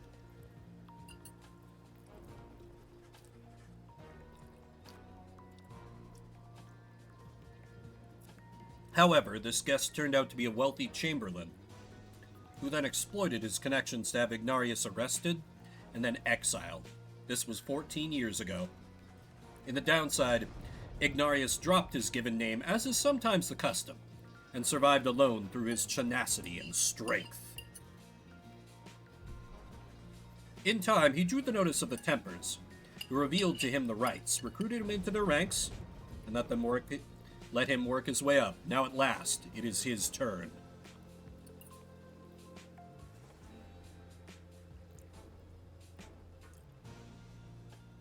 Ignarius struggles to return to a place that wants nothing to do with somebody like him. He should never have been exiled. Anyway, my boy, I'm off to rest.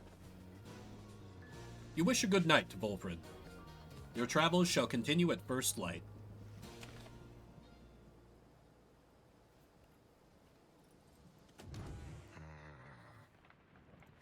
What's up, Bertrude? You find Big Bertrude looking about the black wagon in a disapproving way. She fixes her gaze on you. Her expression does not change. Such a clutter added to this wagon since we looked upon it last, unsightly. We remember thee from our boat and flag in hands, and thou must be the reading one to whom Sandalwood referred. She moves in close, studying you. You recall that the mere touch of a bog crone of the southern bogs can induce paralysis, or worse. Now one such as thee can extract meaning from that tone. 'Twas a feat we wished to witness for ourselves. Thy flesh has seen but the smallest fraction of the years which ours withstood, and yet we are expected to believe that thou canst understand the Book of Rites. Then she backs away, for someone else has joined you. Hail, Bertrude, madam.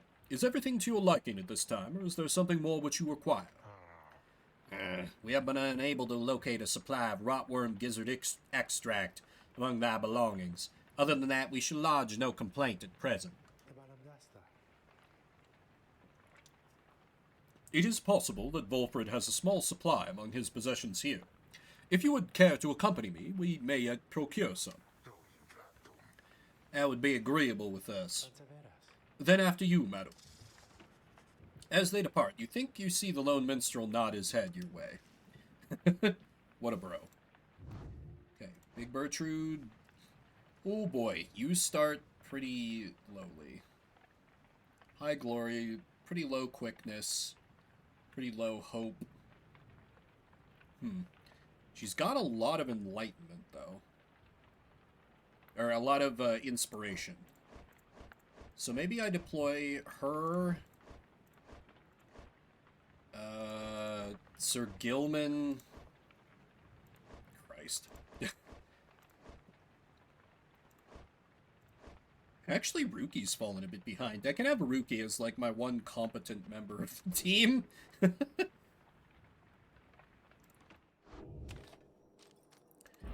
Let us continue the journey.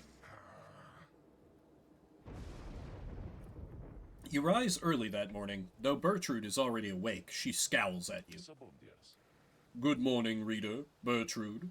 I trust your stay has not been too uncomfortable. Nay, Sandalwood, the comforts of this place are not for us. Fly us forth from here to lower ground. Let us get on with all this. The reader here shall do so once the group is ready. I thank you for your patience. Take wing!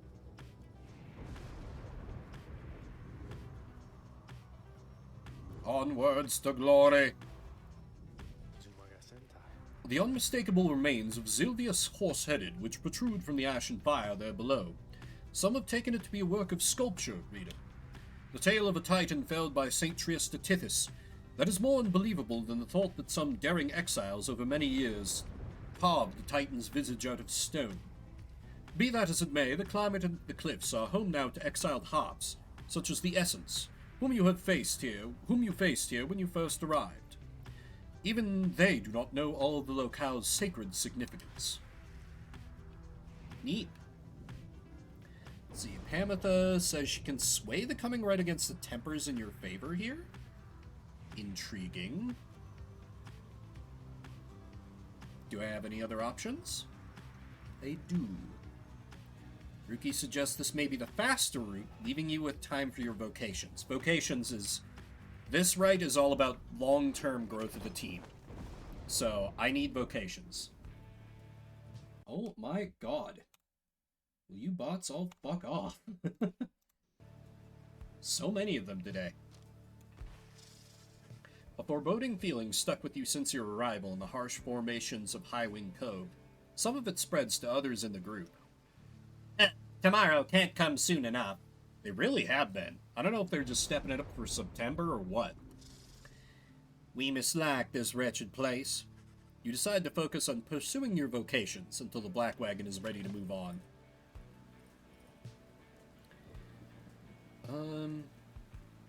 Mentoring a companion? Now, it's fine. Study in private. This afternoon, you feel especially drawn to the Book of Rites and find a place to look upon its words. Through greater understanding comes the reader's influence.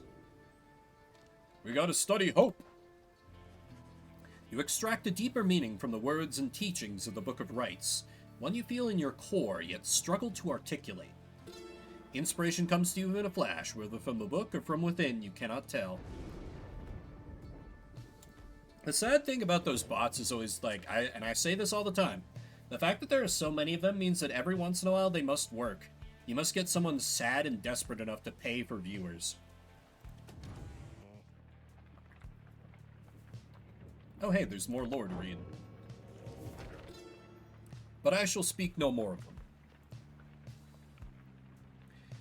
If this one is to be honest, he nary expected his high-minded friend, Lou Scalorian, ever to raise arms, and yet 'twas Scalorian alone who toppled the Root Titan, which befouled the serenity of Wakingwood.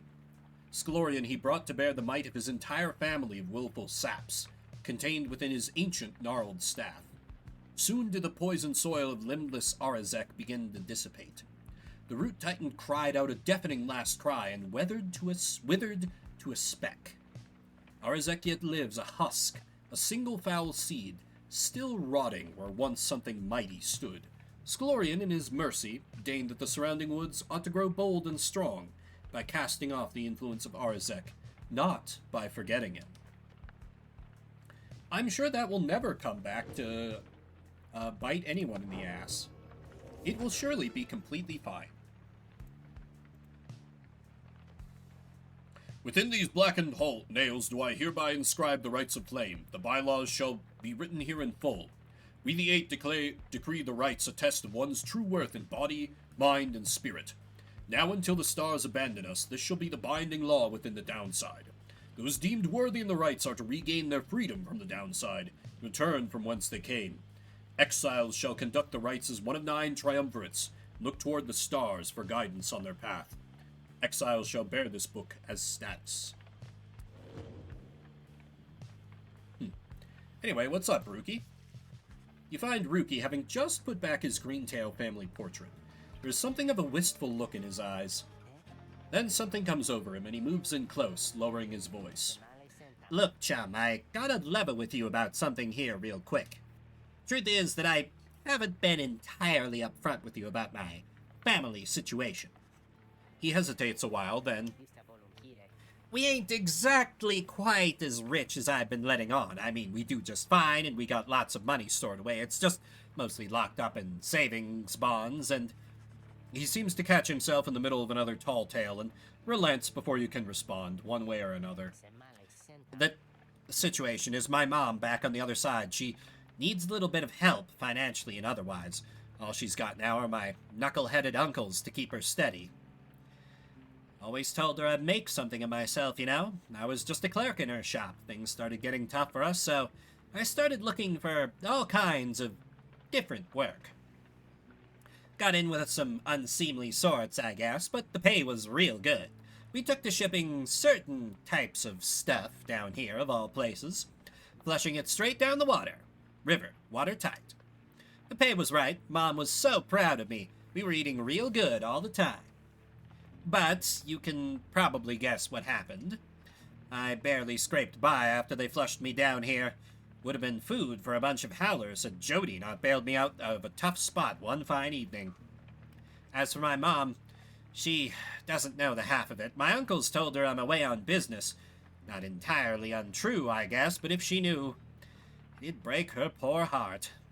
So, don't know how else to put this, chum, but I want to get out of here. Get back to what I was doing back home.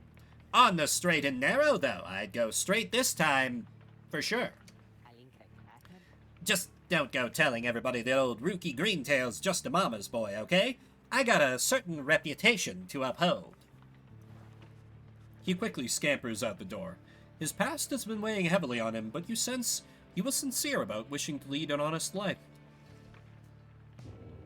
Aw, Rookie. I knew he was a good boy.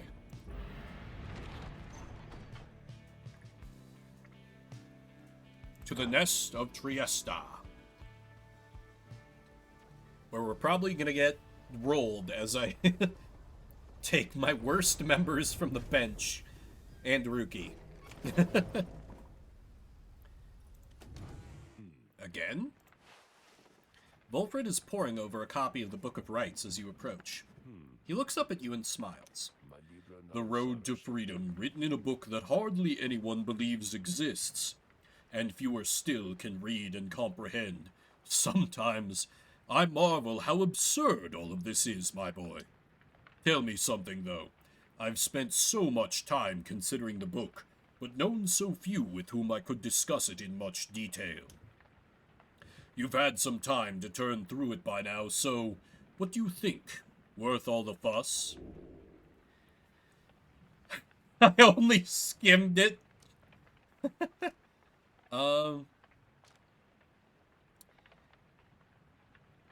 I do find it a little tedious, honestly. But there are interesting points in there, even if it is written a little ploddingly at times. I find it fascinating. You tell Volfred the book has fascinated you, that you have never seen anything quite like it. He nods slowly as you describe your experience with it. I share the sentiment. To have in our possession a genuine artifact from a forgotten time, how much of it is exactly true, and how much of it is the scribe's retelling of events, I find it endlessly fascinating to consider, I must admit. He puts away his copy of the book with care. It is amazing that these volumes have survived for all this time, I think. Whatever they are made of has withstood the ravaging effects of time quite well. And the ideas there contained, they remain rather provocative as well. To think that the Commonwealth disavows of the existence of this book, despite official recognition of the 8 scribes. Although the reasons why are in there, written plain. How fascinating that secrets have been kept for all this time. Anyway, you'll have to excuse me my extracurricular interest in its teachings. I used to teach a version of its history. To have access to the real thing has brought me some small pleasure. Let us be certain to preserve these volumes for whomever shall be next to use them. He turns his attention to other matters and bids you a good afternoon.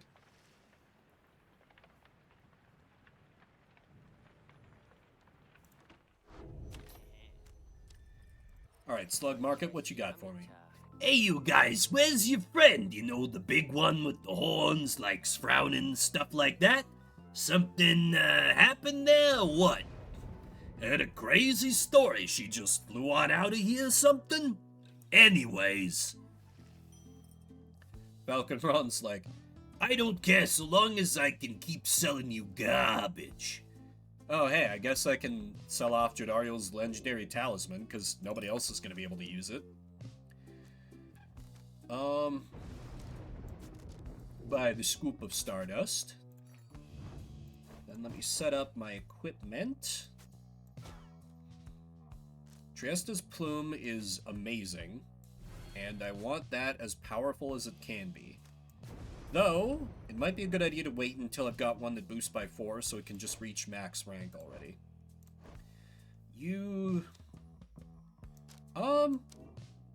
The Burning Promise works well for him because he's quick, decent at scoring goals. Then Brookie will be the last one.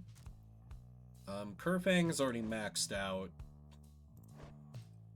Tailwind Crest is maxed out. Oh, right. I should send Bertrude. Yeah, I'm just sending in my bench. Bertrude, Sir Gilman, and I guess Pamitha? Pamitha's gonna be the only competent one. God, I'm gonna get rolled in this match. See you guys again sometime soon, maybe, okay? Because I gotta say, you are my favorite customers I had all week. Commence the rite. Though the now familiar surroundings of the nest of Trieste made preparations faster than before, the stars are already aflame by the time you and the others are gathered. At last. Well, Pamitha, I have every faith in your ability in this. Shouldn't be a problem. Always good to stretch my wings a bit besides. You wish them all good fortune in turn. Little else is said, and together you watch the celestial harmony in calm and silence, and await the tempers.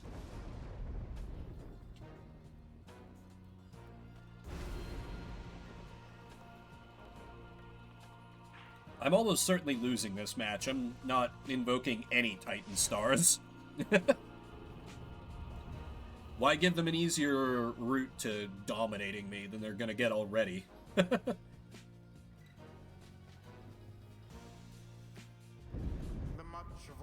Reader has returned. Good to see you, Vice. And it would appear his ranks grow stronger. Consorting with the bog-crone Bertrude, are we? Don't worry about it. How very strange that you befriended her. It's fine. Right. Your adversaries in this rite shall be the Tempers. Put out their flame and walk the path to That's liberty. right. This is the one that has the lava cracks. So yeah, Pamitha is going to be very key to deploy here. Hey, look who wants a piece of us again. The damn Nightwings. Here to knock us down another peg or two again, I guess. Well, at least you got old Curly Horns out of this dump. Gotta give you that. One look at her and you just knew that she was too good for this place. Now, maybe that ain't saying all that much.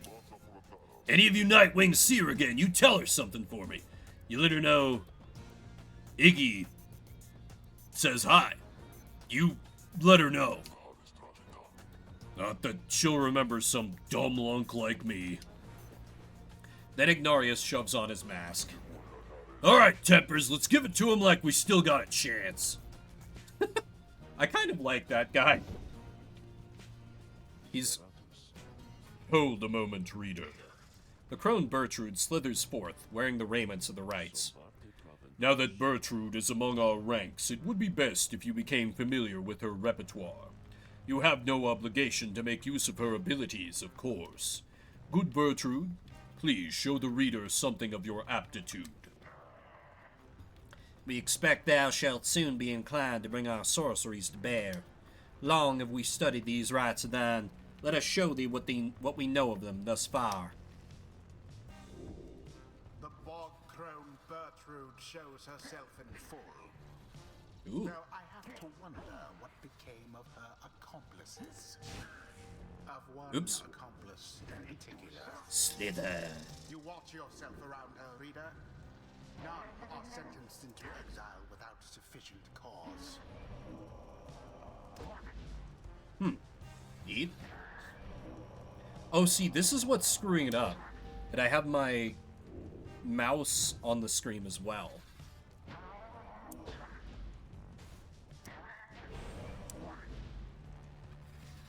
Why is that not Power Blast? There we go.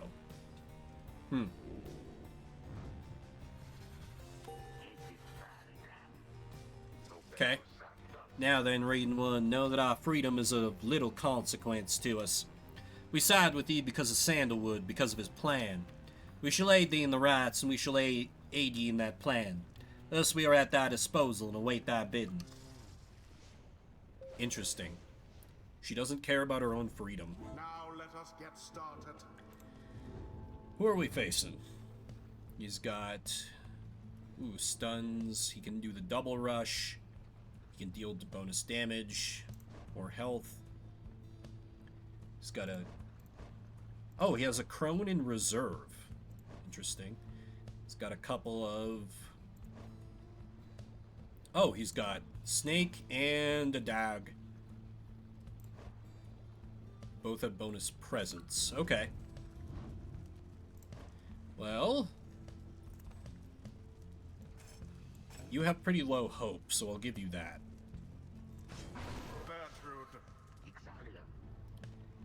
Then...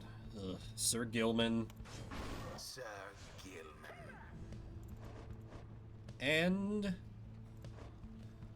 Hamatha? Boy, my defense is going to be garbage this match. This is fine.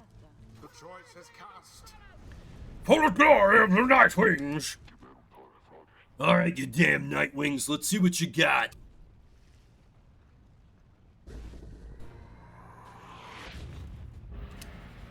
Now begin. Got it. Easy. Adversary's Pyre is the first to falter.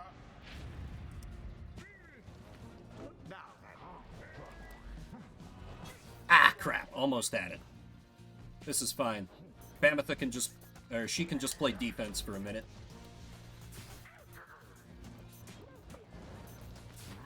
Somebody get the orb. Working on it.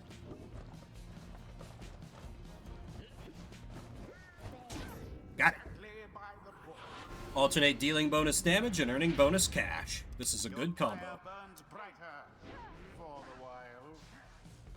Oh! All three That was Night dumb. Wings. That was dumb. Crap. Don't. The Ah. orb's engulfed.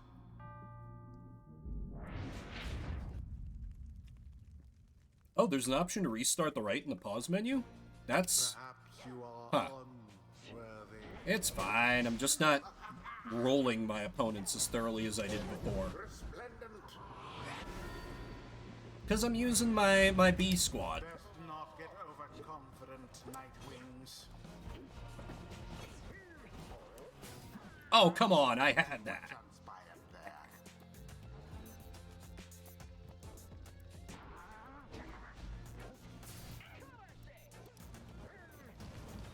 Oh, no. No, no, no, no, no, no. Your flames Ah. grow weak. It's fine. His quicker party members don't deal that much damage, so it's a little more tolerable that way. Take wing! Easy. God, Pamitha's a cheat code, and I love her for it. Oh, you Nightwings, you've been practicing, ain't you? And what about you, Iggy? You're just a washed-up old goat, you through. How long you gonna keep at this, getting weaker and weaker, worse and worse, huh? Come on then, Nightwings! Finish it already, will ya? Sooner we wrap this up, sooner we all can catch some shut-eye and put an end to this damn day. I enjoy his depression. Now to the flame. Sir Gilman plunges into the fire.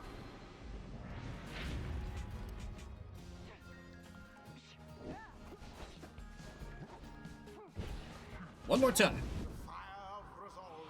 Oh, they're down to just 4. A little more finishes it. Oh, she did that instant respawn thing. Nice. It's done. But I needed the bounty. Night Wings prevail. They Well overwhelm done. their adversaries utterly. Bench and Pamitha. I had Right a tiny bit of faith in is you. complete. We Tempers, we were damn unstoppable, but this? Again? Sucks to Regardless suck. of the teachings of the scribes. Honor is elusive, O Sir Gilman, yet enlightenment is eternal. So grateful is this knight for such a glorious occasion, as he's given strong consideration to performing here and now a forbidden dance of the Sea Dominion. Please don't. Let's see.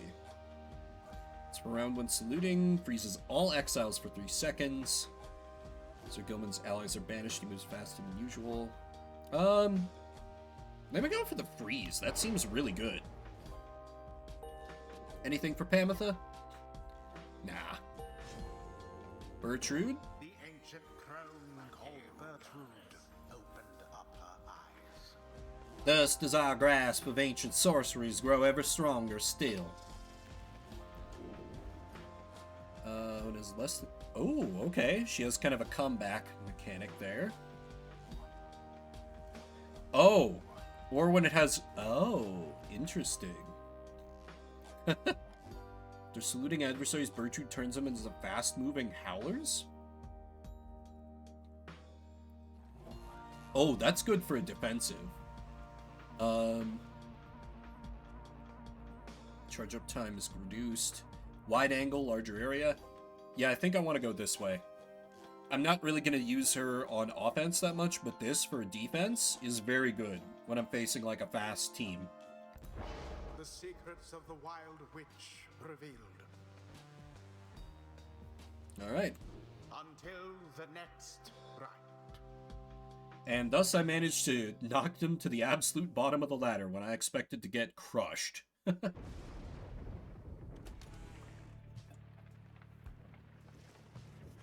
After vanquishing the Tempers rather decisively, you return to the wagon to find Volfred and the lone minstrel in the midst of conversation. Most strange that this one star should be illuminated now. This is not what I expected. Nor I, Volfred, sir. Then Volfred notices you there. Reader, Tarek and I observed a strange occurrence in the sky is all. It appears that the star of Kaelmer Rope Collar is illuminated now. It is but another star, except our models and predictions of the cosmos did not anticipate this. First exiles came to these lands not by force, but by heeding the Rope Collar's deceptions. Traitorous former aide to the Emperor. Anyway, go see for yourself. I shall make the wagon ready in the meantime. You see only a single illuminating star, shining star illuminated far above. It is just as Volfred had indicated. Discern where it leads. So I don't get a choice this time?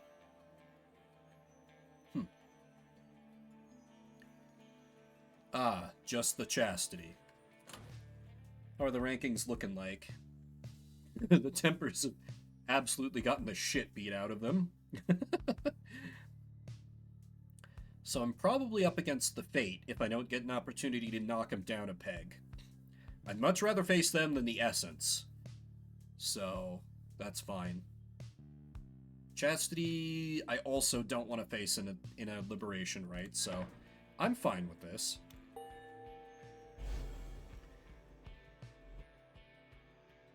But what I'm not fine with is leaving my dishes dirty. So I'm gonna take a quick break and get my dirty dishes a soaking. I'll be up for just a bit, and then we'll keep rolling.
Okay, sorry about that. I return.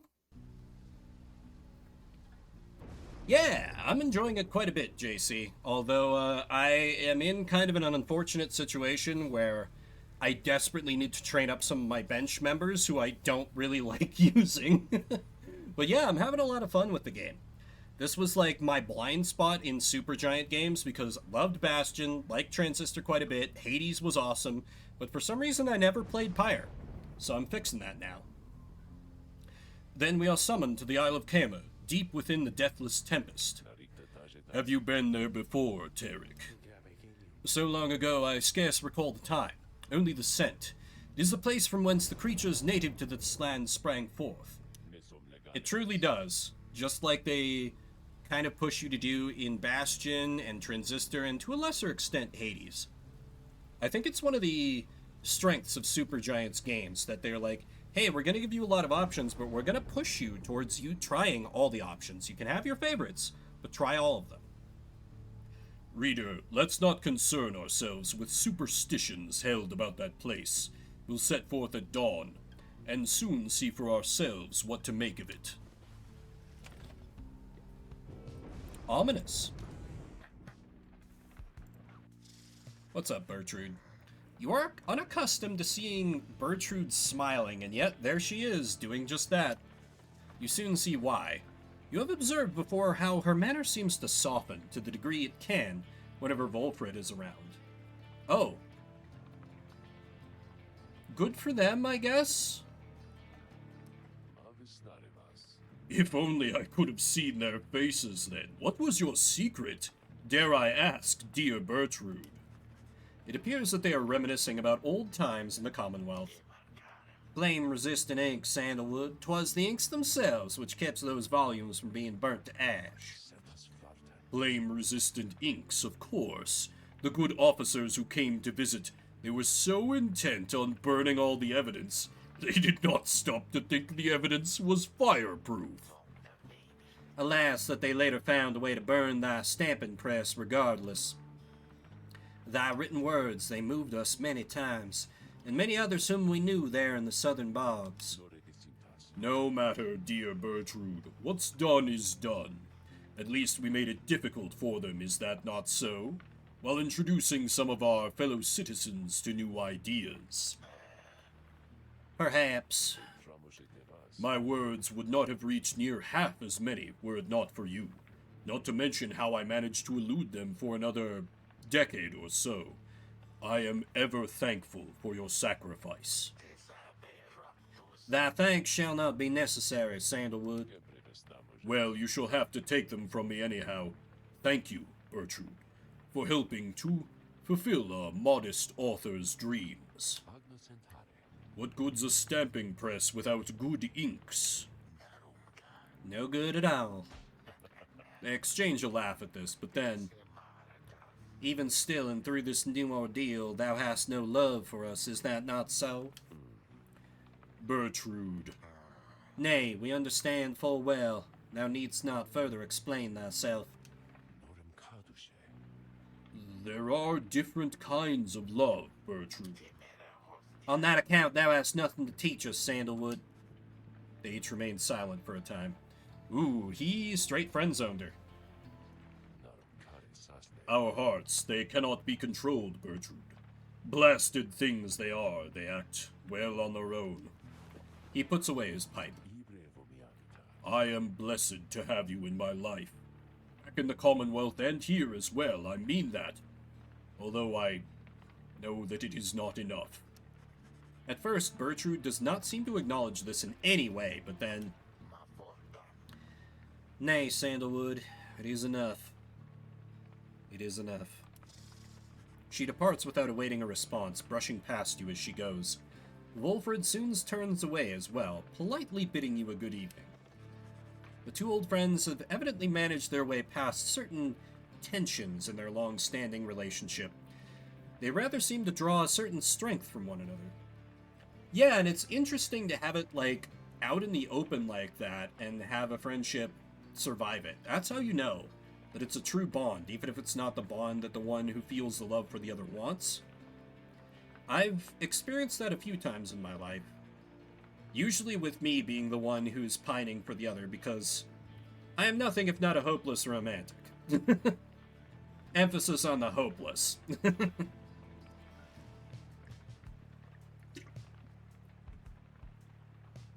Alright. More lore. The essential structure of a rite shall be as follows. Where chosen by the stars within the dark of night, shall two triumvirates stand in opposition, far enough afield, beside their consecrated pyres, symbolizing their resolve. In each triumvirate the three shall act as one, to demonstrate their trust in one another, not just in themselves. Triumvirates shall endeavor to extinguish the pyre of their adversary, whose flames are only to be staunched through a celestial orb descended from the stars. Whosoever pyre remains burning shall prevail. The triumvirates are to disperse. Neat. Oh wait, that wasn't all the lore. We also got... We the Eight have seen the turning of the stars from now until the ending of our age. Heed their guidance, and ours. The stars take many cyclic turns. The rites commence at their behest. Upon celestial landmarks with the downsides, greater titans fell before the heavens. Bearing this book bestowed upon your triumvirate, you, the reader, shall perceive under which stars you are to congregate. Follow where they lead, as your adversaries shall. If either of you fails to appear, then neither of you walks the path. Whether you prevail or you fail, from that point the stars shall guide you on. Neat. We continue the path. Take to the skies!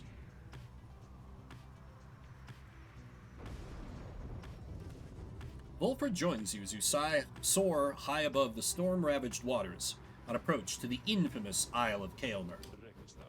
Among its cursed qualities, it seems this wretched storm means I cannot rightly smoke. One of the downside's small misfortunes, I suppose. The wagon's drive imps seem not to mind, at least. In fact, they seem more animated now even than usual, so perhaps they feel some sort of connection to this place. Tarek, do you suppose the Chastity were able to make it here intact? They ought to have seen it in the stars, though. We soon shall know for certain. That we shall. Take us in, please, reader. We got Sharpshoal. Tizzo seems enthusiastic. Current is teeming with fish. I could use some fish to sell. Guide us on, Shay. You make landing within the Deathless Tempest, far west of where you first breached through to the shores beyond. You wonder which sort of celestial landmark lies hidden amid these waters, though for now, you have some time left before continuing onward.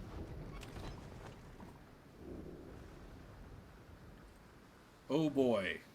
A trial for Sir Gilman? No thanks.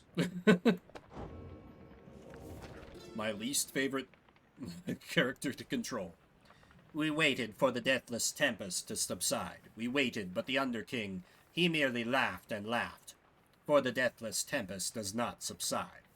What lies beneath that stretch of sea to cause such an upheaval is best left to myth and speculation. We made passage, nonetheless, through sorceress aid and fortune, scarce seeing the surrounding environs. We did detect a life form to the west. Solium Mur detected there the presence of the treacherous aid who lured him into exile, and then followed him in turn. Mur, in his wisdom, thought it best to be avoided. At last did we arrive on distant lands, though seeing them provided little comfort.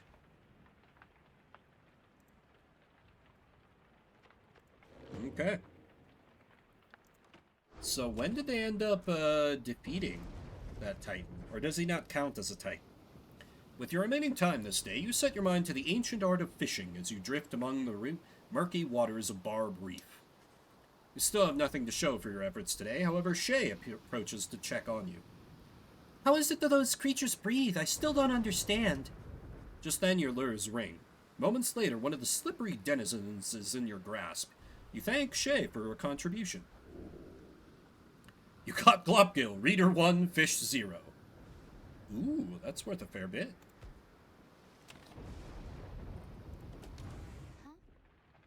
Shay, what's up?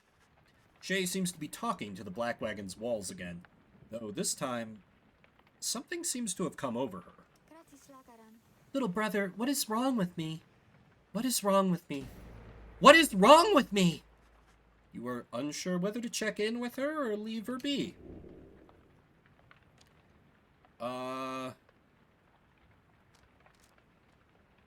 Shay, you good? You good, girl? Though Shay is clearly capable of surviving on her own, you do worry for her, and in this case, make an attempt to reach out to her. Oh, hi, mister. I don't think I saw you there just now, and so my little brother here and we were just talking for a little while. Well, I was the one doing the talking. Why, my little brother, he is just a wagon wall, so he cannot respond. He can't respond, but he can listen, and he listens really well. Now I'd like to get back to my conversation here with him, if you don't mind, and you're welcome to stay, though, if you like. It seems Shay is doing alright, after all.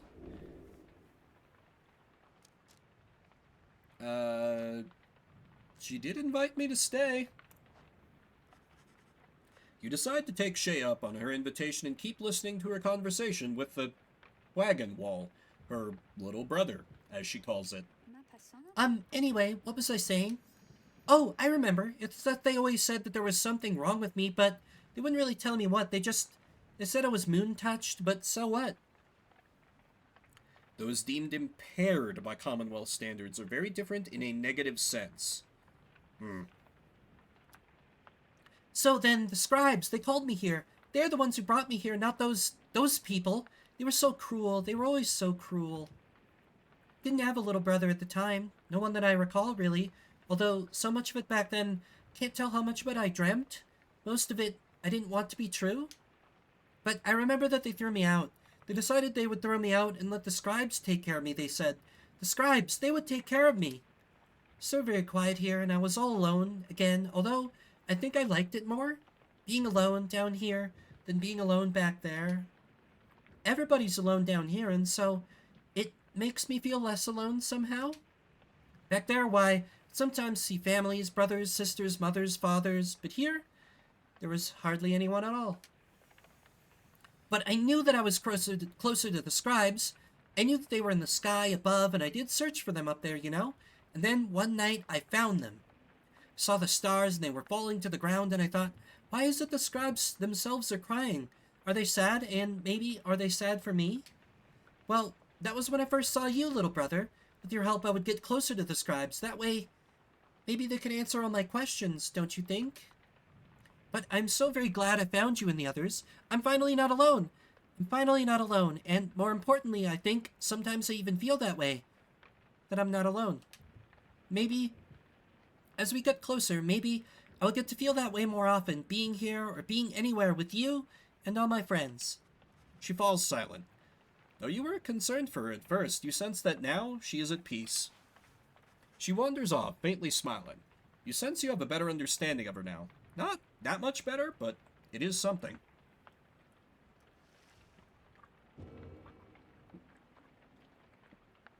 So they exiled her for being moon-touched, eh? Crime vagrancy. She failed to meet basic cognitive standards and had no place or family within the Commonwealth. Whew.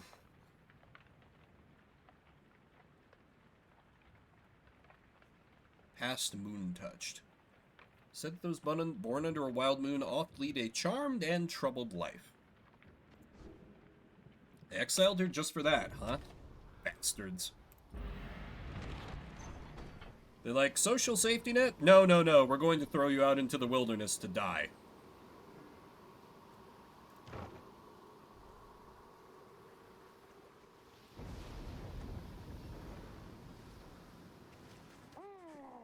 So much for a society founded on mercy like the scribes wrote about.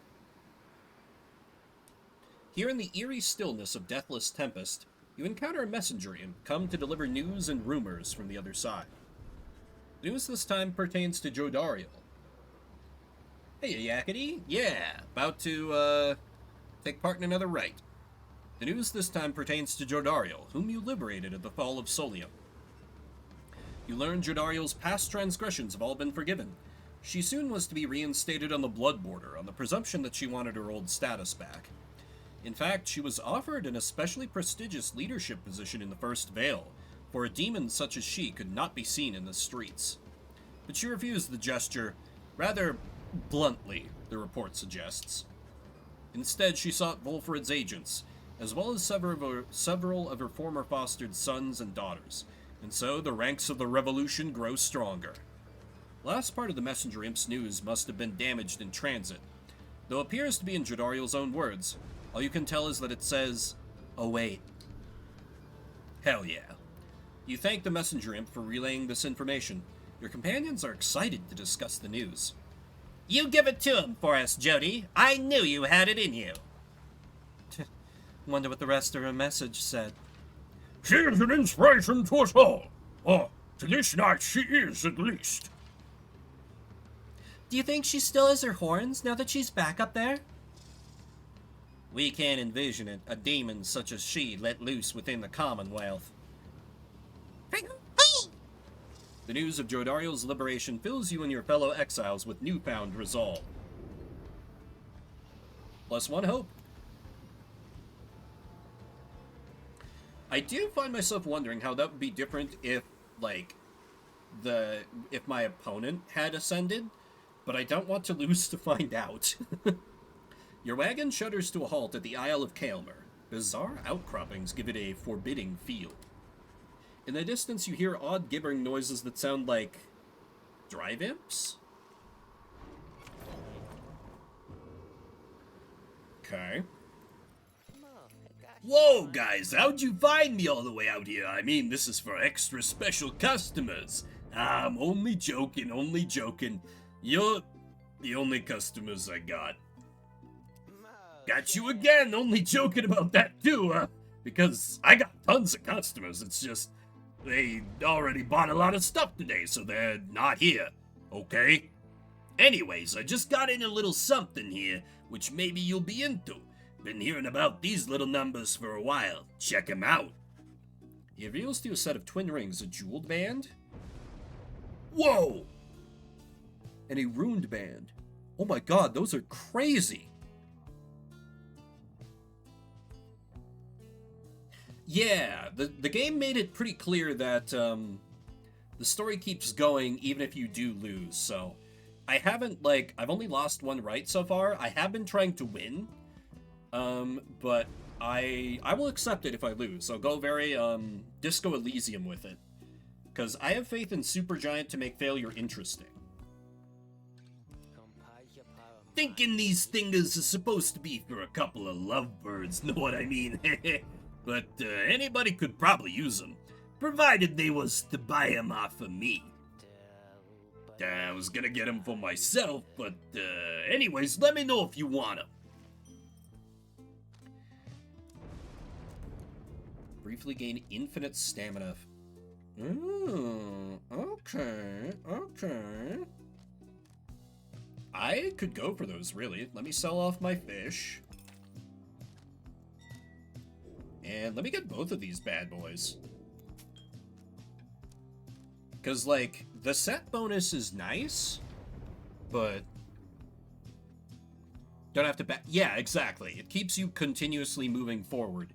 Even if you lose, you don't have to restart the same part over and over and over again. 100%, I agree. So then, let's see. Who am I going... It's a shame I had Jodariel escape. It would be really funny to give her and Pamitha the matching rings. I still want to... Sir Gilman... Ring Demon is literally a meta build? Nice. Good instincts on my part, I guess. Let's see. I do need to build up someone so that they can actually ascend. I'm running out of time for that. I think Shay should be one of those, so I'll give her a ring. Ring Harp, I could see that being good as well. And I do want to keep training up Pamitha. Though I do really like her legendary talisman. Because bonus damage and a chance to instantly respawn. Very good. And then I can also deploy Bertrude just to keep boosting... Actually, no. I've been neglecting poor Ruki for a while. Also, can I boost the ring? No.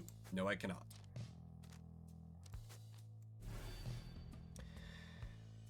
So let's see. I could do... I do Shay, and then... Shay, Pamitha, Ruki? Yeah, that'd be fine, I think. Neglecting Bertrude a little bit, but she can build up a little more a little more inspiration. And I haven't used poor Ruki in way too long. He's one of my best dudes. Oh, do most people give her different names? I thought it was the most fitting one out of the list.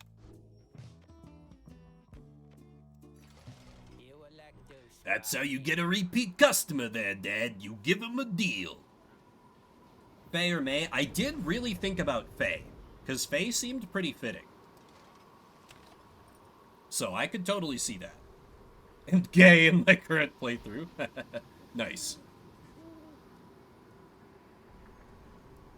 Started it doing June. Perfect.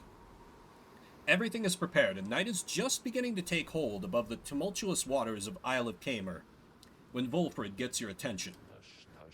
Reader, I suppose you might remember our first meeting with that manly Tinderstouff. He would be mortified, of course, if you forgot. I would say that he is an embarrassment to my kind, but unfortunately I've known many others like him. We are a discontented people, I suppose. Anyway, when last we saw him, you might recall that I avoided him. We are not good acquaintances or anything, but he knows enough people in high places that he could be harmful to our plan, should he know of my involvement, and so... Volfred dons his ritual mask. I shall have to be discreet here. As I am with the Nightwings once again, I can no longer hide from him outright. Perhaps, though, he shall take me for a common sap. Anyhow, it seems to me we have a right to conduct. Are you joining the active team, Volfred? Or are you just donning that as a disguise? Let me see. Plus 8 presence. Plus 8 quickness? Jesus.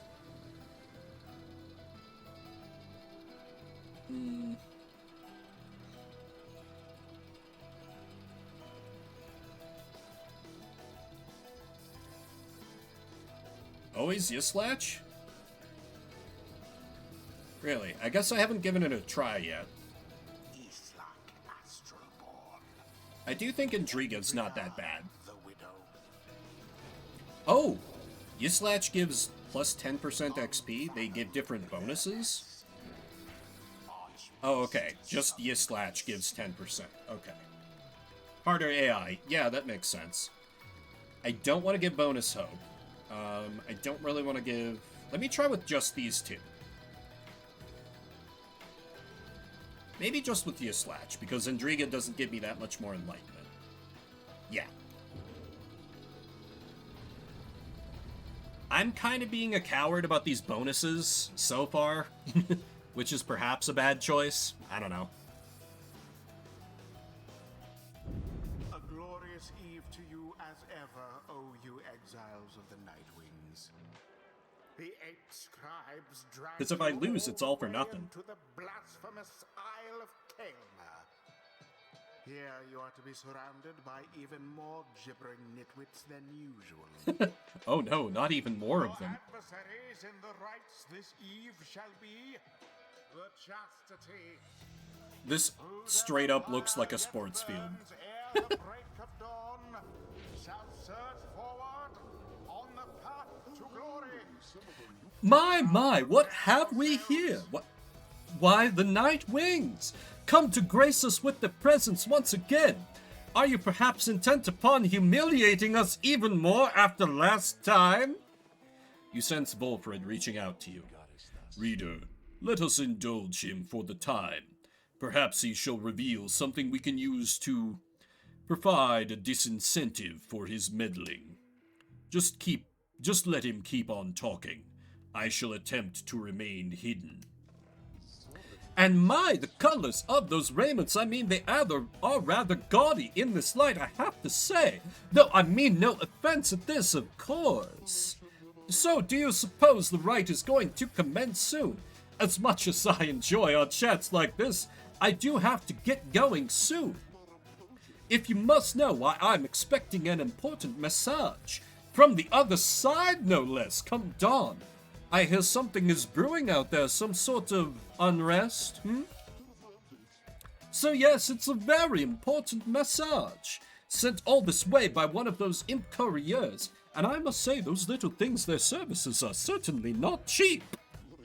Though I'm sure that I could get you a good deal on their services if you wish perhaps to contact a loved one back home, All I ask, of course, is that you stand aside and let the chastity prevail, as well we ought. For I've a date with Destiny not long from now, upon the fall of Soli Am. He continues talking for some time, until at last the rite is set to start. The game's like, yeah, he keeps fucking talking. Oh, my! Look at this wonderful assembly of exiles come from all different corners, Such a colorful retinue you Nightwings have. You know, I heard the most preposterous rumor about you, that you are harboring an especially notorious criminal. One who has designs upon the Commonwealth itself. He looks right at Bulfred. But I could not imagine such outlandish tales could possibly be true, Anyhow, I would so like to meet everyone here. Hello, good Nightwings. I am H. Manly Tinder Staff, and truly, it is a pleasure to make your acquaintance. Manly has intruded on your privacy as you set to choosing your triumvirate. He could not be less welcome. He seems to be searching for someone in your ranks.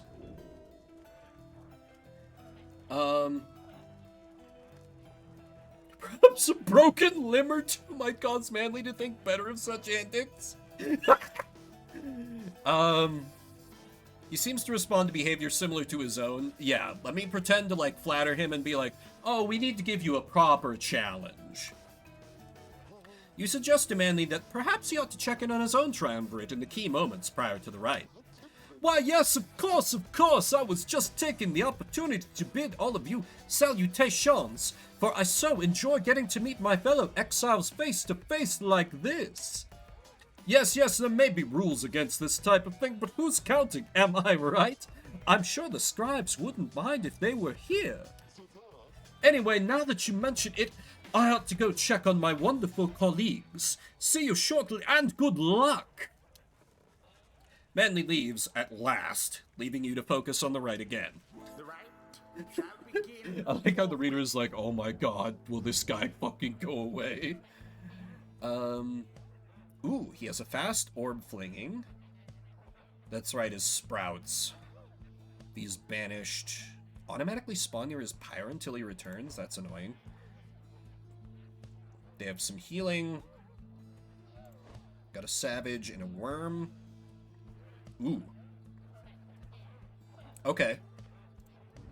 I don't think that really changes my battle plan, though. I think I send out Ruki, Shay, and Ametha. That's not a very good team on defense, but aside from the snake, they don't really have much in the way of speed, so hopefully it'll be enough. Ruki. Shay. Ametha. It is done. That idiot Sap and his chastity cronies are all talk. We can take them. Are you quite ready yet, O Nightwings? I doubt you are! Because my colleagues of the Chastity and I, we have a trick or two we think shall take you by surprise. Just watch!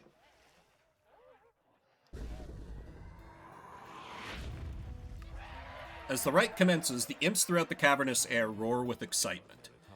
Our struggles and our plan, mere entertainment to these loathsome creatures. Oh, lonesome. Begging your pardon, sir. The imps of the Isle are quite passionate about the rites. Just now, they offered a bounty in soul, if our triumvirate proves worthy. Ah. They would pay us? In exchange for what, exactly? And where did they get the soul for that matter? My understanding is they wish to see us perform various feats of glory. As for the source of their wealth, who can say how much soul lies lost within the sea? Flashy displays of mastery in the rites. Interesting. Reader, it may seem beneath you, but the opportunity is real, if the soul could be of benefit. Indeed. Then, reader, my boy, it is yours to decide if entertaining these sad creatures is a justifiable distraction during these affairs. We trust your judgment. Now, let us not distract you further here. Feats of glory in the rites. Salute the imps, I guess. Finish 2 exo. Oh, I ain't got time. Commence. Ow. Almost indeed. Oh, shit. Oh, no, no, no, no, no, no, no, no, no, no, no, no. Mine. Okay, Rookie, all you. Ah, damn it. Ran out of stamina again. Boy, they are kind of on top of it right now. Why did I do that? Stop fucking bouncing around, you pricks. None left unscathed. Oh my god. Okay, it's fine. A little bit of flight will get me through this. Easy. Night wings assert themselves thusly.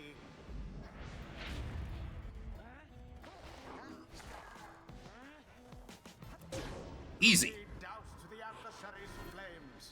Huge damage. Back to Pamitha. Everything which you hold dear. I just gotta be a little more aggro. The imps grow more and more agitated with each passing moment. Some start spilling onto the sacred grounds. Now, my impish friends do calm themselves. Calm down. I said calm down. I said calm down. I like how he only has like a faint veneer of being like this fancy gentleman, which crumbles pretty quickly when he gets annoyed. Oh shit. Beneath contempt. Shay, get up. Oh, thanks, I'll take that. Ah.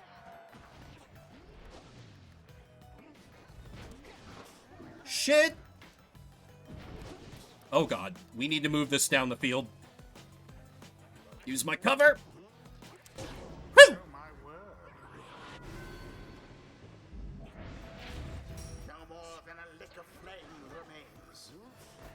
Can't stop me, I'm in the air. The night wings prevail yet again. That was a nice little They challenge. hardly deserved it, though, if you ask me. Ah, shut up, announcer. I know you love me. Thus end this night's proceedings. My word! How could this happen to me? You deceitful, ignorant, utterly uncouth pack of fools! Have you any idea what you've done? Volfred watches the outburst in silence. Keep spouting off like that, Manly, and you shall reveal all we need to know. You harbor such a fear within your heart there, don't you? Coming from the aristocracy and now in exile. How they must speak of you. What would they think of you if you don't get out? Or even if you do? Volfred remains deep in thought, studying his adversary.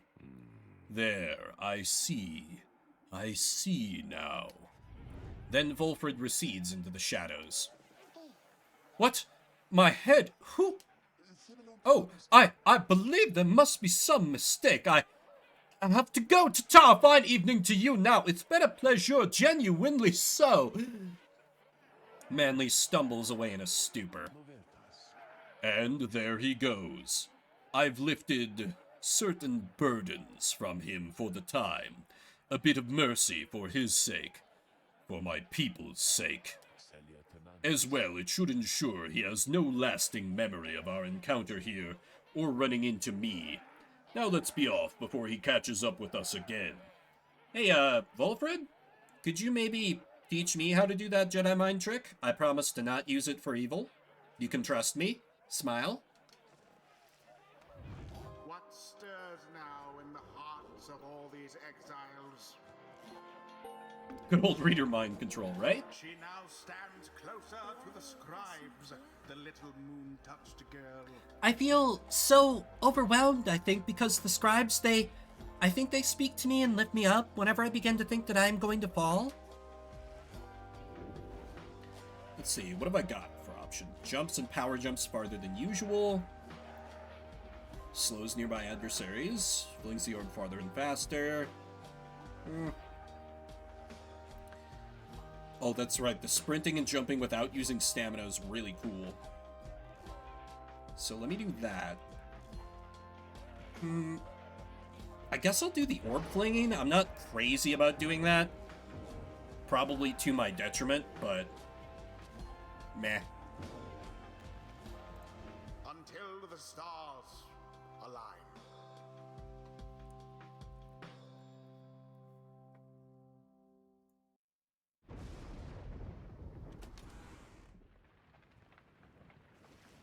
After you and your fellow exiles overcame the chastity, you find the lone minstrel tending to one of your own.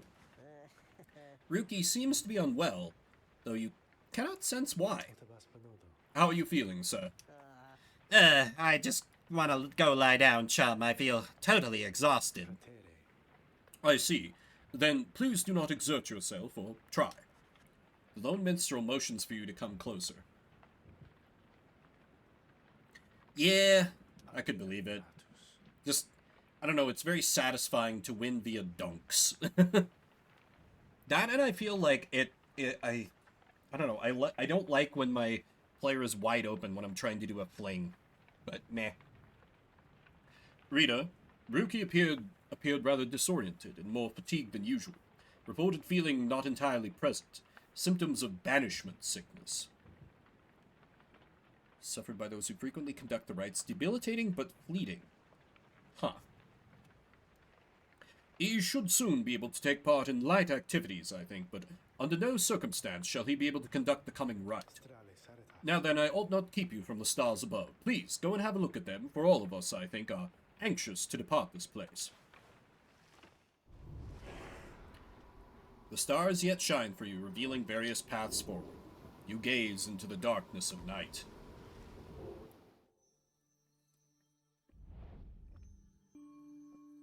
Do I get more than one option? I do. Good.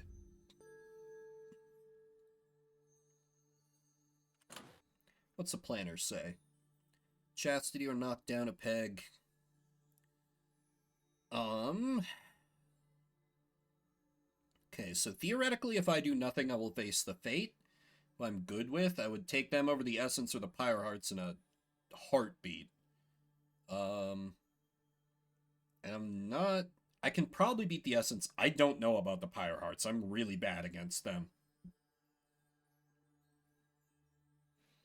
The only one... So if I screw up here, I would probably boost either of them to be able to take part in the tournament. So probably don't want to face either of those teams. Let me see my options. The Accusers. The Essence. Oh, the Dissidents. The Dissidents are fun. I wouldn't mind fighting them. Also, since I do have some people in chat who know the game, Volfred made some mention of, like, recording which, ascending which exile would, like, better, like, benefit the plan, but I haven't been able to find any way to see that in-game. Like, where is that? Or did I completely misunderstand that part of the game? Like, explaining that. If y'all would not mind enlightening me.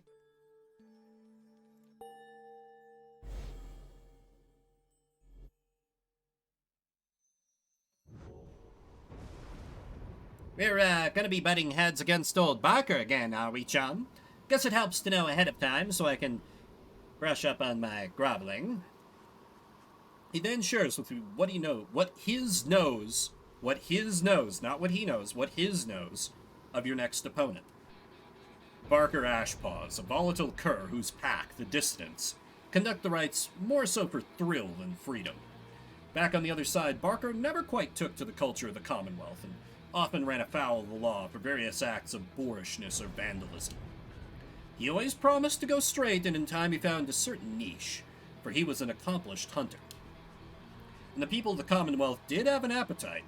Barker relished the hunt more than anything, and spent his earnings on a variety of questionable things. One particularly raucous evening, Barker was caught relieving himself on the foot of the statue of the Archjustice Androbellas IV. Oh, the one who outlawed literacy. And that was the end of his citizenship. And the downside, it seems he caught the notice of the dissidents, who in turn must have observed his speed, ferocity, and fearlessness. He is now the best of them. Barker's reputation grew among the exiled curs of the Jomer Valley region, where he is feared and unafraid of taking what he wants. And not long after they flushed me down, I was just trying to make ends meet and made a deal with him. In hindsight, let's just say it was a bad idea. He could make my life go real sour if he wants. Anyways, I better go pass out. We got a long few days ahead. You wish Ruki a restful evening in turn. It's too late to take flight, though tomorrow you can press on.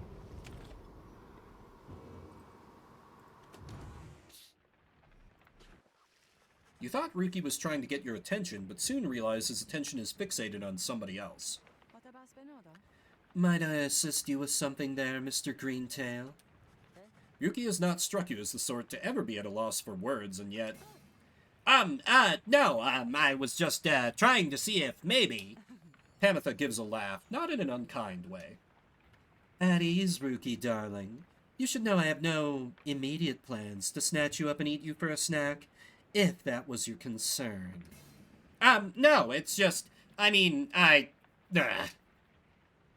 What is it then, Look, I got this really stupid question here, been bugging me is all. It's just, us curs, we don't have many run-ins with you folks, and so... Whoa, you folks? Don't be racist, Ruki. What is your really stupid question, Ruki, darling? Okay, here goes. How come you always wear that hat? Pamitha remains silent for some time. Then... This helm was given to me by my blood sister, on the night of my very first kill. Slowly she reaches for the helm. Oh. You got some helmet hair, honey. I liked you better with the hat on. Ruki Greentail, this helm, it means nothing to me now. I want you to keep it. What? Then Pamitha begins to laugh again. Come on, Ruki, darling. You have got to stop being so serious around me all the time. I don't bite. Besides, we seem to make a decent enough team out there, I think. You're pretty quick. Ruki laughs rather sheepishly. All right. You got me pretty good there, sister. So, that stuff you said about the hat, then? Total nonsense. Mostly. I just happen to like it. So, you're saying I can't keep it? If I get out of here before you, Mr. Greentail, it's all yours. It's a deal. He skitters off before Pamitha can respond. She simply shrugs at you and smiles. I appreciate her talent for fucking with people. I really do.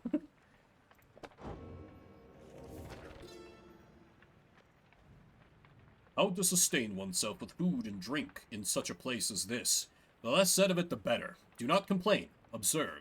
And above all, keep moving. Where my Rook at the shipper's at? I could see it. It would be cute. I think I'm more about, Joditha. Personally. Sources of sustenance will avail themselves to those with keener sense. In warmer climates, search the ground at break of day for subterraneans. In colder places, dig for them. Give them purpose. Drinking pools are rare, but moisture in abundance outside of the sandfolds. Some is poisonous. Take only what you need. The downside limits any opportunity for excess, but it provides enough amenities to meet the needs of life. One who withstands it cannot help but feel a sense of gratitude. I'm just a sucker for enemies to lovers, though. I really am. I'm a simple man. And also, it combines two of my finest tastes. Boobs lady, and lady who could tear me in half without breaking a sweat. Both are good.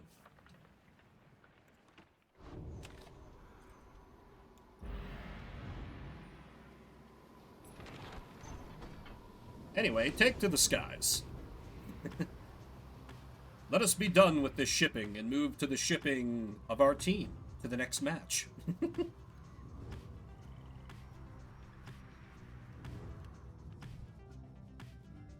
see. Alchemical ingredients or exploring the pools. It's Bertrude's show either way. Alchemy ingredients is interesting. Let me try that. Search for reagents. The bog witch Big Bertrude knows much of things growing unseen throughout the land, including things residing here within the dusty wastes of Fall Flat. We have made note of thy willing assistance. Come along then, reading one.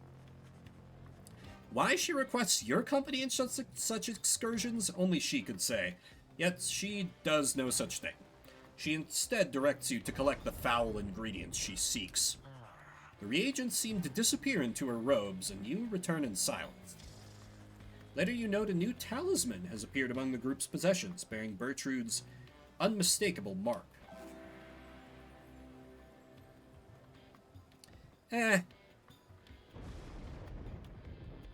I mean, I guess that could be good against, like, the fast teams that I'm bad at fighting, who score on me a little more often. Still not crazy about that. I'm probably gonna sell it. Sorry, Big Bertrude. I almost called her Big Bertha. You approach Bertrude just as she has finished polishing the various bottles, flasks, and vials that your fellow exiled have collected during your travels through the downside. The evidence of thy travails, how brazenly ye put them on display. Ye tempt these lands to swallow ye. She lets out a long breath. Nonetheless, these trinkets stir our memories, not merely of these lands, but of the country whence we came. Know, reading one, that we are here because of Sandalwood. We met him long ago within the southern bogs. He offered many courtesies, and in exchange we found agreeable. We sought then certain reagents necessary to our studies of the heavens and the earth, and he knew where to procure them. In exchange, we were to boil for him our finest inks, a certain recipe notorious yet secret. Its stain could never be removed. Oh, but the Commonwealth myths lacked it. 'Twas then we first began collecting samples of the regions of the downside, for Sandalwood was ever true to his word. Long had we studied this accursed place, Black Basin, the chaos of the deathless tempest, the richness of the bogs of flagging hands, land so far away, and yet they called to us. If Molten Military was able to traverse the downside in its entirety an age ago, then surely 'twas not beyond reckoning that we could do the same. Furthermore, but she hesitates. It matters not, reading one. Thou hast indulged our tales long enough. For now. She slithers away without further explanation. She seems reluctant to discuss the circumstances of her past with Volfred. Yet you sense that she is here by choice. Yeah, I kind of knew that already, game.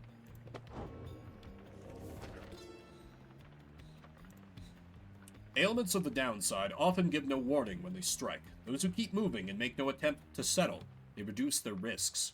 The afflictions come in multiple varieties. The bogs of flagging hands, a pallor tends to sink into the skin, and then into the mind. The nauseating sea of solace north of there is difficult for some to tolerate. Very hot or very cold environs bring their own specific side effects. My coat is not as lustrous now. My fangs are long. Like all aspects of the downside, all these ailments share a purpose, to test your body, mind, and spirit. They only appear to harm. Accept them, surpass them, move on. He's very big on this whole keep moving thing. Anyway. To the spring!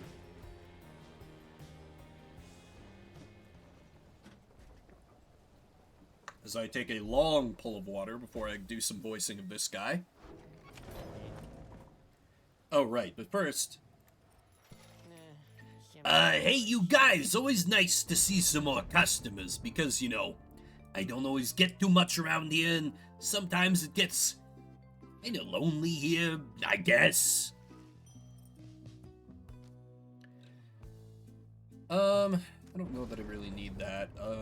Yeah, I don't give a shit about the dying flame. Sorry, Big Bertrude. Don't think I really need anything. I could sell off the plume, I guess.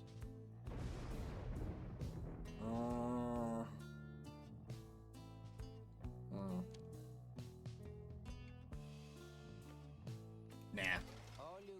Pleasure doing business with you guys, so,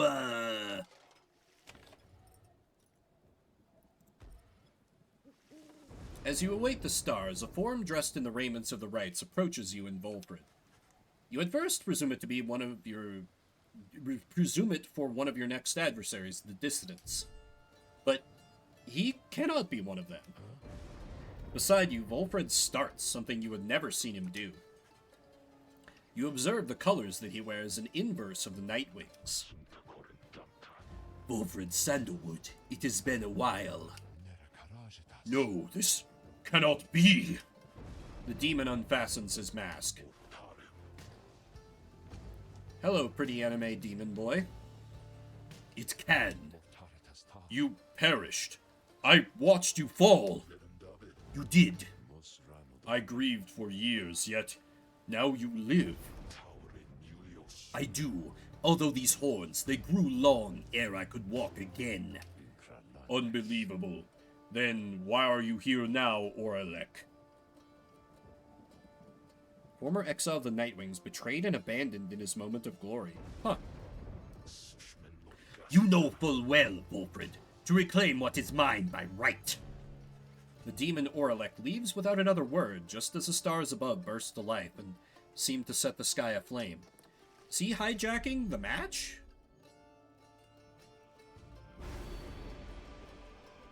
Interesting.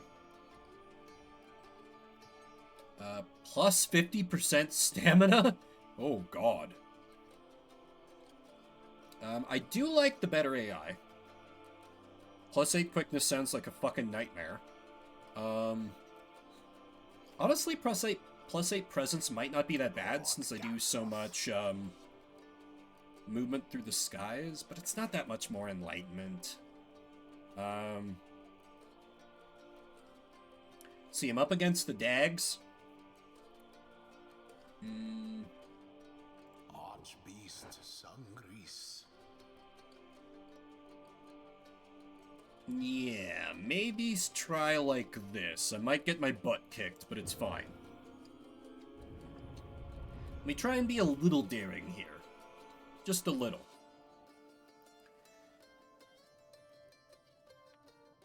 Reader, what lunacy is this? What do you mean? 'Twould appear the Nightwings are to stand against themselves this time around. Oh. This is a mutiny, in violation of the sacred law. The exile whom you face?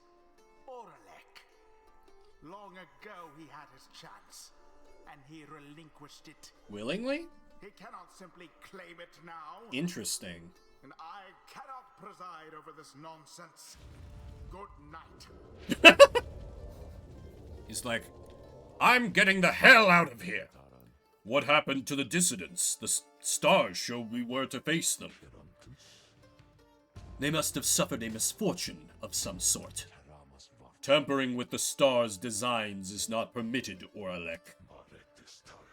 Cheating the worthy of their rightful liberty is not permitted either, Wolfred. You must know I took no part in that betrayal. Search your heart. Oralek says nothing for a time, then... Where are your raiments, Wolfred? I have refused to wear them since, in show of solidarity to you.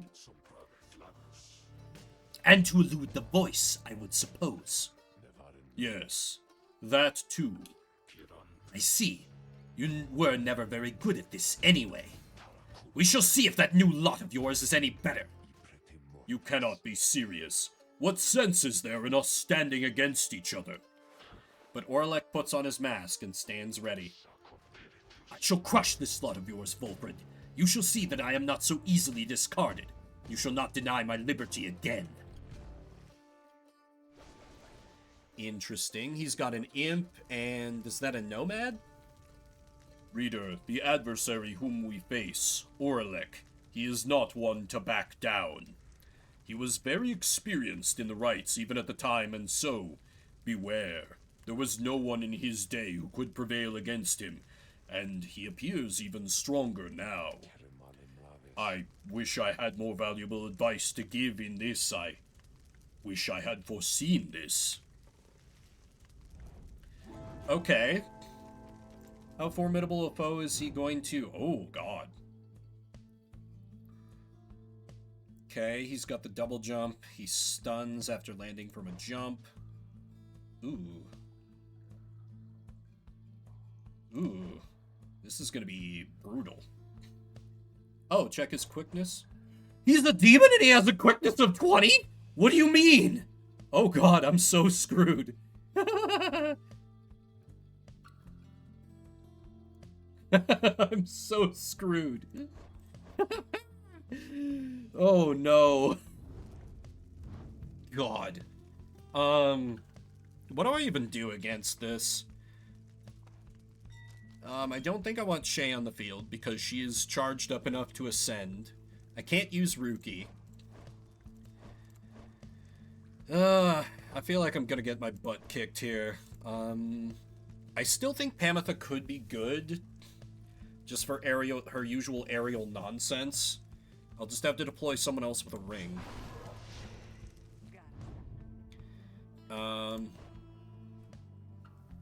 Kizo might not be bad. Sir Gilman with infinite stamina would also... Well, not infinite stamina, but a burst of stamina at the start could be good. And he's quick enough to run rings around the rest of them. And then I could deploy Bertrude for defense.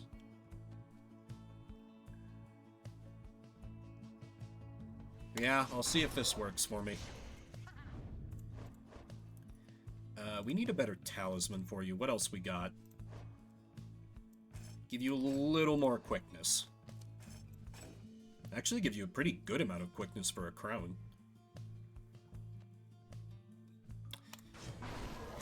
I don't think this is gonna go too well for me, but I'll give it a shot. Such a triumvirate you have assembled, Volfred. Then let us see what they can do. Come and face me, false Nightwings.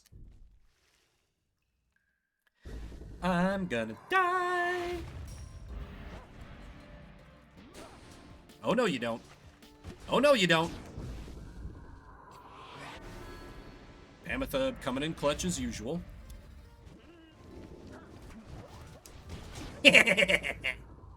Not quick enough to withstand my assault.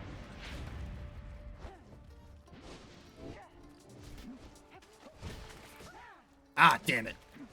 They had good timing on the jump there. Oh god, oh god, oh god.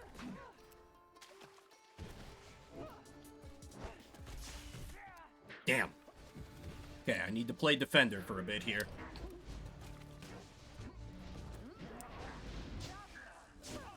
Whew, that was... Oh god. Crap. Well, stick a fork in me, I'm done.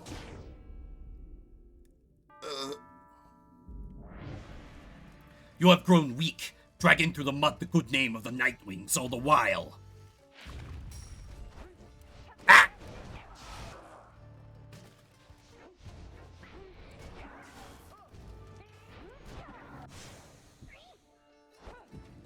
Give! Have Sir Gilman fling the orb in their pyre? Screw that. Well, maybe.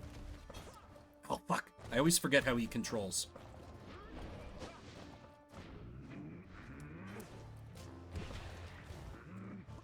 No, no, no, no, no! Hot! Woo! God damn it, I hate Slash. It's so bad.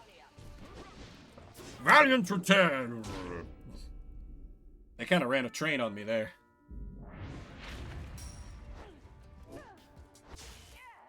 That was dumb. What? Why did that not get him? That's not fine. That's not fine. That's not fine. Pamitha. Pamitha. No! Damn it. I'm not, in fact, winning, son. They're kind of giving me the business here.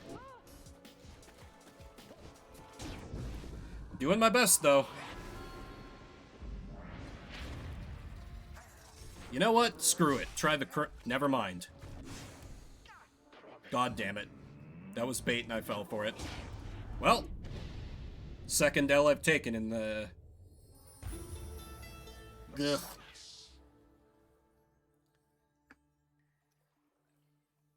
Shouldn't have invoked the Titan Stars. I knew this match was going to be different. And yet I was like, it's fine. As expected, you call yourselves the Nightwings, but you are they only in name. And as for the rights, it is a mockery of what it once stood for. All of this, a stain upon the legacy of the scribes. Volfred looks on as Oralek departs without another word. Oralek, forgive me. Oh well, it's fine. That wasn't the Ascension ritual, so... That was just a common match. Ouch. The strange designs of the 8 scribes, their everlasting sorceries are strong within this land, and we shall yet make further use of them, we think. Let's see. Charge up time before Aura Blast being reduced is good. And then I can build up to Stubborn Flame, which is the one I really want for her.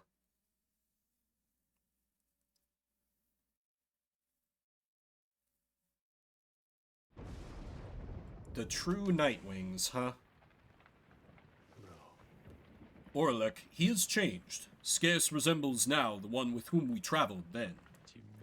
I am afraid so. I can only begin to imagine what he has been through all these years. Reader, as you can see, Oralek and we have some years in common. A story for another day. I need some time to look at how all this affects our plan. Reader, sir, Oralek is a principled person. His freedom was denied him just when it was in his grasp.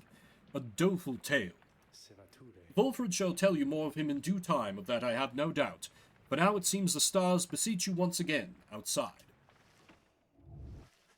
There, deep in the infinite dark, once more you see a single star shining brighter than the rest. This should be the Ascension, right? Yeah? Yep.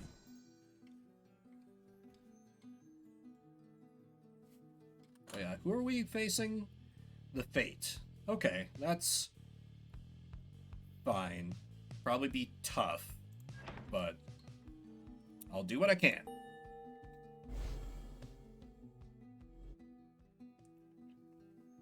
I'm a little sad I didn't get to see a Cockney dog boy. He's fun to voice. Once more, then, unto the fall of Solium. Excellent. Our plan proceeds at pace. We need but continue to make good on all such opportunities the stars present, so much as possible. Then our ranks within the Commonwealth may yet grow strong enough that we shall sway the people toward our cause. It shall be difficult, but the people have their hearts and consciences, and the Commonwealth has long since lost its way. The never-ending wars with the High-Wing remnants, the passing of more sentences of exile than ever before, for increasingly more dubious causes. The burning of books, the outlawing of literacy, these are corruptions of the teachings of the scribes. Together, we shall prove it, soon enough. Volfred, sir, what of Oralek?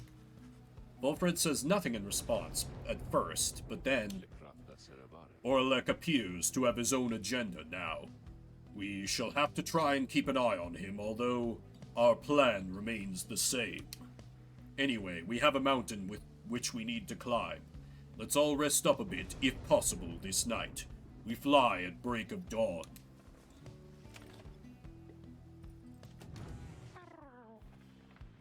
Tizo, what's up? Tizo seems despondent following the confrontation with Oralek.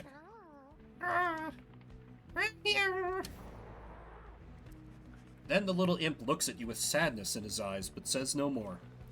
He skitters up into the rafters.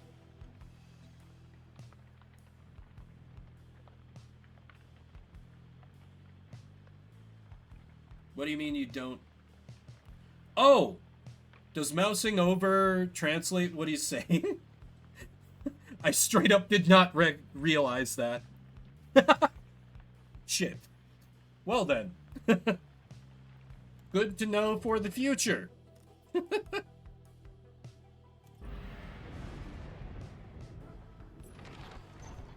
Not sure how I didn't make that connection. Gonna go ahead and blame the streamer brain tax.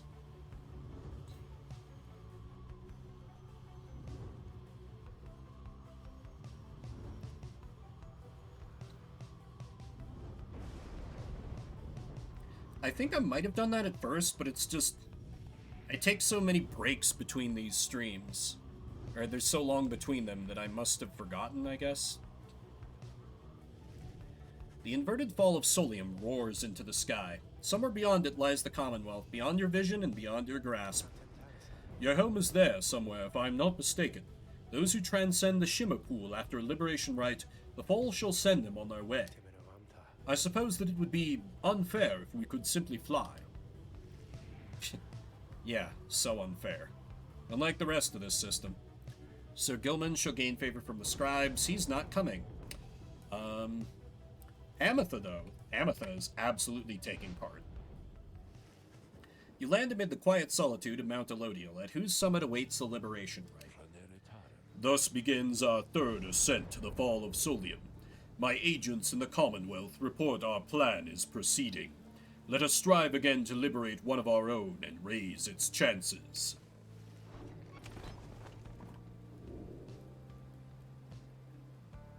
A trial for Bertrude?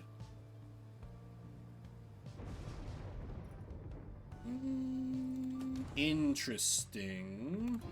I'll give it a try. Just name the victim, Jesus. You ask Sander to administer one of her special trials for Bertrude. The old bog crone, then? She does have some potential, I should think. More so than most of those with whom you share that little residence. Then let us bring her forth. Soon Bertrude appears in heed of the summons. We sense that thou hast need of us. What kind of unfair bullshit do you have for us this time, Sandra?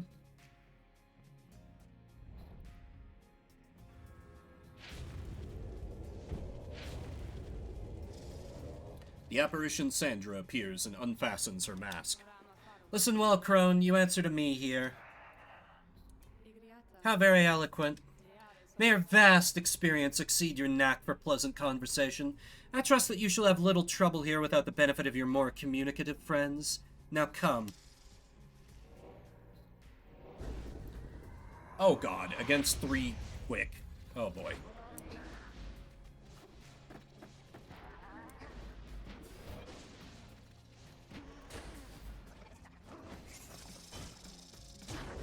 Easy. So far. Her massive boost to speed is really helping here. I ain't gonna lie. What? I didn't even see them charging up for it. Damn.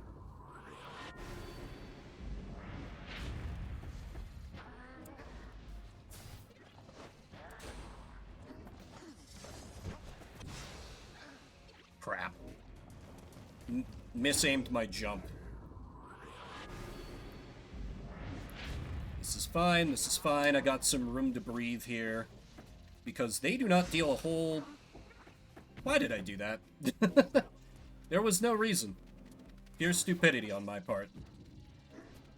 Okay. But now you're wide open. One more good hit will do it. Sheesh, their Kerr has such a range on his cast. Jesus. I'll take that. Thank you very much. Easy.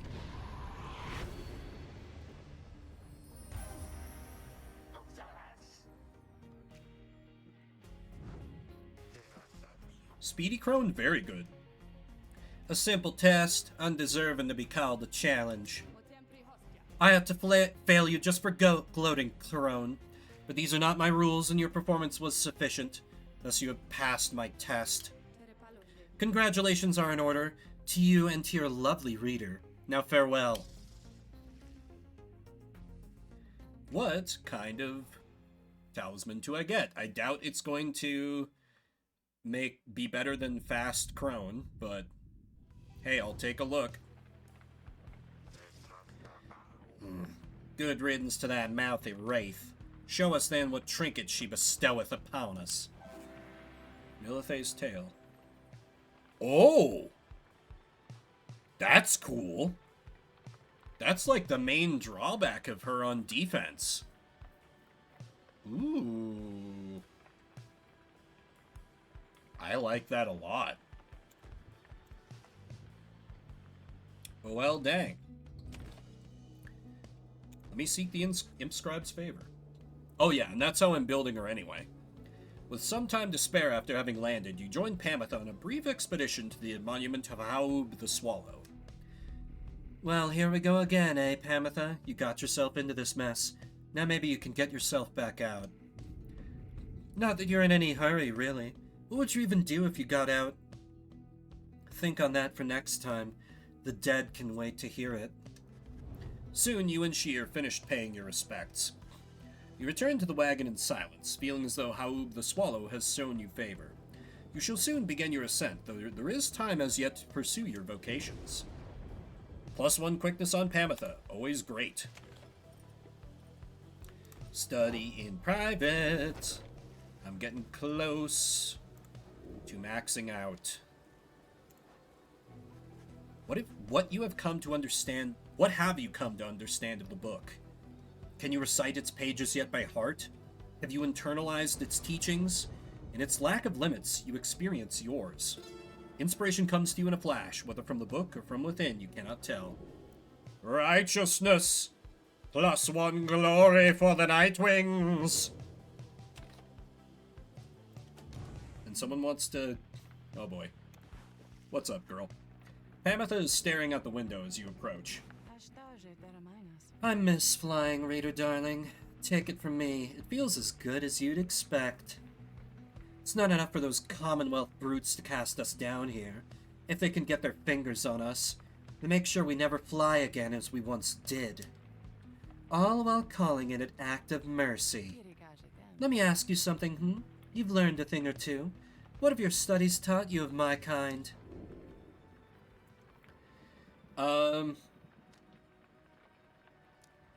We share a common ancestor, which I think is the most interesting part.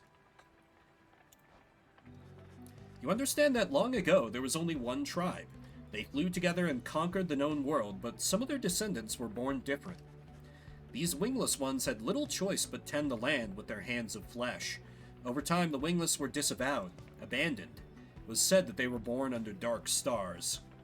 In time, they formed the Empire, and they fought back. Not all the winged and the wingless were at odds, and famous harps such as Saint Triesta Tithys proved kinship could be possible. Nonetheless, old hatreds are not easily assuaged. This is fairly accurate to our account of things. So, in a manner, you yourself are brother to me. My kind certainly aren't known for their good sense of humor, I can tell you that. My little tongue got me into no small amount of difficulty, till I learned to keep it well under control.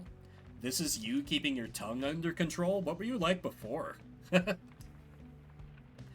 mountains I come from, the views there certainly are something, but there's a bleakness to it too.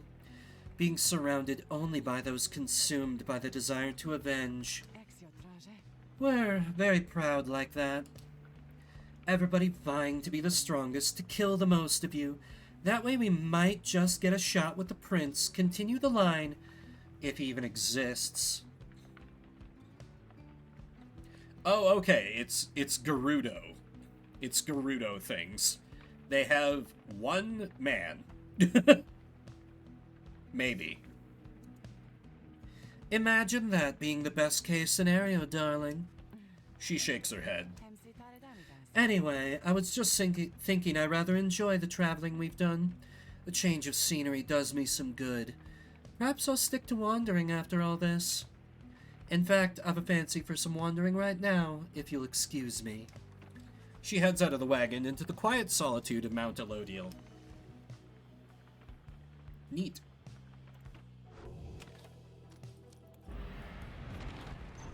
I do like her. She's really grown on me. I thought she was very untrustworthy at first, but... Shay or Ruki? Ooh. I'm feeling Ruki.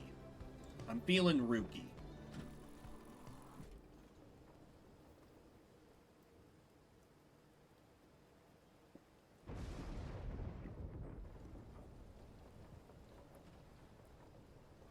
I'm kind of tempted to ascend him, actually. Though that would mean I was ascending people in a very predictable way. Just ascend the first 3 I started with. Feels a little lazy somehow. While traversing the solemn beauty on the way to the summit, you pass a monument to Molten Milithae, and Ruki happens to take notice. Hey, scribes, it's your pal and ever-loyal servant, Ruki Greentail here, just stopping by to say hello is all. If you're feeling generous, just thought I'd let you know I'd sure like to get on out of here this time, okay? So, let me out, okay? I owe you one. Soon, you and he are finished paying your respects. As you prepare to continue your ascent, you sense that Molten Milithae has shown you favor. +3 glory. Ooh. The question is, who am I going to be facing? I assume it's the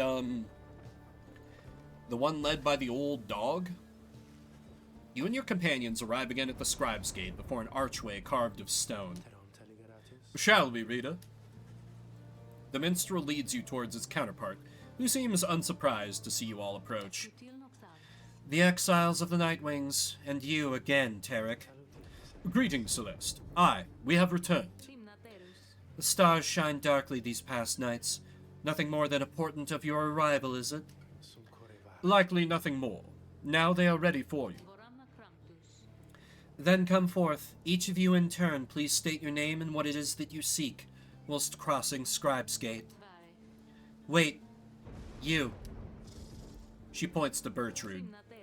You are new amongst this group. You shall go first. Please, do as she asked, Bertrude, madam. We are known throughout the downside as Big Bertrude. We follow Sandalwood, for we are fond of him. He led us into exile, and he shall lead us out. The gate guardian acknowledges her and motions for the rest of you to proceed. Everyone does so, including you. Once you all have declared yourselves, she regards you all for another moment and beckons toward the mountain's top. The 8 scribes bid the Nightwings welcome. Go forth with glory. Thank you, Celeste. Until the summit, Tarek. I like how Celeste just, kind of hates Tarek for whatever reason, or just does not give a damn about him. He's like, oh, yes, Celeste, please, honor her and respect her. And she's like, yeah, whatever. How do you keep getting in here? Hey, welcome back, you guys. You know, I guess this is a pretty decent spot for business all of a sudden. 'Cause it used to be, it was real bad up here, you know. I'd be here and just wait and wait and wait, and sometimes it gets real cold, like I was telling you before, and stuff like that. So, anyway, you buying anything or what? Ooh, what did that? Bottled Void. Beginning Banish returns in a burst that draws in near light. Interesting. Okay. I could use... Game, why are you being weird about... I might want the speed drugs. And then I think I can sell the Moon Crest. It just... Not crazy about it. Let's see.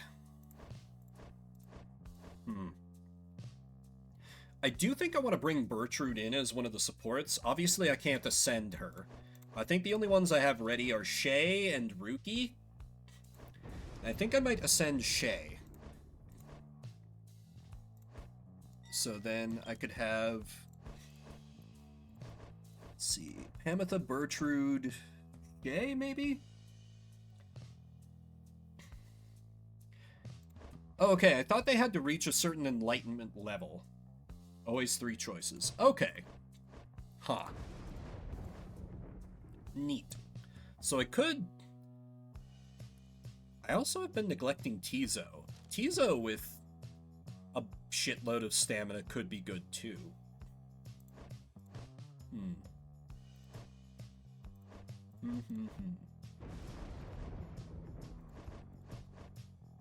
I don't know.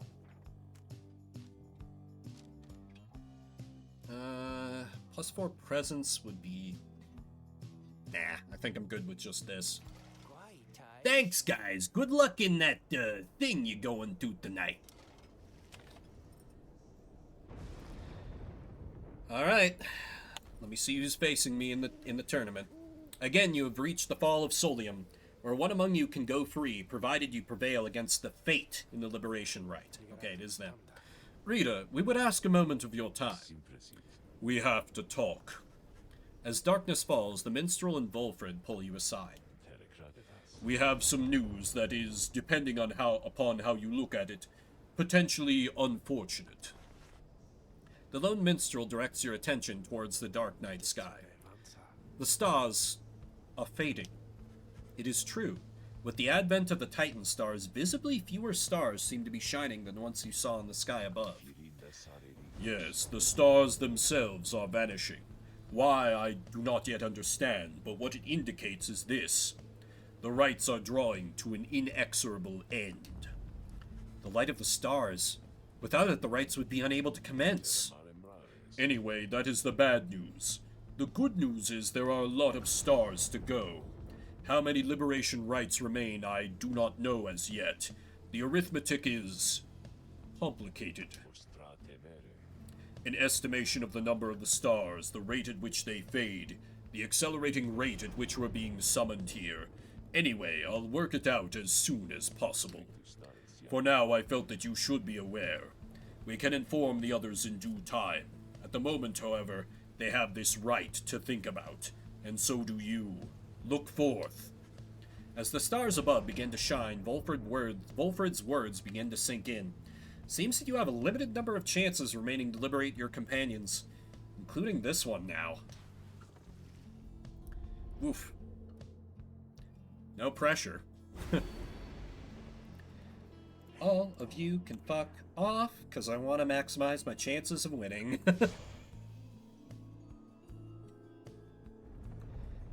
You may call it cowardly. I say yes.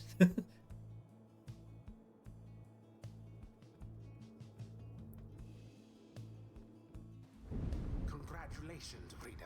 Thank you. It would appear the rites are drawing to a close. Doubtless the doing of that Orlek in all his bitter spite. I don't know about For that. now, your exiles have another chance at freedom here upon the Fall of Solium. So too do the Fate, your adversaries.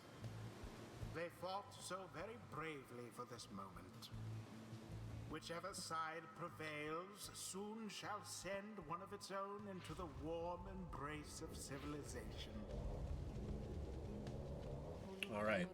The pyres burn in each of the triumvirates is present and prepared. I concur. The pyres burn in each of the triumvirates is present and prepared.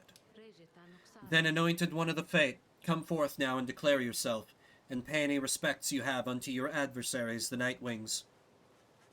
The bent old Kurd, Dalbert, steps forward and struggles for a moment with his mask. Greetings, good heralds. I am called Dalbert Oldheart. It is the greatest honor of my years to stand upon this sacred site, upon which the 8 scribes first anointed these glorious proceedings. Nightwings, we are honored to be in your presence once more. Father, they are our adversaries, not our hosts. We need not be so gentle with them. They shall do our utmost to keep you from your freedom. Dalbert, your son speaks out of turn.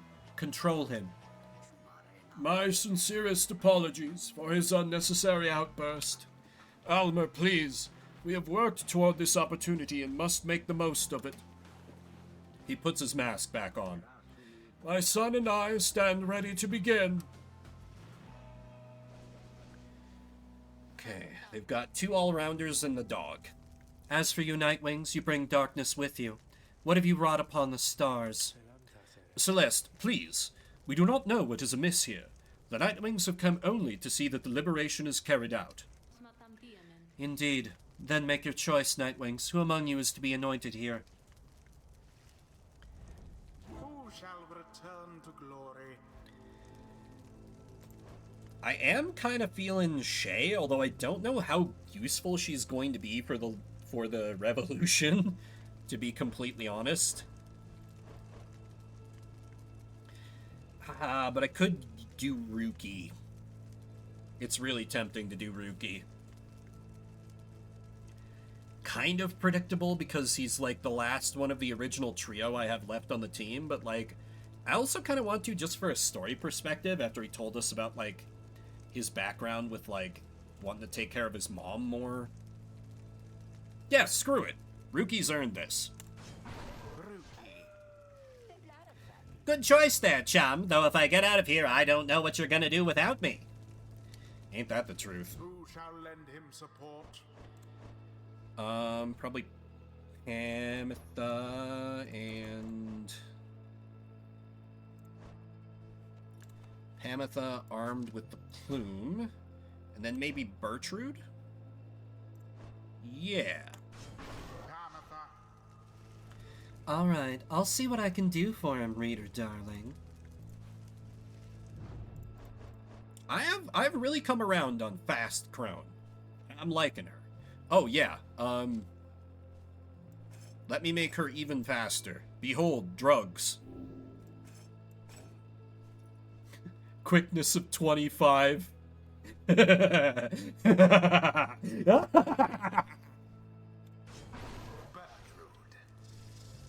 We shall lend our support to that one then. It is done. We give thanks to have this opportunity to face you, O Nightwings. Now let us strive to our fullest capability with honor and with grace. Shave your strength for the right, Father, and for the voyage home. Let this be our final battle against them.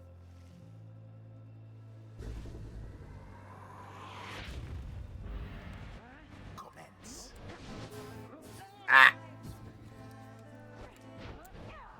What? Fine, Fast Crone a go-go. A little chaotic there, but I managed.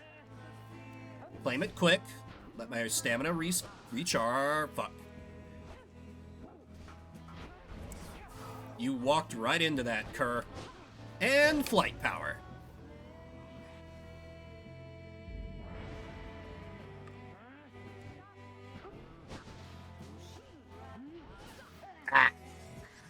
Fast Crone, go!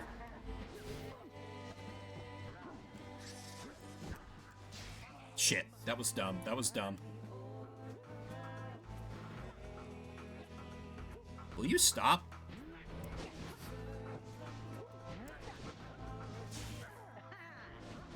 You got him, Maruki.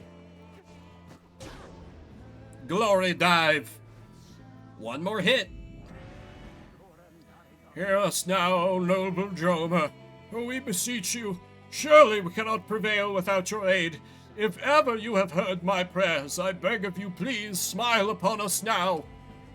Whether from his prayer to the scribes or simply from Dalbert's resolve, something comes over your fellow exiles here. If they are banished now, they shall not soon return. That seems bad.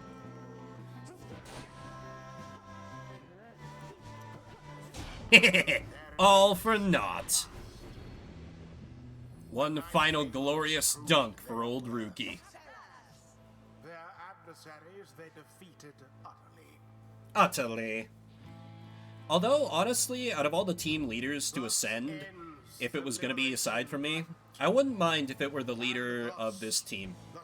He seems like a good old boy. exile appointed by the Night Wings shall be free, absolved of all misdeeds, return to glory in the Commonwealth. Yeah, The sad for Dog adversary Dad. And all others shall remain I am carry out their rightful sentences. I am a little tempted to show mercy on him, but not enough to throw the match. Alas, my son, once more it seems that I have failed you. Father, wait!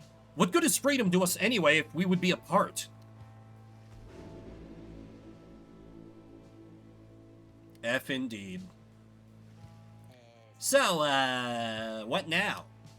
I guess I'm just supposed to jump into this waterfall thing back here, and then that's it. Home free. Home free! Something comes over him then. Now, listen to me, chums. Don't any of you go thinking you're gonna miss me, yeah? You're gonna do just fine. Even without old Rookie Greentail there to keep an eye out all the time. Even though the rest of you are just a bunch of slowpokes and all that. Me, I'm gonna be so busy drinking myself silly on Commonwealth stock, I'm sure I'm soon gonna forget each and every one of you. But just in case I don't, you be sure to stop by and visit me if you get back there too. Just look for Mama Greentail's shop, right in the heart of town. You can't miss it. So, yeah, stop by, say hi, you know. Now, I think I gotta go, so, excuse me. He drops into the shimmer pool and disappears within, although you can still hear him going on about something. Whoa, let me tell you, this is weird in here. Hey, it's starting. Oh, wait. Ruki earned back his freedom. May he return in glory. Godspeed, Rookie Greentail. The 8 scribes are ever merciful. By their grace, the cycle of the rites may yet continue for a while. But how much more time do I have? That's the question. Good a time as any to say thanks for having me along on this strange little journey of yours, reader darling. Plus 8 quickness.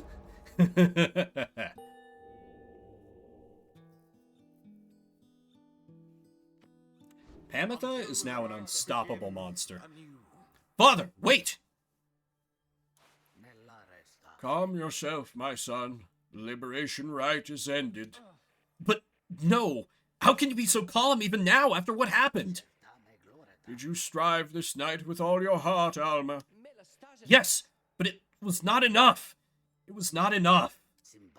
No, my son. It was enough. It was more than enough. Father.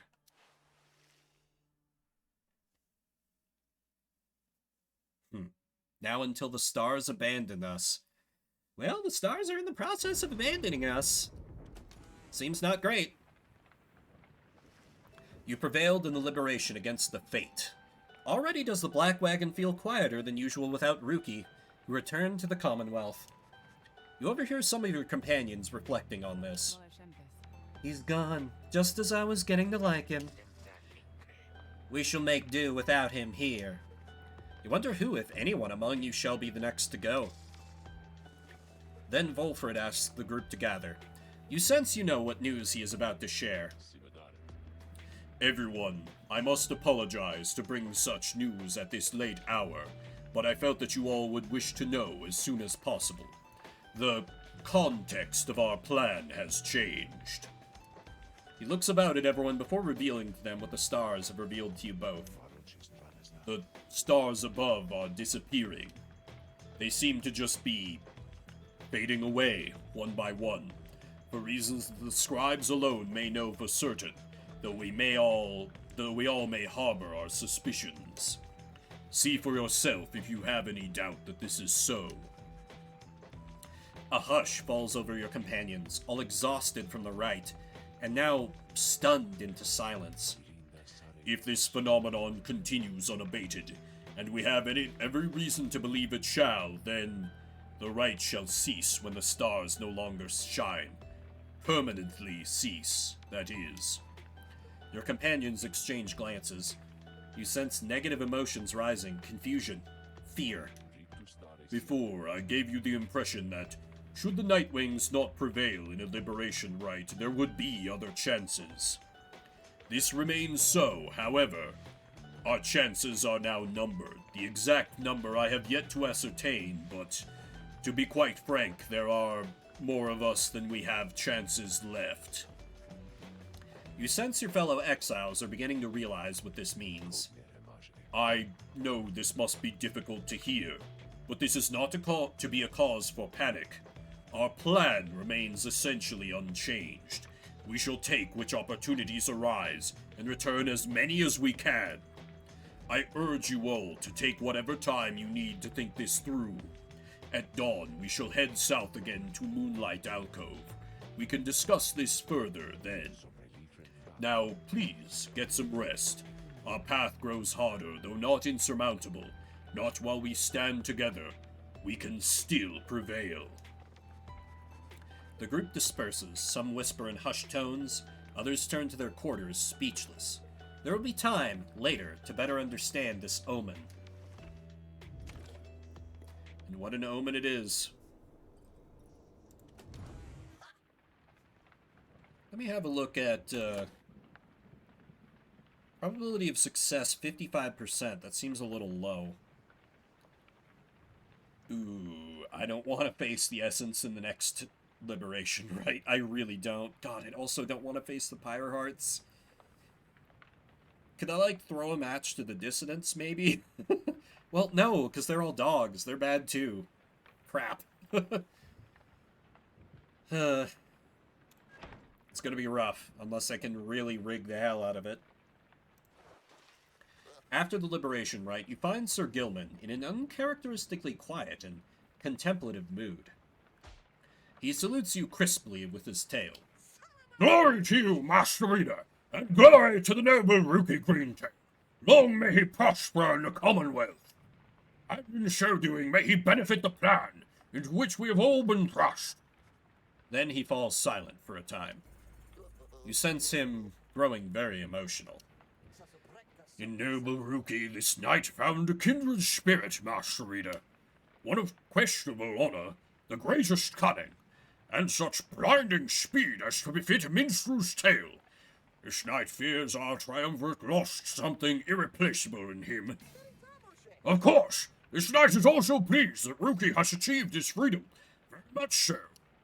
And furthermore, this knight shall now continue training even harder than before. Rookie Greentail, this knight shall train on and until such time as he is swifter than the jagged lightnings of the deathless tempest. Now, Master Reader, this knight must beg his leave of you, for it is time not for his rest, but for his training. Know that he is very grateful for your wisdom and your guidance in these rites. Between yourself and Master Rookie, you have instilled within this knight an unshakable resolve. He bows low and bids you a good evening. He's a bit ridiculous, but he's so good. But on that somewhat ominous note, I think I'm going to start to wrap up for the day. I've been going for 5 hours. I'm feeling the strain on my voice a little bit, so that's going to do it till next week. Tomorrow, around noon Mountain Time, I'll be doing my drinking and driving day stream with American Truck Simulator. I'll be joined by a couple of friends, so I know a Monday stream's unusual for me, but hey, I got the day off and I have no other plans. So, hopefully I'll see a few of you there. Otherwise, Saturday, gonna be back with Shuffle Saturday for a random game every 30 minutes, and then when we roll around next Sunday, I'll be back with more Pyre. Gonna see how things continue to play out. See if Anime Demon Boy keeps bullying me. He probably will. Now then, let me awkwardly mute the game to see if there's someone I know online that I can raid. Sure. Balinar is playing some Frostpunk. Let me give him a raid. So say hi to him. And thanks everybody for coming out. Spend a little bit of your morning, afternoon, evening, whatever time it may be for you. I see you. Oh, thank you for the follow, Anna Rina. Appreciate that. But yeah, till next time, till we meet again, my name is Vimbert. I'll see you around the internets. Y'all take care.